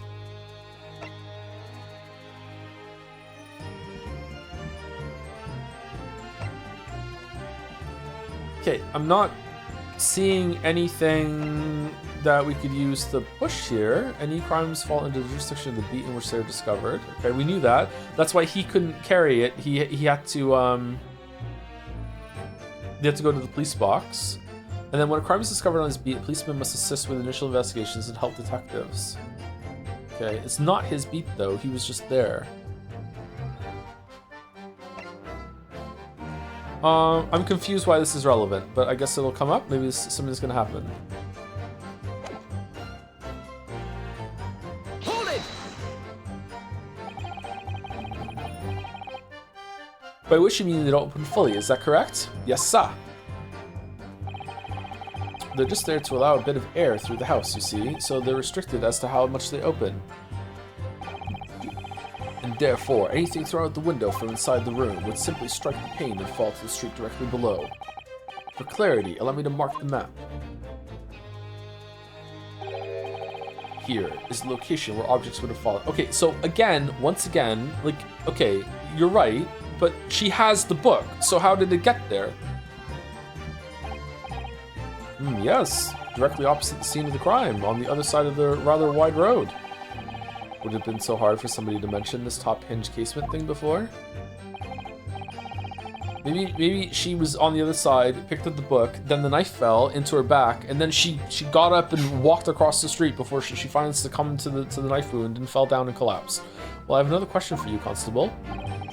And what would that be, sir? How do you even know? Maybe the knife was sticking in her back, but it hadn't quite gone through just yet, and then someone bumped into her and then pushed the knife all the way in, and then she collapsed. Why would you have any idea what sort of windows Mr. Garrideb's house is furnished with? Ah, well, sir, that's very simple. You see, I helped with the investigation yesterday. Oh, okay. Let's hear what he says before we do the interruption. You helped? In what way? Various members of the public were questioned in order to gather information about the case. That's right, sir. The sad truth is, we're all overworked. So even though I wasn't under the jurisdiction of my own beat, I obviously wanted to help. Okay, so that does go against what it says in the book that he just gave us, but now he's clarified already that, you know, he didn't have to do it, but he did. Okay, and also overworked. Blah blah blah blah. I see. Well, thank you. Oh, is it my turn now? Did you watch the new Knives Out yet? No, I didn't. Rise Up Dead Man or whatever like that? I didn't watch it, no. I like the first two. I think I like the second one better than the first one. I haven't watched the third one. Hold it!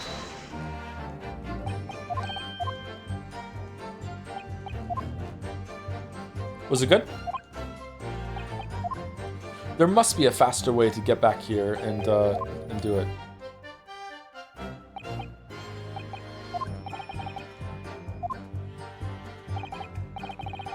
Well, another question for you, Constable. What would that be, sir?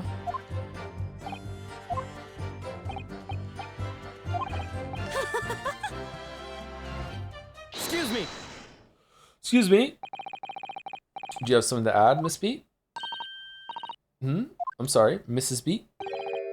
You look, well, delighted. Is there some particular reason for that?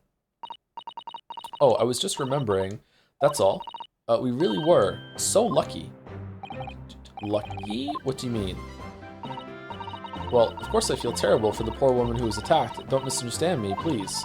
But we were just so lucky it didn't happen on Raleigh's beat. It was so close, you see. Oh, I hadn't... Oh, these fuckers.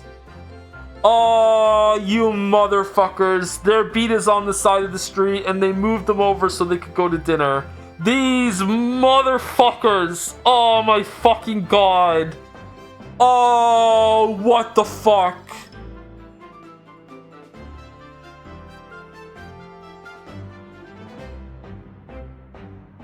Is it both of them or is it just her? Oh, I hadn't realized.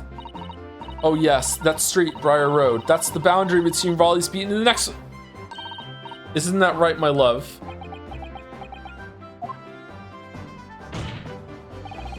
Constable Beat. Constable Torici! Oh yes, that's right. That's the reason I was helping out with interviewing the occupants of the Garrideb household yesterday. Their house is on my beat, you see, sir. Huh. That really was cutting it close then. Constable, I wonder if you could clarify something. If the Garrideb household is on your beat, does that mean that the pavement next to it is as well? Outside Mr. Garrideb's house? Yes, ma'am. The pavement on that side of the road is part of my beat. I see. I was unaware of that. Just think, if the woman had been attacked just on the other side of Briar Road, we would never have been able to go for that meal to celebrate our wedding anniversary. But that's the life of a Bobby after all. Extraordinary people are Bobbies, tirelessly working for the benefit of all Londoners. Do you know what I think? I think it was the good Lord's way of rewarding my Raleigh for all his hard work. Don't you think so, my darling? That must be it, Pat, my love. That must be it. I think perhaps we should make sure we have that information officially on record. Leave it to me, Mr. Naruhodo. I'll take care of it immediately. The case file's information has been updated in the court record. So was there even anyone walking down the street? Did you just see them and just blame it on them? What the f- And now it's my turn, I think. Obviously, if anything had been thrown out of the window, we would have seen it. But according to my notes here, the sun had gone down already and it was dark. Not your beat, you must go eat. Very nice. Oh, but Raleigh and I were strolling along, gazing at the night sky and looking for our lucky star. Sorry? The star that will guide us to eternal happiness. Can it guide you to answer the question? If a flaming book had cut across the sky in front of us, it would have lit up like a shooting star. You can't blame people for doing something when they're hungry, right? You know, you gotta have a good meal, and if I'd seen a shooting star, I would have made a wish upon it. Let Raleigh be an inspector, I would have said, 3 times at least. Of course, what with the smog and everything, we couldn't actually see any stars. In short, are you trying to say that neither a book nor a knife crossed the sky before you? Yes, sir. That is correct, sir. As sure as the night sky in London is starless, sir. It certainly seems like they're telling the truth. And when we saw the poor woman fall to the ground, so we ran straight over to help her. I did leave the scene to go and fetch help, but my trusty Raleigh was there to make sure nothing was disturbed. Hold it! Alright, so are they lying about seeing, like, the stuff happen? Or did they just come across, like, her already face down and on the ground, and then they just moved her over? Yes, you said that you went to a nearby police box to fetch another officer, is that right? That's right, yes. If it had been on Raleigh's beat, I would have known exactly where I was going, of course. Don't feel bad, my love. You can't be expected to know the location of every police box on every beat. So Raleigh told me the way. Only, I sort of got a little lost on the way. Patricia, my darling, that's why I love you. Your terrible sense of direction is bewitching to me. What? Okay, weird kink, bro, but alright. Oh, Pat. Oh, Rolly. Oh, please. So I suppose I was gone for about 15 minutes. But like I said, my Raleigh was at the scene the whole time, making sure nothing was disturbed. I was off duty at the time, of course, but true Bobby is never really off duty, sah. We love a clumsy queen. I didn't take off my eye off the crime scene for one moment, sah. Nothing strange to report on that front, sah. Hold it! Nothing to report. That's correct, sah. I had my eyes wide open the entire time, never looked away for a second. No one else approached the scene, and nothing was removed from it. I can swear to that on the yard's honor, sah. But how did the books get there?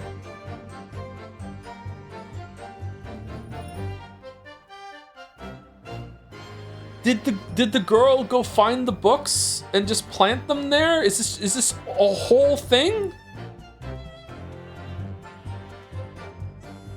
Just so they could have dinner? I can swear to that on the yard's honor, sir. Really? That seems a little strange.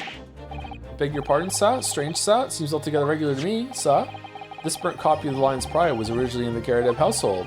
So the question remains, how did it find its way into the hand of the victim? Can you shed any light on that, seeing as you were at the scene of the crime the entire time?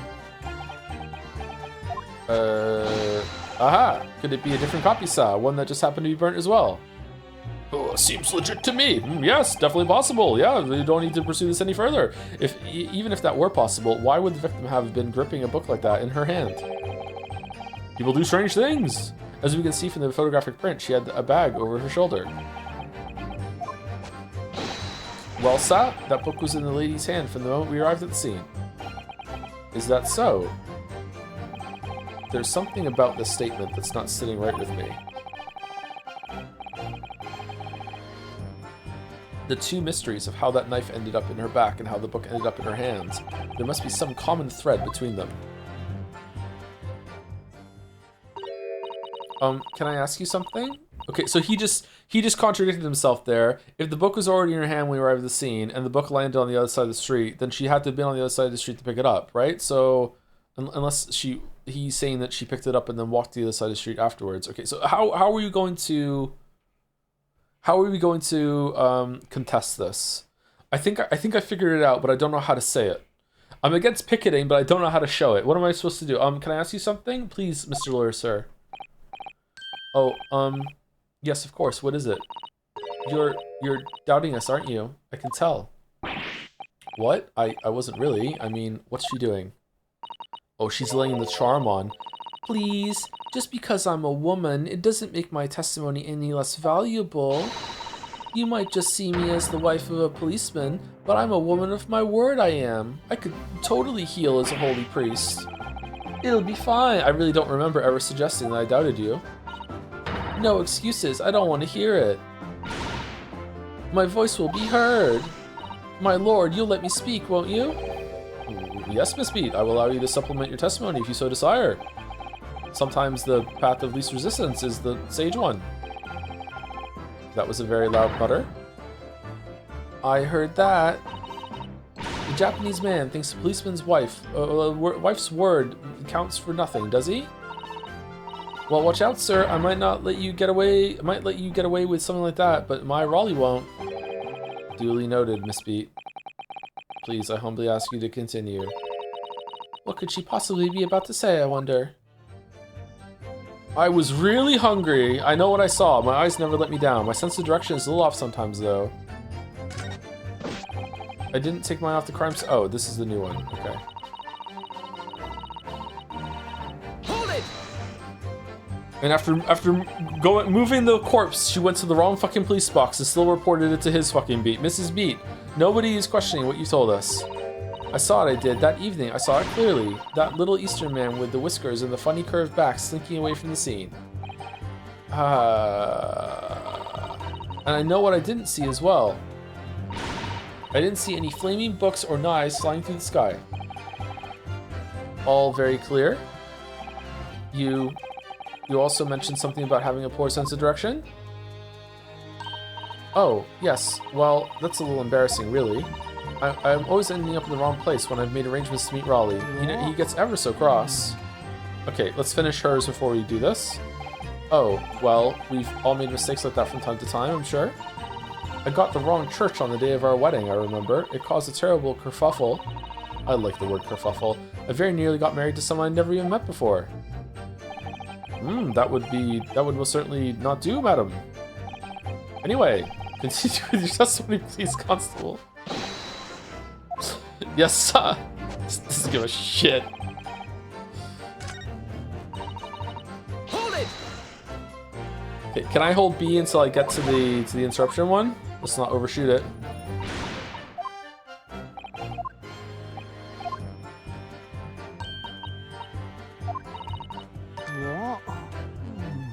Excuse me.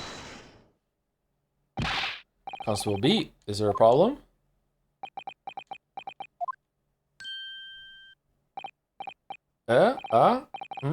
No, sir. No problem, sir.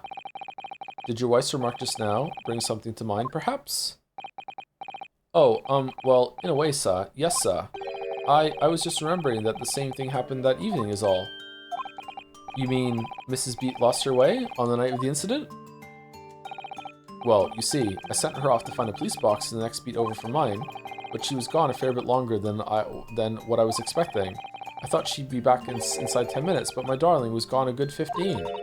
And I fucking timed it, I did. Oh, Raleigh, you're such a tease. But the reason I was so long was because of the bouquet, silly. The bouquet? The bouquet? Sorry, what bouquet are you talking about? Oh, it was a present for our wedding anniversary. Raleigh's so romantic. He saved up for it with farthings and halfpennies he found in the gutter while doing his rounds. Yes, how romantic? I'd forgotten all about it until just now. Had you, my darling? Patrolly, what the fuck are you talking about? Oh yes, but that was just between us. No talking about it to anyone else, darling. You have to promise. Really? Oh. Tell us the truth. We want to know. Spill the tea. What was that all about? Constable Beat looked very obviously troubled during the exchange. I'm afraid I can't offer any useful insight, Mr. Naruhodo. But I'm quite sure of one thing. We have to ask Miss Beat about the bouquet. Miss Beat, Mrs. Beat, this bouquet you just mentioned. I'd like to add details about it to your testimony, please. Oh, really? Yes, I'd love to. What the fuck is going on? What happened was, I dropped my bouquet and ended up losing my way for a while. Hold it! You mean you dropped the bouquet at the scene of the crime? Yes, that's right. I was so upset. And the fucking knife that was in the middle of it, it was lost too. When we ran over and saw it was a woman with a knife in her back, I was so shocked, I dropped the bouquet Raleigh gave me. And it landed on the knife and it snapped the tip off of it, but we didn't want to fucking fuck with the crime scene, so we just kind of slid it back into it again, you know, just put it in the little opening in the back of her coat. It was in a dark spot where the streetlights weren't casting any light, so I didn't notice it first.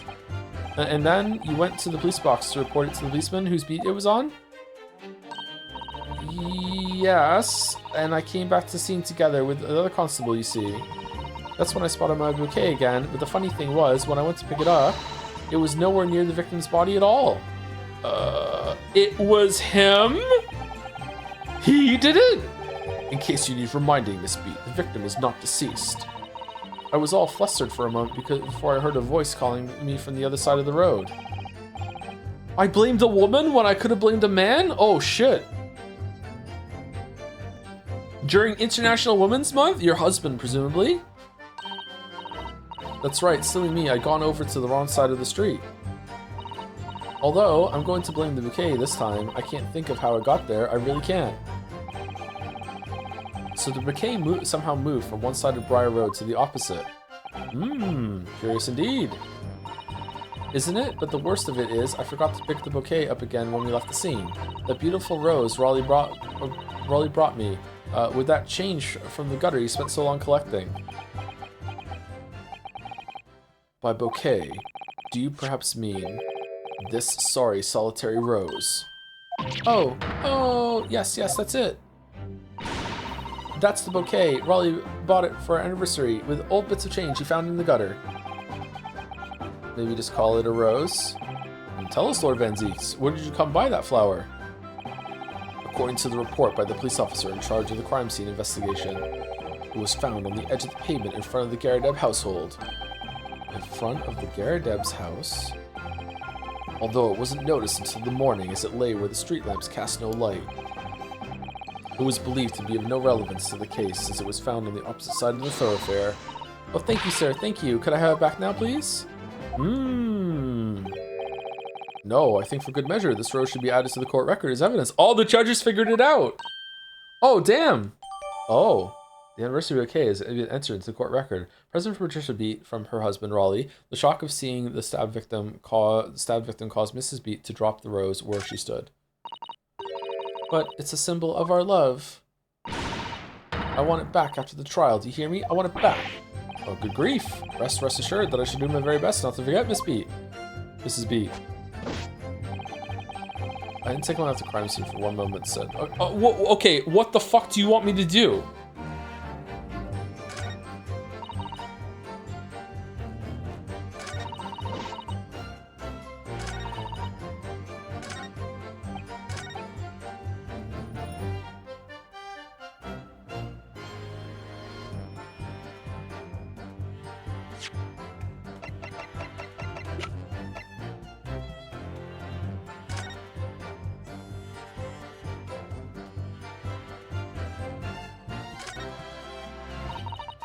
An English rose. It's such a beautiful flower. Save it. Yeah, I should probably save it. Yeah, this is a rose, is it? I've never seen one before. Do you not take an interest in flowers, Mr. Naruhodo? I wouldn't say that exactly, but I do know 3 types at least. I like flowers. Gosh, 3? Yes, plum blossom, peach blossom, and cherry blossom. Perhaps you should consider branching out, learning some that aren't fruit tree based, for example.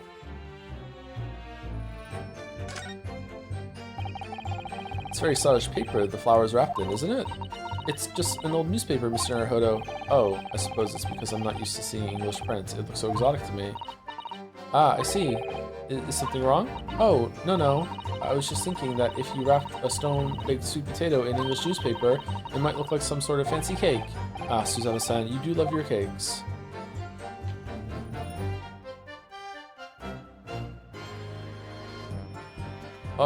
Okay, so I don't know what to do. Alright, let's save it, as chat suggested.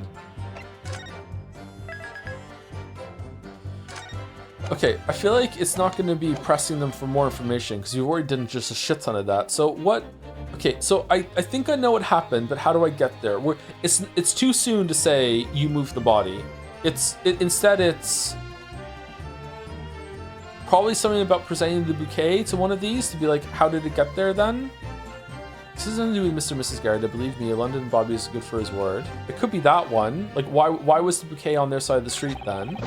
You see, Sal, the windows on the top floor of the Garadeb house are top hinged casements. It's not that one. Obviously, if anything had been thrown out of the window, we would have seen it. I did leave the scene to go and fetch help, but my trusty Raleigh was there to make sure nothing was disturbed. Why do you think you saw someone run when? Oh God, are you so confused and You're fucking, like, you're so sense of direction is bad that you saw, Natsumi bump into Juror 6 and you think that's what happened? But how did the books get there?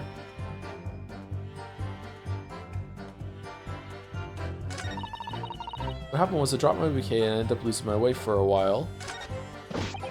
I didn't take my eye off the crime scene for one moment, sir. Nothing strange to report on that front, sir.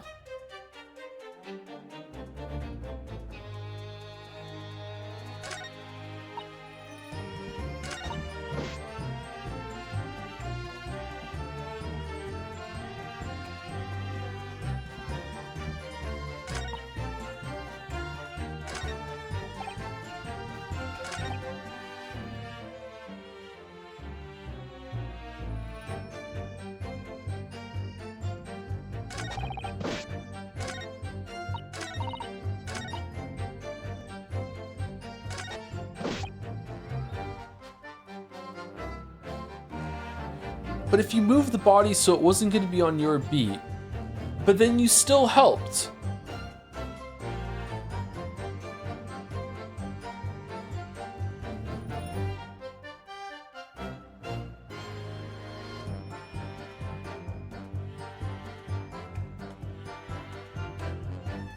Okay, I think it's probably nothing strange to report. Then how the fuck did the bouquet move then?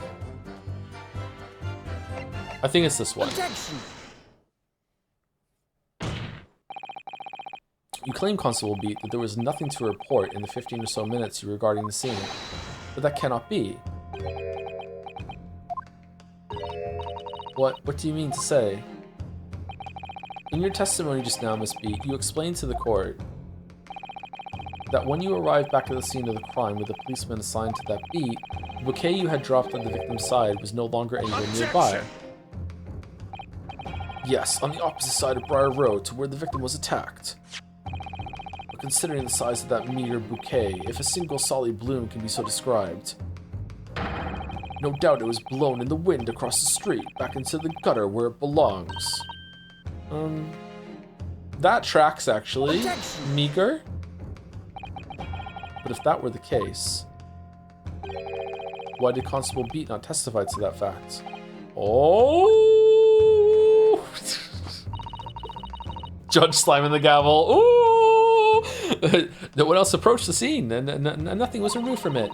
Constable Beat swore to that on Scotland Yard's honor. But the bouquet belonged to me. It has nothing to do with the case. That's why Raleigh didn't mention it, I'm sure. No, because sadly, it's not only your bouquet we're talking about here. More than one thing in this case is mysteriously the wrong way around. What are you talking about? Think about it. Besides Miss Beat's bouquet, there's Mr. Garadeb's book. You keep bringing up this insufferable fucking book, just let it fucking go. I agree with the prosecutor. We just need to move past this book. Mr. Garadeb's copy of The Lion's Pride, which was thrown out of the window by his wife, would have struck the pane of the casement window and landed here on the west side of the street. And yet, it was actually found here on the opposite side of the road in the victim's hand. Meanwhile, according to the testimony we've heard, Mrs. Beat's bouquet should have been dropped here at the scene of the crime on the east side of the street. Would you be able to, like, if you got knocked out and like you bent over, you picked up a book, then a knife gets you in the back and you collapse and you're holding a book. If someone dragged you across the street, you'd let go of the book, wouldn't you? So did he put the book back in her hand? Or were we just meant to be like, whatever, she just held on to the book?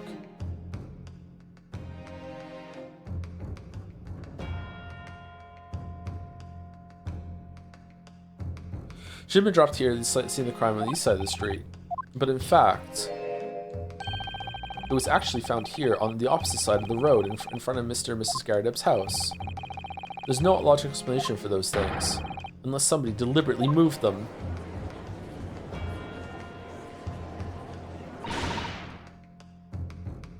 What are you trying to say? The way you're talking, it sounds like you think my Raleigh's done something wrong. Don't you listen to a word that scrawny lawyer says.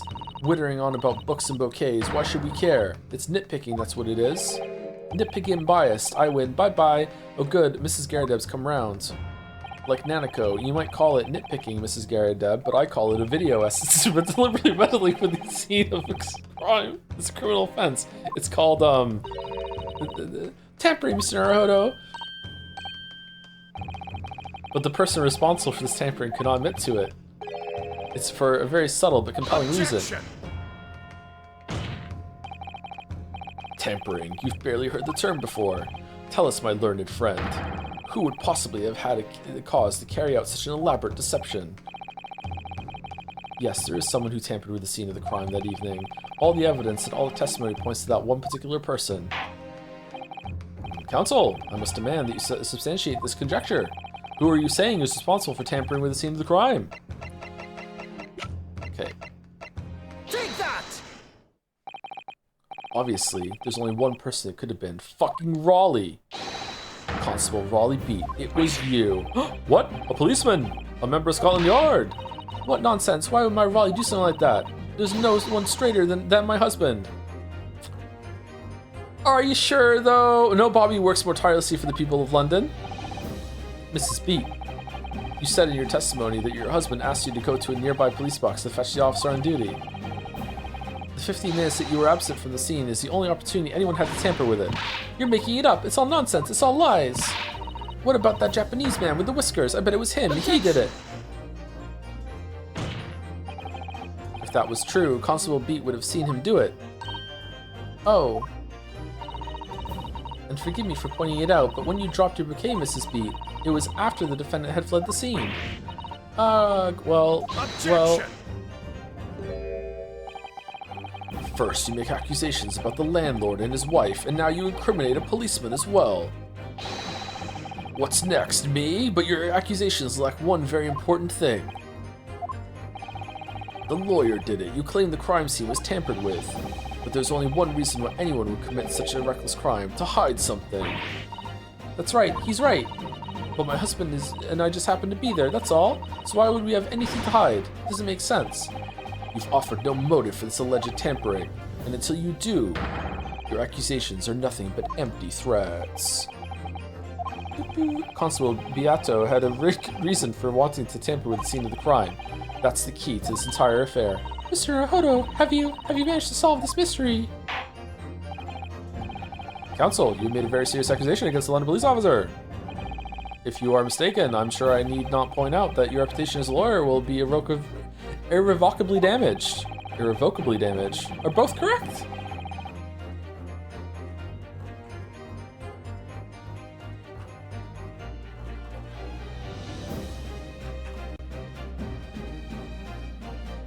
Irrevocably. Irrevocably?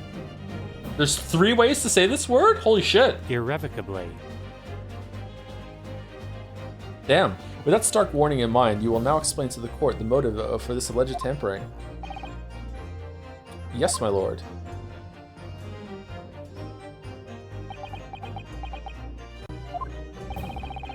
Constable Beat's motive for tampering with the crime scene was to hide where the book fell, where the bouquet fell, where the victim fell.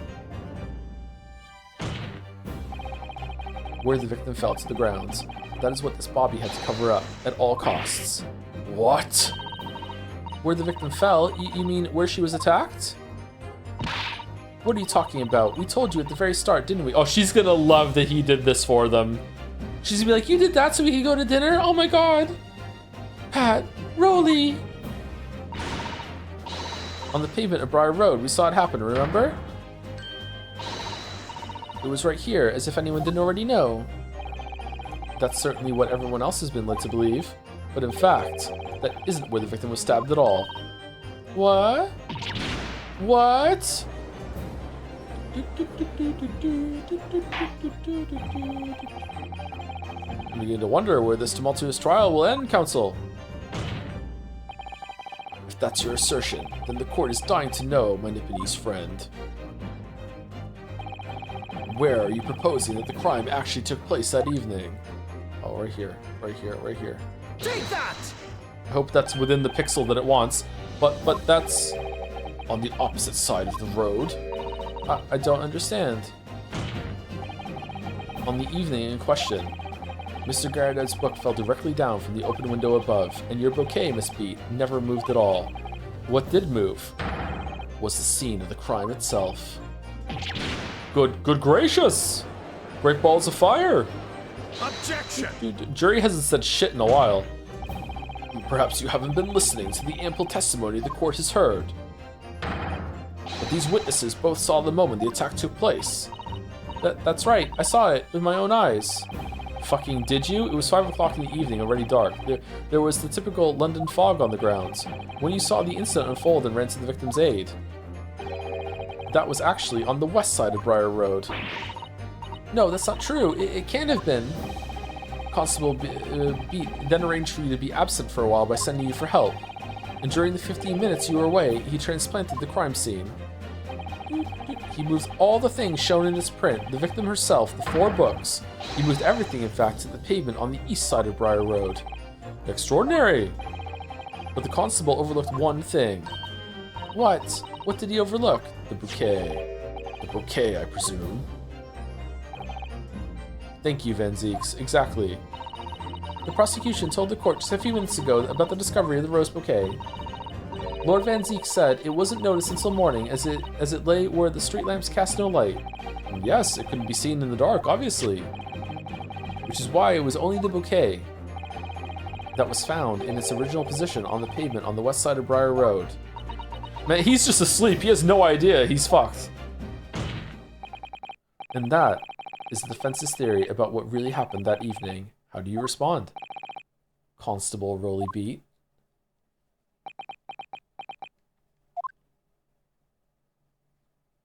Yes, it was me. I moved the body. I'm very sorry. I didn't mean to nod off again, but I haven't slept properly in a month. Did I miss anything important? Oh, Raleigh. It isn't true, is it? What that lawyer said, it's all lies, isn't it? I know it is, because you're the most upstanding, righteous man I know. I had a dream, a terrible dream. All the things I did that night, everything come out, everything exposed. Only it seems it wasn't a dream. It wasn't a dream at all. Good golly!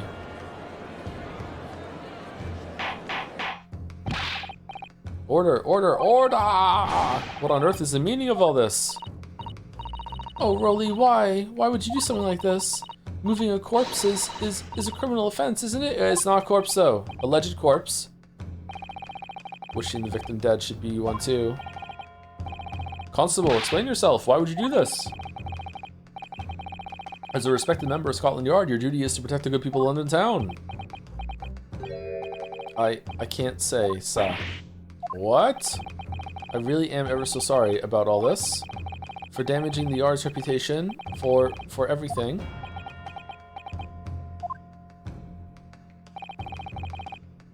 Okay, has there been a single bit this whole entire time, this whole entire game, that hasn't involved either evidence or crime scene manipulation? Like, all 4 of them. The fucking, she broke the bottle in the first one, and just general fuckery that what happened in there. The sailor fucked with the room after the, Kazuma was killed. Just everything to do with the fucking omnibus last time, and now this time with the street. Yeah, I have a possible explanation. For why on that particular evening, Constable Beat felt compelled to move the scene of the crime. I can think of one reason. What? How could you possibly know? You, a foreigner, presuming to understand the mind of Scotland Yard policeman. And yet, Lord Van Zieks, it is this foreigner who has uncovered the startling truth of the matter thus far. Base judge. I believe it would be beneficial to the court to hear this extraordinary young lawyer's theory. Whoa! Extraordinary? Why might I even say that we're great counsel for the defense, if you please? Yes, my lord. Now then, I think you had better show us some evidence. At once, my lord. I think we better show chat some saving.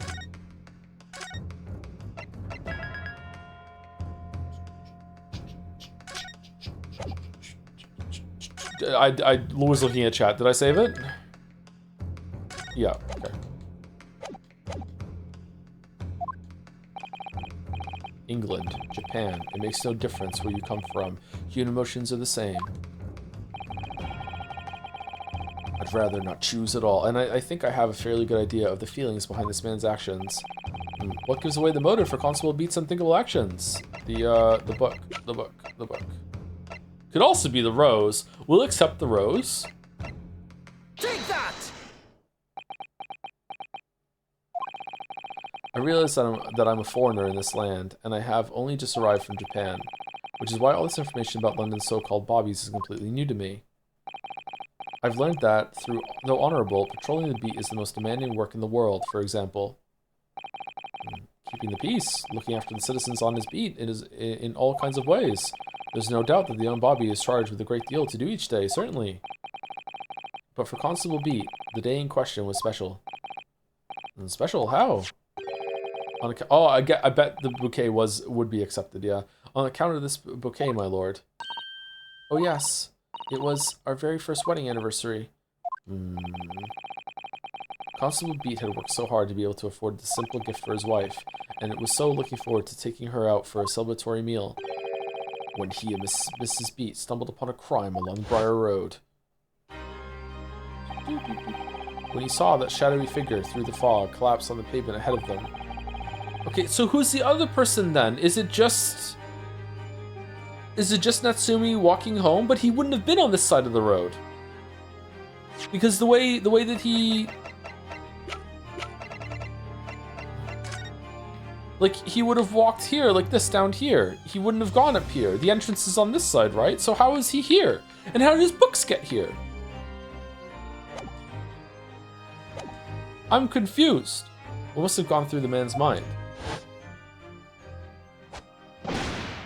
What's that? Just on one particular day, I was looking forward to celebrating my wedding anniversary. Mrs. Beat puts up with a lot being married to a Bobby like me. I wanted to show my dear wife how much I care.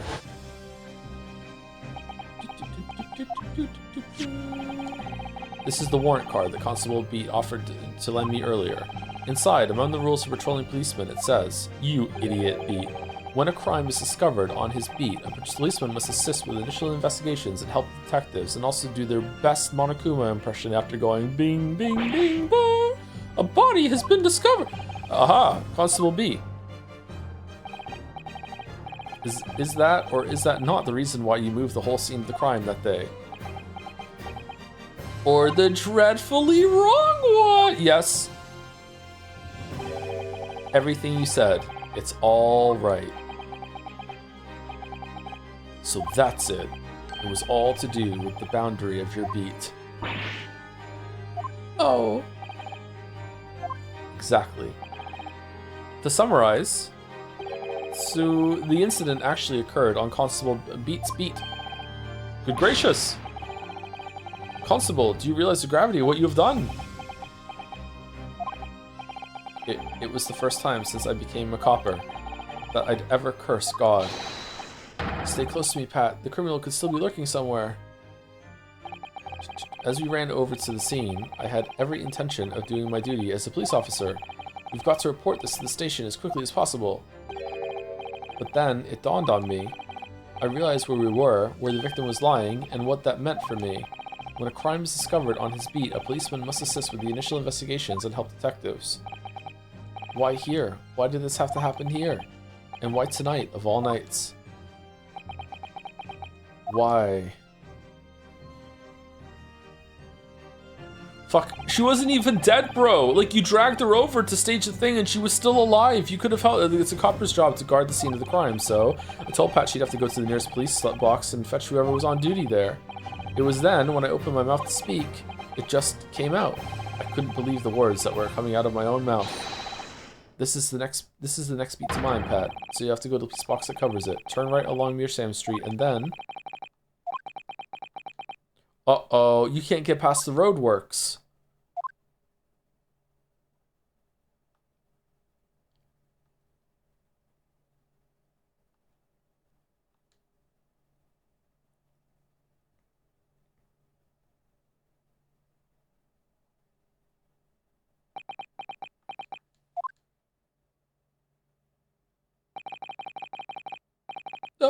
I'm... I'm sorry. I'm so sorry. Oh, Constable-san. I just wanted, just that one night, to take my Patricia out for dinner. Oh, Raleigh. Just that one night.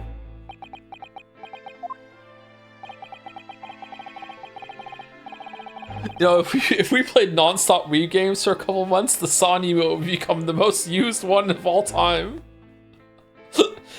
You knew that if the incident was on your beat, your evening of celebration would be ruined, and so you decided to move the entire crime scene outside your jurisdiction, just across the street to the east pavement of Briar Road, which falls under the neighboring beat's care.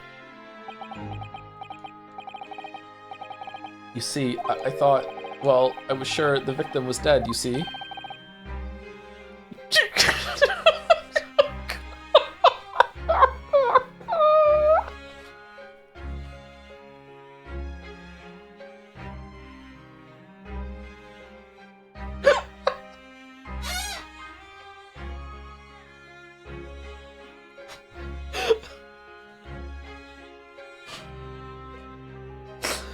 I beg your pardon?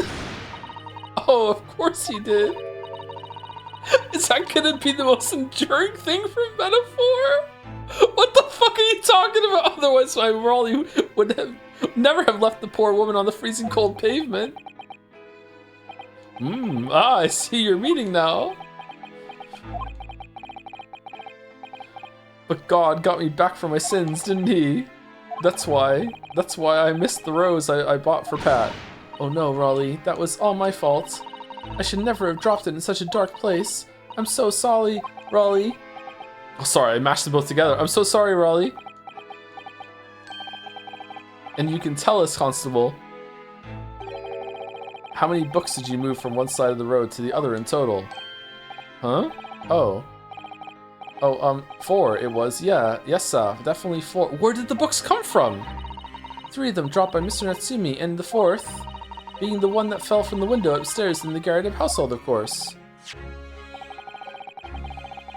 But what made you place that book in the victim's hand? When all the others were scattered haphazardly around, I mean. Oh, well, sir, that's because that's how I found it. How you found it? What do you mean? When we first ran over to the scene, the victim was already holding... Okay, so the book left her hand as he dragged her over, and then he just put it back. Okay, that makes sense. And the victim was already holding the book. So when I moved everything, I made sure it was still in her hand. You're sure it was this book, The Lion's Pride, that what the victim was holding? Oh, yes, sir. No doubt about it, sir. Interesting. The 4th book's information has been updated into the court record. A book entitled Lion's Pride, that was the victim's hand when Miss Beat first ran over to see what had happened. I thought it was an open and shut case at the time, you see. There were only the 2 people at the scene. Pat and me both saw it happen. However, which way you looked at it, it had to be the fellow who ran off who done it, I thought. I couldn't see the harm, really. I didn't think moving it all over the road would make a jot of difference. I suppose this is it for me now. I've had it. And then Stroll comes out from the witness stand. No, not witness stand, the audience stand. I forgive you. On my life as a noble, my lord. Yes, Lord Van Zieks. I believe that concludes the cross-examination of the witnesses. Constable, you may withdraw. Yes, sir. Mr. Prosecutor, sir, what will become of my Raleigh? What will happen to him? For now, you are free to go home. The police will contact you in due course. Please, don't punish my husband. This was all my fault. It's because I'm always moaning at him for coming home late. Leave it now, Pat. Let's go home. Postman Pat, Postman, I'm tired. Oh, I like this couple actually. Even though okay, all right, he did tamper with evidence, and he did move someone across the street that was injured, dragging them with a knife jostling in her back that might have contributed to her going to a coma, may even killed her. Who knows? He did almost like he did contribute to, you know, someone going behind bars, maybe even death penalty. But you know what? He has a lot of heart. He has vibes. He has soul. You know what? I like them. They're cute together. One last thing, Constable. Sir, let this be a lesson to you. In a criminal investigation, every detail matters. Sure, however insignificant it may seem to you. Yes, sir. Carve that lesson in your mind. And never again make the mistake of tampering with the scene of a crime. Never again, sir. You mean to say? Leave, now. This trial is not yet over. Oh, sir.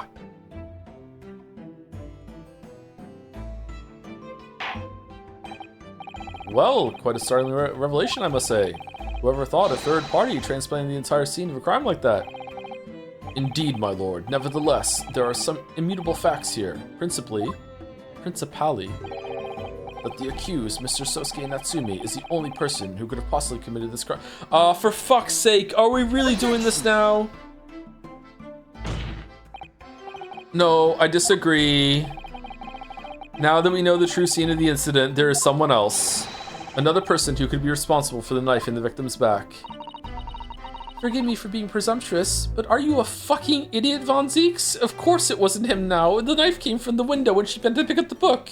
Everyone here is thinking it. Everyone in the jury is thinking it. The fucking crowd is thinking it. Even the judge is thinking it, and he's the stupidest person here. It's true, I am thinking it. Wait, what was the last thing you said? But I believe the prosecution is probably well aware of the possibility already. Lord Van Zeeks, this is true. Are you behind us all? Name the person, if you will, and if further investigation is warranted. The prosecution has no objection to the trial continuing. You will name this other person who could have perpetuated the crime, as I save it just in case it wants some fucking bullshit.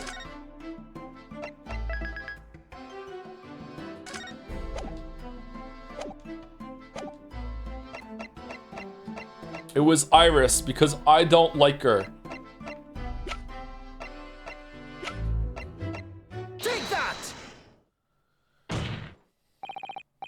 The defense would once again like to request the cross-examination of a new witness, my lord.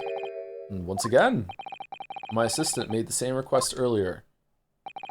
In order to finally reveal the truth about this case, it's imperative that we cross-examine juror number 4, Mrs. Joan Garrideb. Me, oh dearie me! That request has already been denied. But the situation is very different now. Mrs. Garrideb, answer me this. What do you want now, you little toad? At the time of the incident, you were engaged in a violent argument with your husband, Mr. Joan Garrideb. In the course of the argument, a minor house fire was ignited. I wonder how many people have been killed from air conditioners falling out of windows. Gotta be at least one, right? And to clear the smoke from the room, your husband opened a window that looks out over Briar Road. Well, what of it? Random? No, it's because, like, she was throwing stuff out the window, and it just so happened that someone had to be walking by at the time in order to get hit by it and the knife landing. So I wonder how many times that's happened with, like, an air conditioner or something else falling through a window.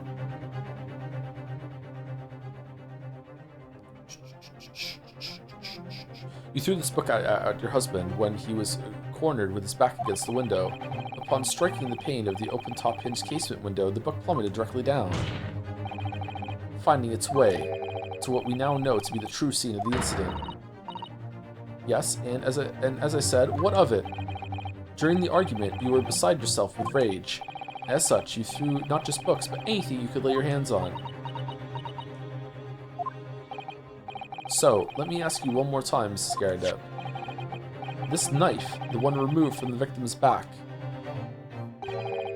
have you really never laid eyes on it before?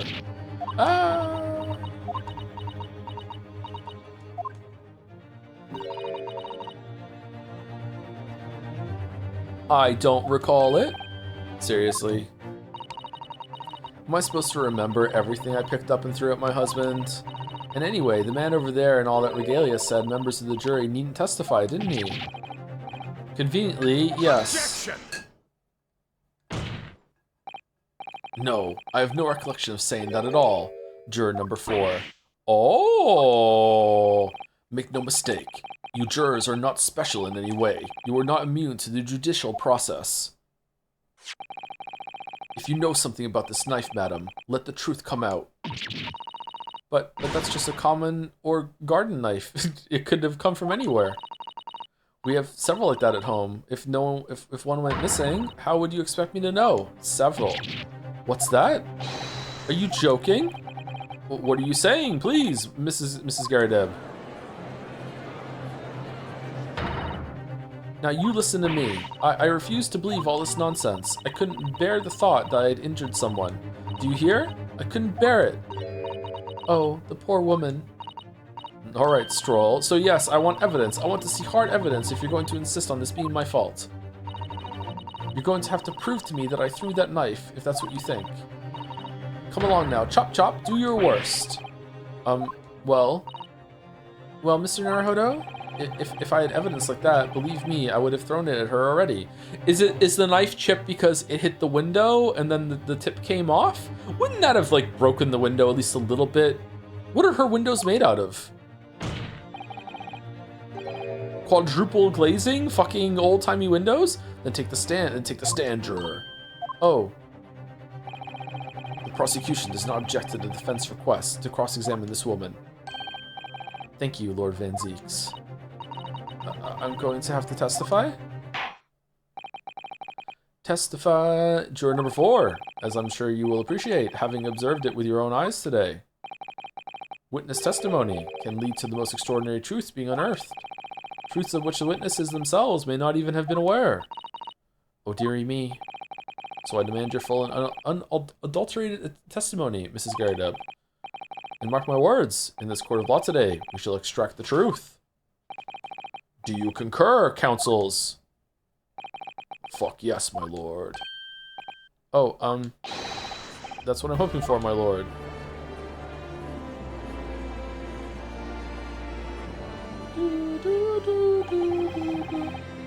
This is such a strange feeling.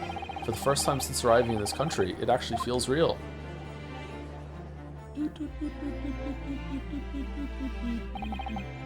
Good stopping point in 10 minutes is always my lord. It's the fucking stopping point is the end of the trial, right? There's no way there's not much longer left. I'm here in the Old Bailey, and I'm a lawyer. That's true. I can see the badge.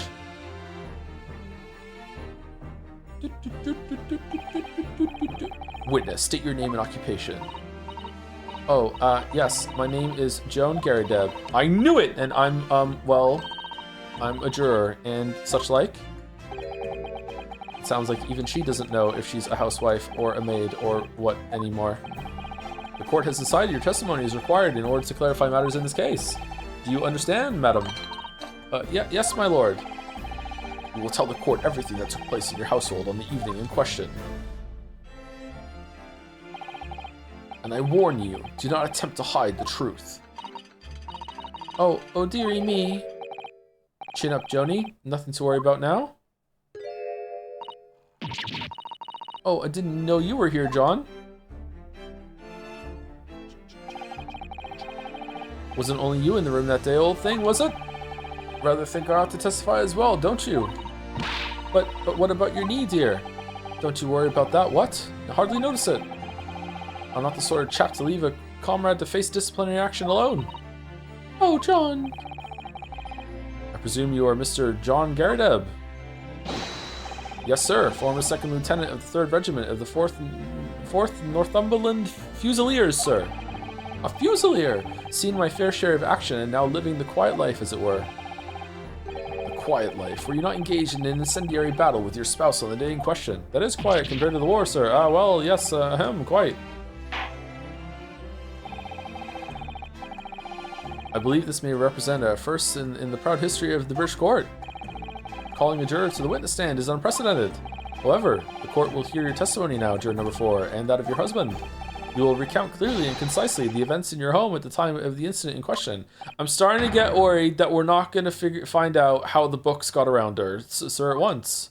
After all the fucking and fussing about like the route he took back and the books and the juror number 6 with the coat and everything like that, I'm gonna the fucking like inexplicably he took a wrong turn right before he got to his house and walked up to her and dropped the fucking books and all this other shit.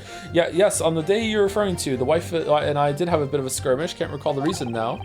Knocked the candlestick over and set fire to the carpet. Soon had it out though and got the window open. Maybe he saw someone laying there, went over, and then fucking the beats fucking scared him and he ran off. Meanwhile, I was picking up whatever I could find to throw at him.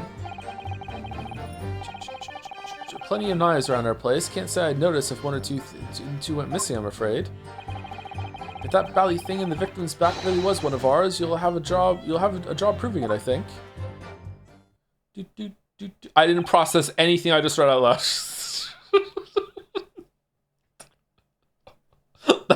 That was pure like my body is a machine that says things out on stream without fucking understanding. I didn't fucking process anything I just said out loud. Sounds as though it was quite the battlefield in your household that evening.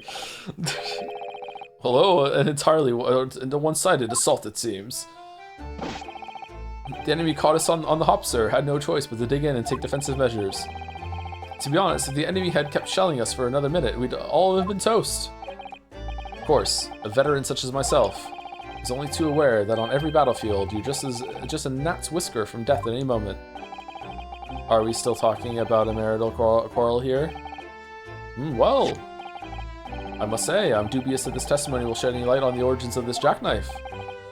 In combat, one's focus narrows such that surroundings are barely noticed. Oh, you were in combat too?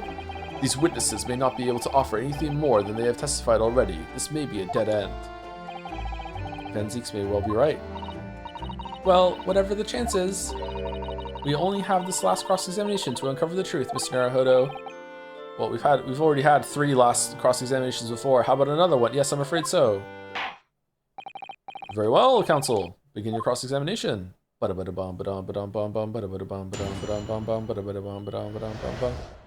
Battle of Garadeb. Yes, on the day you're referring to, the wife and I did have a bit of a skirmish. Can't recall the reason now. The reason is what you told us yesterday, I believe. Yes, that's right.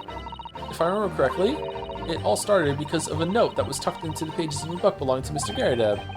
A rather passionate note, in fact, but Mrs. Garadeb found the note, discovering her husband's little secret, and she gave him a mighty number of slaps across the face for it, too.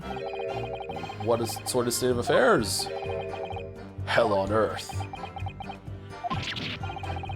I say, when a chap says he can't recall such things, it's common decency not to drag it all up. It's a courtroom, dumbass, and besides, half of it was wide of the mark anyway. Oh god, don't throw it in his face. Okay, we're good. A likely story. These waters run very deep. I get Kermit and Miss Piggy vibes from these two. And what transpired next after these multiple blows to the face? Knocked a candlestick over and set fire to the carpet. Soon had it out though, and we got the window open. And the fire also spread to some items of furniture, didn't it? The bookcase, my armchair, anything of mine really. Just so happens there was some bathwater around that evening, so I sloshed that about to put it out. A most precarious situation you put yourself in. Ours is a 3-story townhouse on the west side of the street where the water main isn't connected yet. Have to draw water from a public water pump during the day if you need any, you see. I can't do it, Miss Piggy. It's, the lodgers are always moaning that they can't get any water at night. Although that little mustache Japanese man buys water in bottles, I believe. The defendant, Mr. Natsumi, you mean? Yes, he receives a stipend for his studies, you know, from his home country. Can you imagine being able to brew a pot of tea at all hours? He's obviously very well off. Have you actually seen the state of the man? I believe he uses all of his income to buy books. Well, anyway, the point is, I was able to douse the fire with water, fortunately enough. Meanwhile, I was picking up whatever I could to find and throw at him. Even though the room was on fire? As far as I was concerned at the time, it was more important to extinguish my anger than the flames. When a woman wants to throw, she must throw. That's most certainly not true of Susato of a Susato takedown, Mr. Naruhodo. How did she know I was thinking that? So, please cast your mind back and try to remember. Was a knife among the items that you threw at your husband that day? In all honesty, I don't recall, but I feel I must point out that I'm no monster. Let me see. You are a monster. Some bread, a cabbage, garlic, a towel, and a sponge, a napkin. Okay, let's continue to see the end. It was really only soft items I was throwing, and I was really most restrained. The majority of them barely hit John. He is my husband, after all. I see. Mrs. Garadeb, your thoughtfulness and consideration for your spouse is apparent. What about you, Mr. Garadeb? Do you remember what your wife threw at you? Well, I recall The Lion's Pride, of course. Jolly good book, only just purchased it too. And a jolly good book for burning, it seems. But it was dashed awful. It was a dashed awful scene on the battlefield, I can tell you. Flames everywhere, smoke billowing. Couldn't see a bally thing, really. I dare say I wouldn't even have noticed the knife bouncing off the old bonds. I don't think they tend to bounce, actually.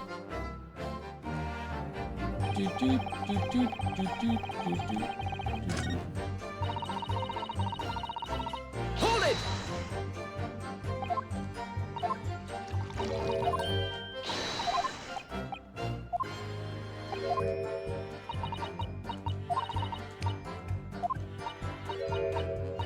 By Jupiter!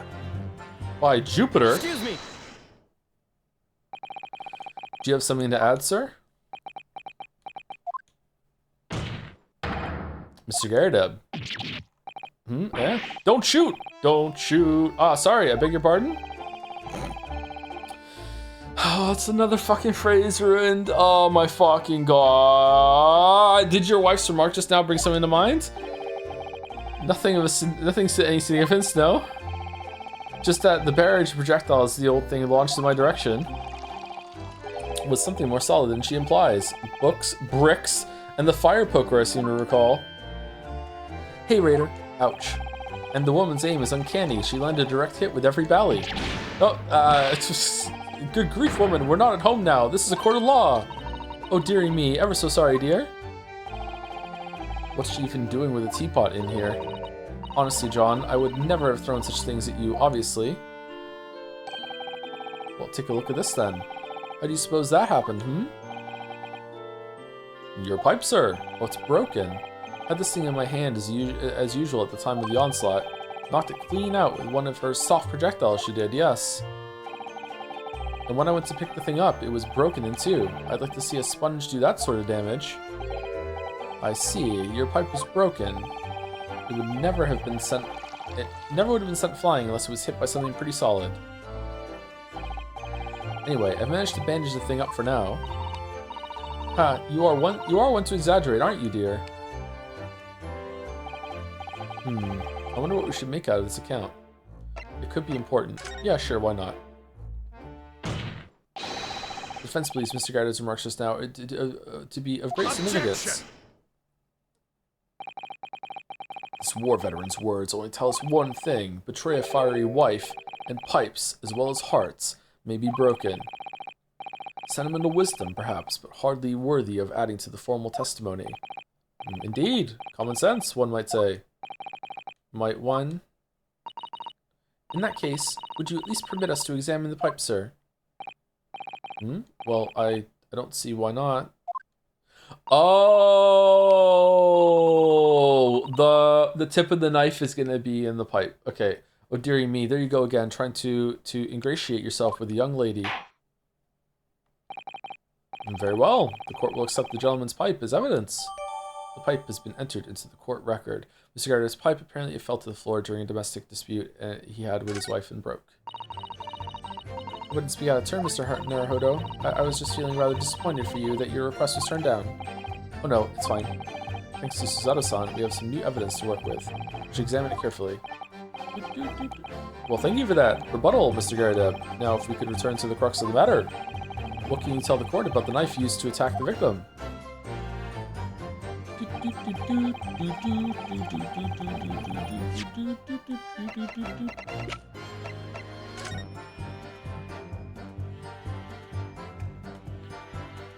It's just in there? Is it a decorative pipe? Looks to be in a sorry state with a bandage around it, doesn't it? But for some reason, it feels slightly ominous to me, like it's trying to shout out a warning. Probably because it's the same blue as Mr. Garrideb's dressing gown. I suppose it must have considerable sentimental value to Mr. Garrideb, given that he's gone to the trouble of repairing it like this. Either that, or he can't afford to replace it.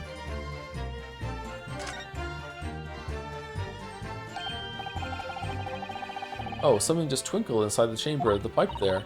Yes, I saw it. Something's stuck in there, I think. Let's turn it over and give it a shake. What's this? It's a tiny fragment of metal. It looks like the tip of a blade or something. The tip of a blade? Surely, it couldn't be. The fragment of metal has been entered into the court record. This small piece of metal looks like it might be the tip of a knife blade. It was stuck inside the bowl of Mr. Garrideb's pipe. Pipe. Anything else?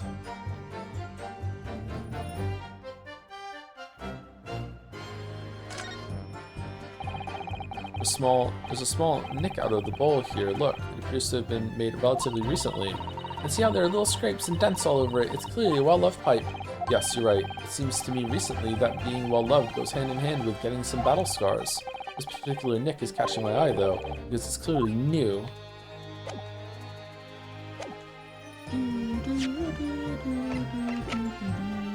A small piece of metal looks like it might be the tip of a knife blade. It was stuck inside the bowl of Mr. Garrideb's pipe. This is a tiny piece of metal we found in the chamber of Mr. Garrideb's pipe. It looks like the tip of a blade or something. The tip of a blade? Is something wrong, Mr. Naruhodo? I don't really know. There's just something niggling me, but I can't quite put my finger on what it is. Perhaps in that case, it would be wise to examine some of the other pieces of evidence again. Okay, so if I go and examine it again, will he make the connection?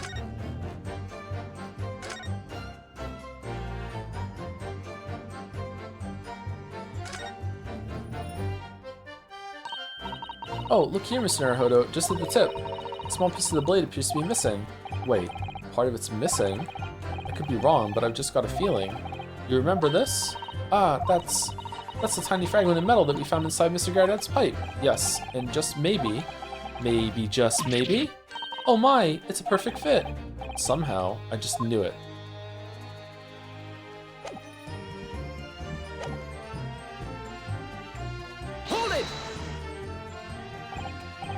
Sorry, would you care to elaborate? Nothing to say, really. Rather partial to a spot of carving, you see. Pipes and whatnot. Fishing tackle, you know the sort of thing. It's a passion we both share. I like to carve little wooden trinkets, too. And then there's my leather work. Sorry to say, we're always losing knives about the place. We have a dozen of the things. I wish I was crafty like that. They sell them at the market sometimes. 20 of the price of 19. You know who's crafty like that? Leo is crafty like that. My second oldest son. He's made, I think, 4 now of these like paper craft characters from Five Nights at Freddy's, and he puts so much work into them. They have like moving mouths. He made a Foxy, and he got a bunch of like he ripped strips of paper off and like coiled it to make it firm, and then he wrapped tape around it to make it like really firm and plasticky, and then he inserted it into the paper thing so they had an exoskeleton. Like, he does all this stuff. He like, all the details and stuff like that. They're so fucking good, man.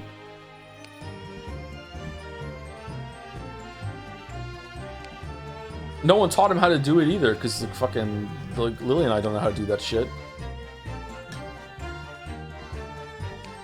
I can ask him if I can take a picture and share it. They're pretty cool. Thank you, Rhyme Scheme, for the 13 months with Lucky13. Thank you very much. Which judge is hotter? Sorry, I didn't see this now, Rhyme Scheme. We've been into the trial. Hopefully he's still there.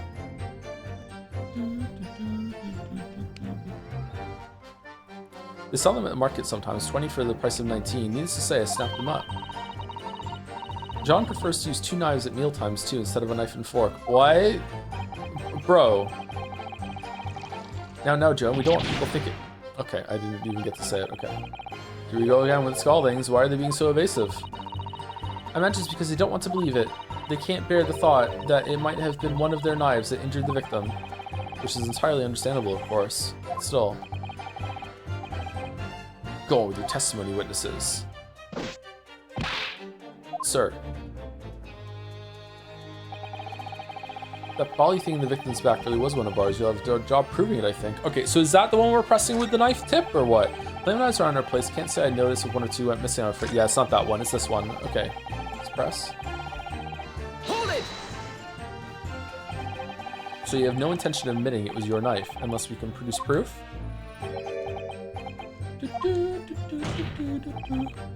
Even though there is no other credible possibility if Mr. Natsumi is innocent. Objection! Forget, my Nipponese friend, that it has yet to be established that the accused is not responsible for the attack. As if I could forget. If only there was some way to know who had handled the knife. I suppose wizardry like that is just a dream. Perhaps you're thinking of fingerprinting, Mr. Naruhodo. What? You mean it's not a dream? That sort of wizardry really exists? Whenever people touch anything, they leave behind a unique pattern from their skin, or so they say. Yeah, it's not. Turns out. But I can't see anything. There are already countries in the world where these so-called fingerprints can be used as evidence.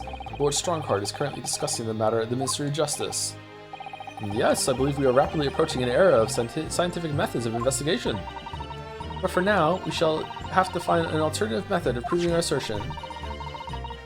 That this knife found in the victim's back was originally in Mr. and Mrs. Garadeb's house. Ugh, if only I could transplant this whole incident to several years in the future. Sure. That's the extent of the testimony, is it? What do you think, Mr. Naruhodo? Well, I think we've heard all this before, to be honest. I can't say I'm particularly confident that we'd be able to prove anything new from this testimony, but in this cross-examination, it's absolutely essential that we establish how this knife came to be at the scene of the incident. Yes, I know. I'm sure both of them must be feeling very worried. Worried that it was in fact a knife belonged to one of them that caused the victim's injury. If we could find even a tiny shred of evidence to support that theory, it would clinch this trial for us. It would explain everything. And we're 2 minutes over, so it better be fucking wrapped up real quick. Yes, it would. So for Sosuke-san's sake, we must find that last crucial piece of evidence.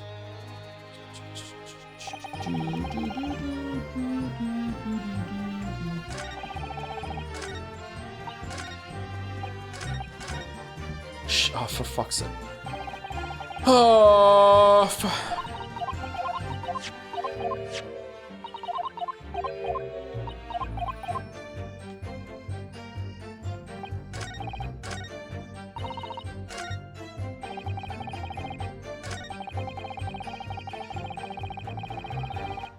okay, I'm almost certain it's that one, but almost certain means I'm not certain. So let's save it, just because I don't want to have to redo all this shit again.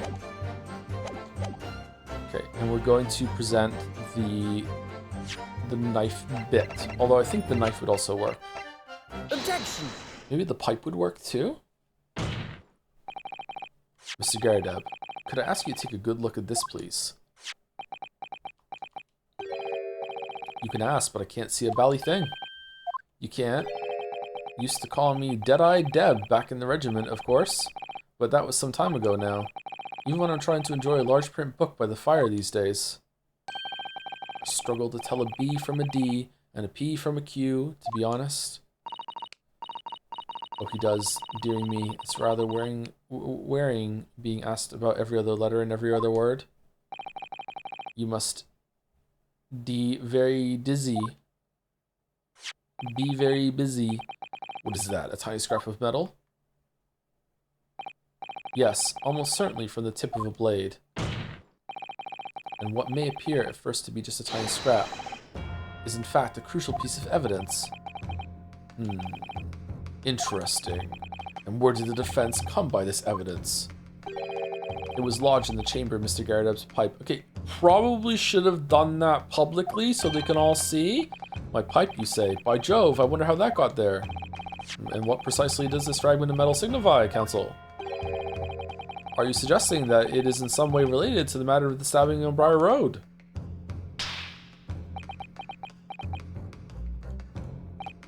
I am. What? When put together with another piece of evidence already in the court record, I believe this tiny fragment of metal will unravel the whole truth of this case, my lord. She's standing on a box? Wait, why is the back of his robe burnt and shit? Is that because of the fire? It's dirty. I guess it's charred, not dirty. You appear rather confident in the extraordinary statement, counsel. Very well then, present the pertinent evidence to the court. What evidence, when paired with this fragment of metal, allegedly reveals the truth of this entire case? Take that! This is the knife that was found in the victim's back. This is your card. If you look closely, you will see that there is a small piece at the tip of the blade that is missing. A common issue with the inferior blades sold at unsavory street markets, probably imported from Japan. The criminals who use them regularly leave the tips lodged in their victims' bones. And what of this particular knife? No doubt its tip has suffered a similar fate, now languishing somewhere near the spine of the victim. No, that's not the case. The tip of this particular knife's blade is the very fragment of metal we discovered in the chamber of Mr. Garredeb's pipe.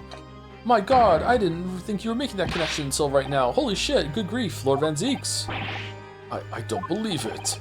The knife from the crime scene and this fragment of metal are a perfect match. Good golly gosh. Order, order, order! Is this some sort of Eastern sorcery? Oh. This is no magic, my lord. This is a miracle. A miracle? So Van Zeeks has figured it out, has he? Counsel, explain this extraordinary coincidence at once. Yes, my lord. The crucial point we have to ask ourselves here is when did the fragment of metal find its way inside Mr. Garredeb's pipe? Something that was clarified for us in the most recent witness testimony. I had this thing in my hand as usual at the time of the onslaught. Knocked it clean out with one of her soft projectiles she did, yes. It would never have been sent flying unless it was hit by something pretty solid. Oh dearie me. During the argument between these two that occurred just as the victim was on the pavement below, Mrs. Garredeb flung this knife at her husband. She fucking flipped it open before she did? Holy fuck. However, the knife missed Mr. Garredeb, instead striking the pipe in his hand at the time, which caused the tip to break off, of course. Good lord! Yes, and that is when the tiny tip of the blade found its way inside Mr. Garredeb's pipe. But it didn't go in the window, no, she went over and picked it to get another throw. Practicing to fight Margit, she said. The chances of that are 1,000,000 to 1. And yet there's no other credible explanation for how the tip of the blade ended up in your pipe.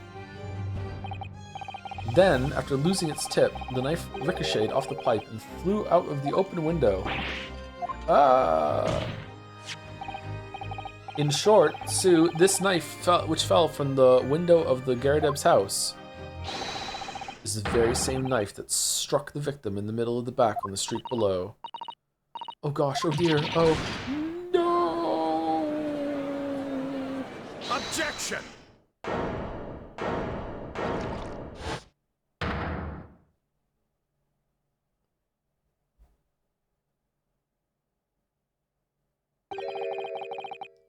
A full-body theory, I'll give you that. A complex bouquet of seemingly trivial points plausibly arranged to create an almost passable vintage. Zeeks, what could you possibly have to counter what just happened? Allow me to toast my learned friend's characteristically Nipponese approach to bottling his argument. Sorry? But after all, it is just a theory. The bottle, I fear, is corked. Because you see, it's spoiled by an insurmountable inconsistency. An insurmountable... what? Lord Van Zeeks, explain yourself. What is this inconsistency you claim to have identified?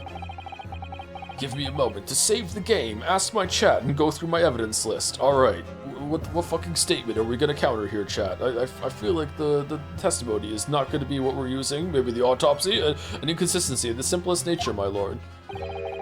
The victim was found with the knife planted in the middle of her back. Really? We have to say that she was bending over to pick up the book? Yes, in her, Oh shit, stop slapping him. That's right, you silly little man. Now, Joan, old thing, what are you getting so excited about, what? Let us consider the basic facts of the case once more. The victim was walking along the pavement before being stabbed in the back and falling to the ground. If the knife that struck her had fallen from above, there's no possible way it could have planted itself into the victim's back. Gah!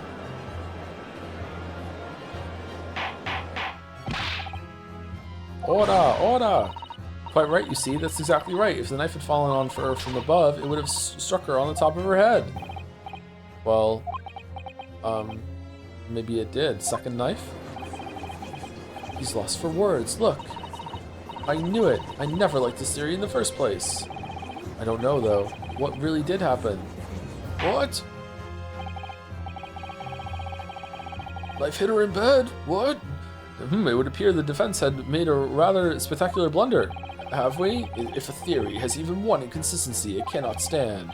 Your theory, my learned friend. Your theories had so many inconsistencies, is history. Are we really doing this? Come on. We were so close. I could see the truth.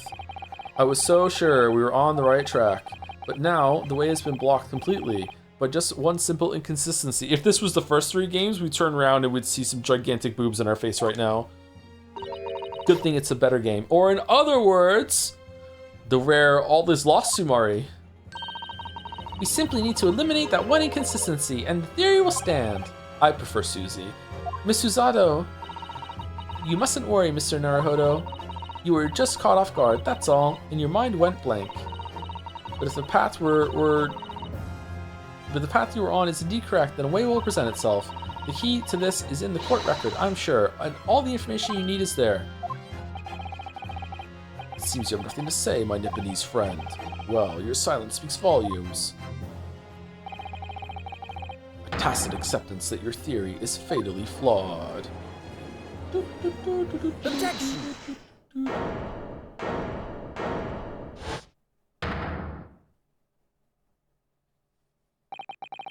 This inconsistency doesn't mean I was on the wrong track. It means that I need to sharpen my mind and dig deeper for the truth. It's a test. Yes. If the knife fell on the victim from above, there's no way that it could have hit her in the middle of her back. Under normal circumstances, that is. Ho ho ho! What are you implying? Counsel! There's a piece of evidence in the court record that can explain this inconsistency. That can explain how the knife that fell from above could have pierced the victim's back. She was weird and crawled everywhere! Oh my god, that is the case! Crawling Olive Green, they called her! Yeah, it's true, crawled everywhere she did. Huh, okay, well then it would fall on her back then. That's true, yeah, we already have the answer. Goodness. Utter madness. Crawling Olive. Surely this must be the last time. Counsel, present the evidence to which you speak. Crawly Ollie? This is the last inconsistency, the final piece of the puzzle. Why were the books there? If I can successfully make sense of this, the truth will be laid bare at last. The evidence explains how the falling knife became lodged in the victim's back is saving it. It's gotta be the book, right?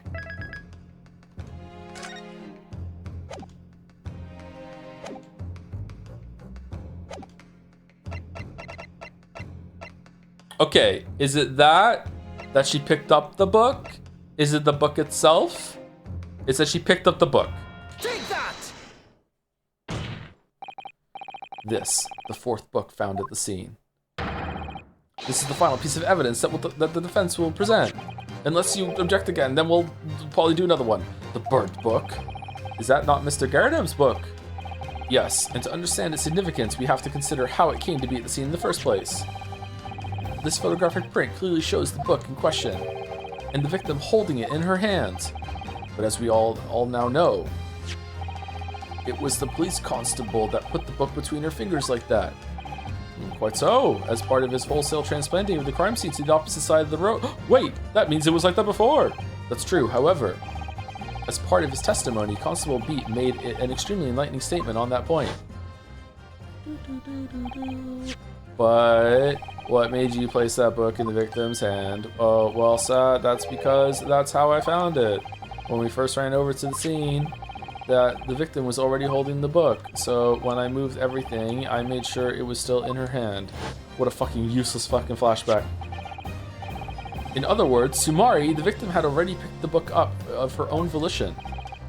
And clearly, that must have been before she suffered the knife wound. Well, I should say so. After being attacked with a knife, I don't imagine she'd have been doing much of anything. So the question becomes, why did the victim have that book in her hand? By Jingo! I think I'm beginning to see what may have happened now. Oh, dearie me. We know that the book fell from the top floor of the Garadeb household onto the pavement below, at precisely the moment that the victim was walking past. Yes, at exactly that moment, the young woman was walking along the street in the light fog, when all of a sudden, a book fell right in front of her. The book I threw. Yes, Mr. Garadeb. And what do you think the woman did? What would you do if you were walking along and suddenly a book landed in front of you on the pavement? I'd fucking get out of there! Someone's throwing books! Well, I really can't imagine it, but I suppose she might have reached down and picked the book up. Nah, I think crawling ollie is the better answer. Yes, that's exactly what the woman in fact did. She picked up the book. Oh heavens! And when the woman reached down to pick the fallen book up, what position would her back have been in? That's right, facing the sky, completely and utterly defenseless. Oh man, poor girl, holy fuck. Then the very next moment, while the woman was still bent over picking up the book,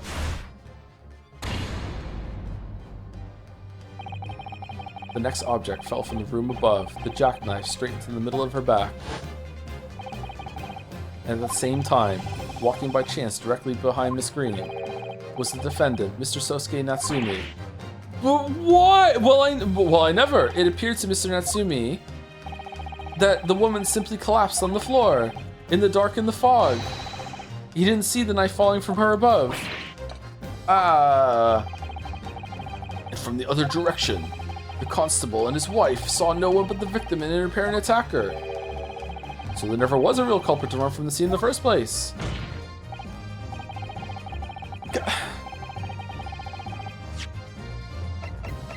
We spent so much time establishing that he couldn't go up here, that he went all the way over here, up here, and then he didn't walk down here, because why the fuck would he? And instead, he went down here, bumped into juror number fucking 6, came over here, and then for some reason said, you know what, fuck it, I'm gonna go up Briar Road for no fucking reason, and then just walked back down and then went home. Why?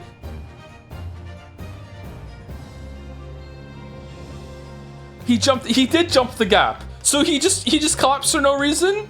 Fucking juror number 6, that was all fucking bullshit. It turns out that he did indeed jump the gap. I'm so fucked off about this. Why? What? That's what the next 3 hours is about?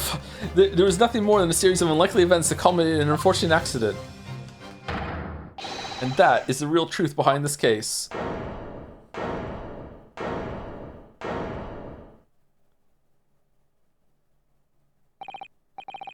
Well, Mr. and Mrs. Garadeb?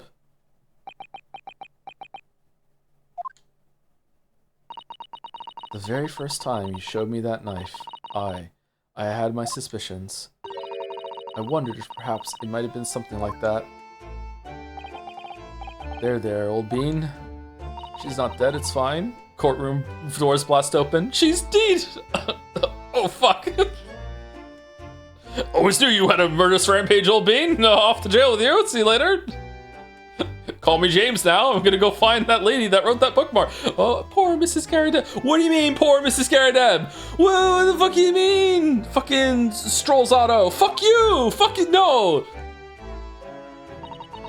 Of course, I never meant for anything of the sort to happen, but It was all my fault, wasn't it?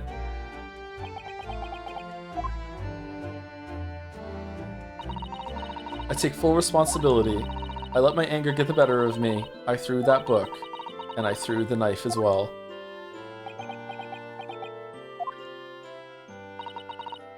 John, dear. It's alright. I know. I'm ever so sorry. Truly. I'm sorry!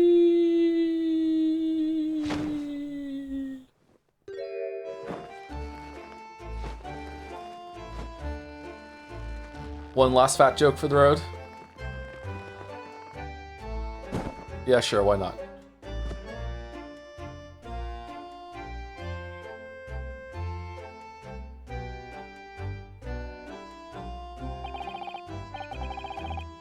Lord Van Zieks, what news of Mrs. Garrideb?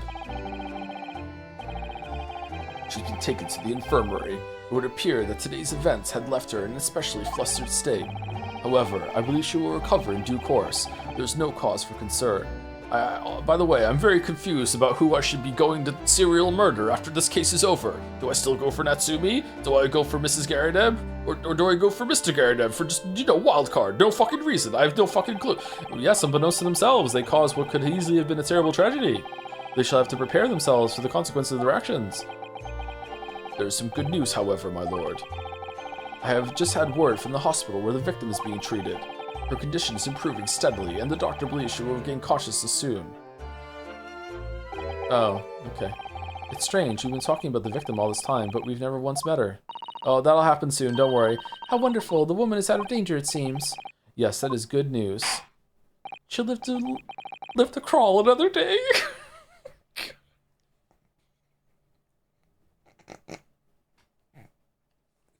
So, Mr. Sosuke Natsumi. Oh yeah, him.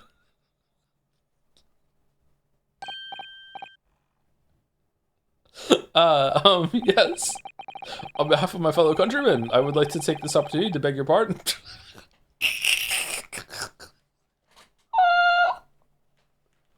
We're so fucking good.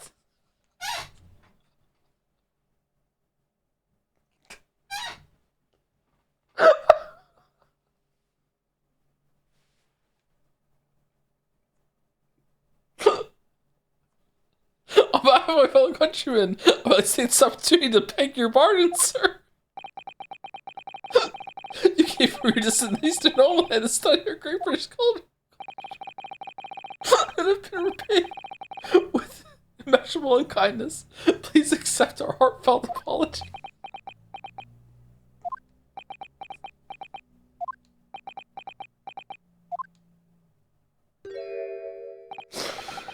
No, it is me who should be begging you.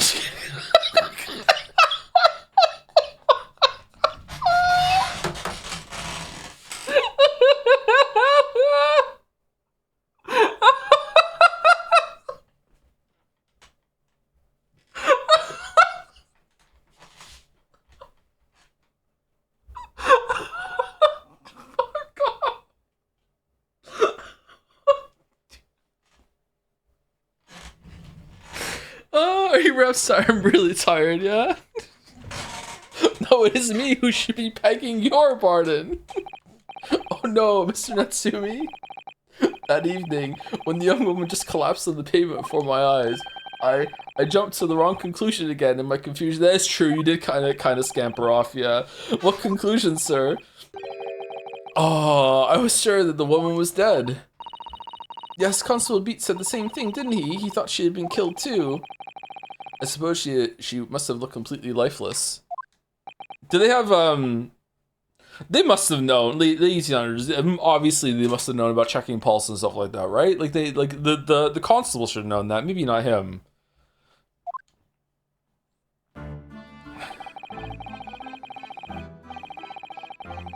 It's been about a year since I arrived in Great Britain now, but I still can't get used to life here. I can't relax. I'm sure there are evil spirits lurking in the fog. Like they're haunting me. Poor Sosuke-san, his imagination really has got the better of him. Yes, poor man. Who'd you like better as a protect, Phoenix or Naruhodo? It's pretty close. I think the pairing of Ryu and Suzy is way better than any pairing that was in the first games. So overall, it's stronger, but I might like Phoenix just a little bit better than Ryu, but honestly, they're kind of the same person to me. They even have the same kind of expression. It's on purpose, right? Like, they're kind of the same person. I don't know. Ryu seems more competent in a weird way. I feel like Ryu is like genuinely gifted about this and is kind of like learning as he goes in a really cool way, whereas Phoenix was like a lot more bumbling when, like, my god, you went to school for this motherfucker, like how are you this inept? So it could just be that because it's like multiple games in a series that they didn't want to repeat too much of the same thing, so like Phoenix had to get, you know, the first one, so he had to be the most bumbling oafish of them all. But I don't know. It's pretty close. I think Phoenix has more character. I think Ryu is more about like just Ryu doesn't seem to come alive unless he's in the court, you know. But you also are in Phoenix's head more, where the sky is blue and so am I. You barely get to hear what Ryu thinks about a lot of things that we inspect, right? Compared to that. Although maybe I'm just misremembering. I don't know. It's been a while since I did that. Since I did those games. Thank you, Nova Odin, by the way, for gifting a sub to Beg Pardon. Thank you very much. Thank you. Fuck. We need to kill this joke really, really fast. It's so fucking stupid. Oh, man. So when it happened, I thought the young woman had been taken by the fog spirits.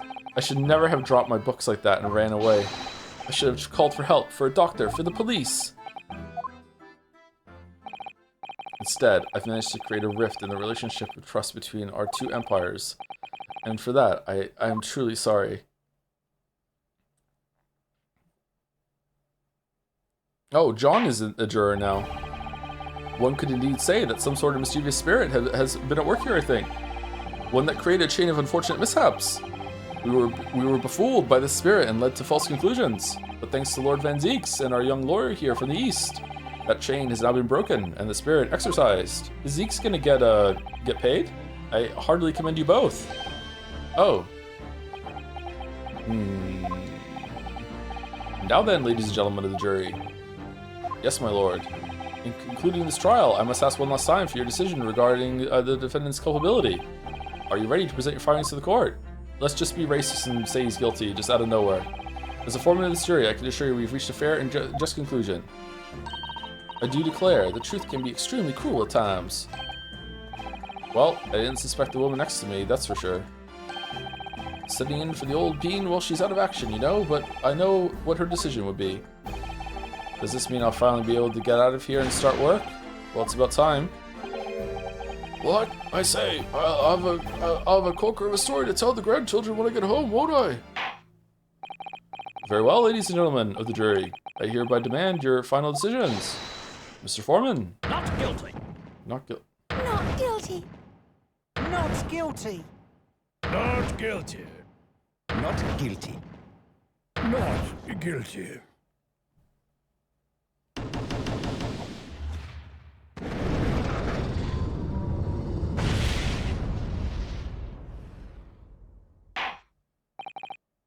Very well, Mr. Sosuke Natsumi, I hereby pronounce you not guilty. Confetti court! Woo! Confetti court!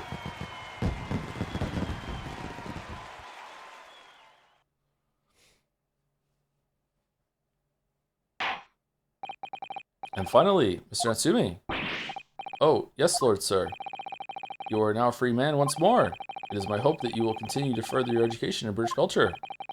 And may you never again be brought before me. Oh yes, sir. Of course. On my life. I swear I'll never set foot in a courtroom again. I'm transported to tears. Only 3 that time. Okay. Thank you, counsels. Court is adjourned.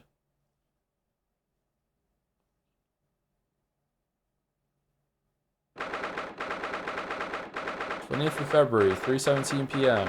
The Old Bailey defendants antechamber. Okay, so should we end now, or should we do a little bit? Should we end this little epilogue moment at the end, or not? What do you think?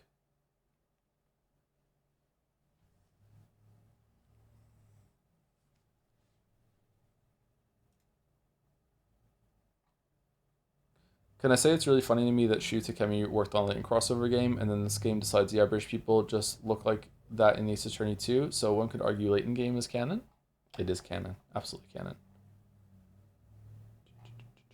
Up to you, is probably 15, 20 minutes left. Well, someone who has, like, played the game, like, is this, will this, like, hit on, like, we're not going to play this game until Wednesday, so, we almost have a week until we're back to this. Is this going to land on Wednesday, or no? Like, are people just going to know, or what?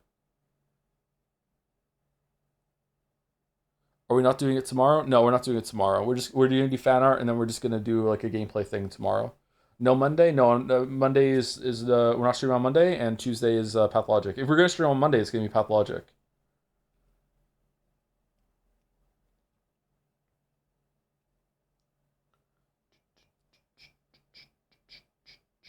Just 50 more cents, strap in for another hour. Like if we have 50 more minutes, we're gonna go past 7. We should be done at 6. Pathology 2, yeah, Pathology 2 starting on Tuesday, yeah.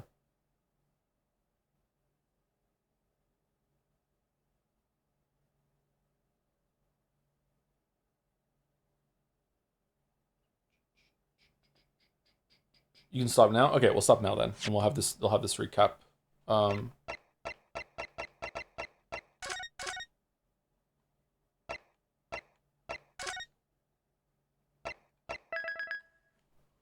I don't know if I can do. I don't know if I can do Ace Attorney 5 days in a row. By the way, so it's probably good that we're not doing this until we're not doing this tomorrow. I don't think I could do it. Just heads up, fan art tomorrow is like 50 items. Subtract if you're being very image. I thought we had like a limit of around 30 or so. I thought we didn't go up to past that unless there was a really good reason.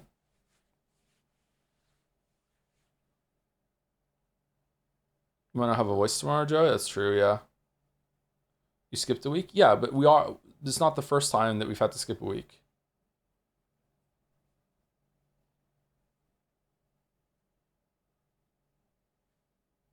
We've had like a backlog before.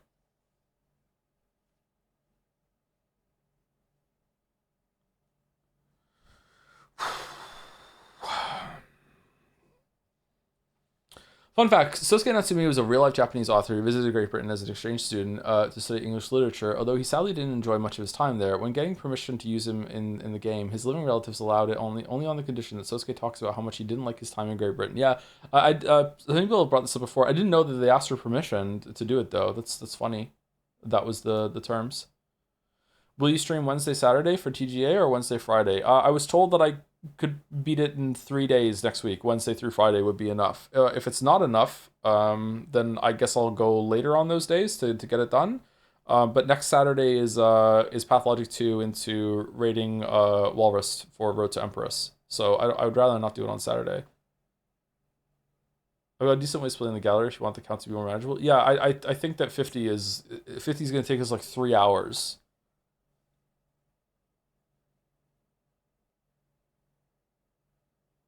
I guess we don't have anything pressing tomorrow to do in terms of the gameplay thing, so we could make an exception and go for that long. But as long as the fan artists are okay with like halfway through it, I'm gonna be on fumes. But I know that people who make fan art like they like it to be shown relatively soon after it's up there. Fuck it, we'll just do it all tomorrow. It's fine. We'll make an exception. But usually I thought we'd like put like a limit around 30 or something. Mugenics sometime. It might just be fan art tomorrow, and then that's it. But there's no game waiting for us tomorrow, right? Like after fan art, if we have time, we'll do like a run of Slay the Spire 2 or run a Mugenics or I'll think of something. Super Meat Boy 3D or finally play Sifu, but not really. Haha. Anyway, is anyone live to raid or no?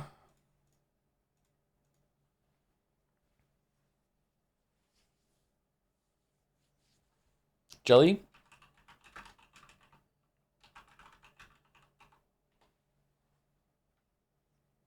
How is this game comparing to the original trilogy so far? It's definitely better paced.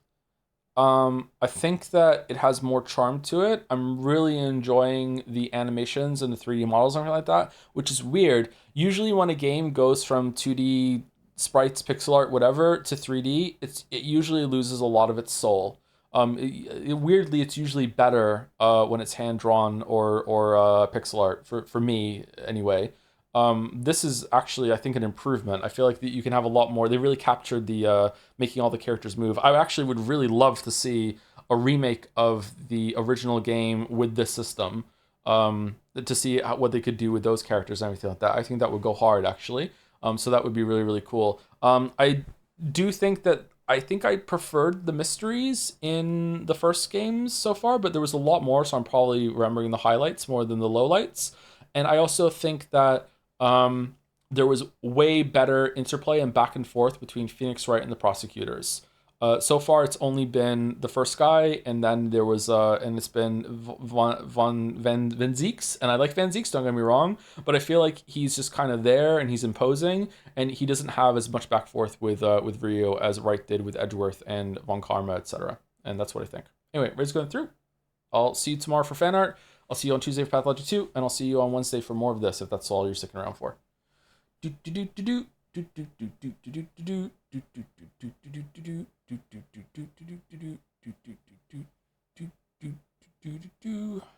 you later, chat.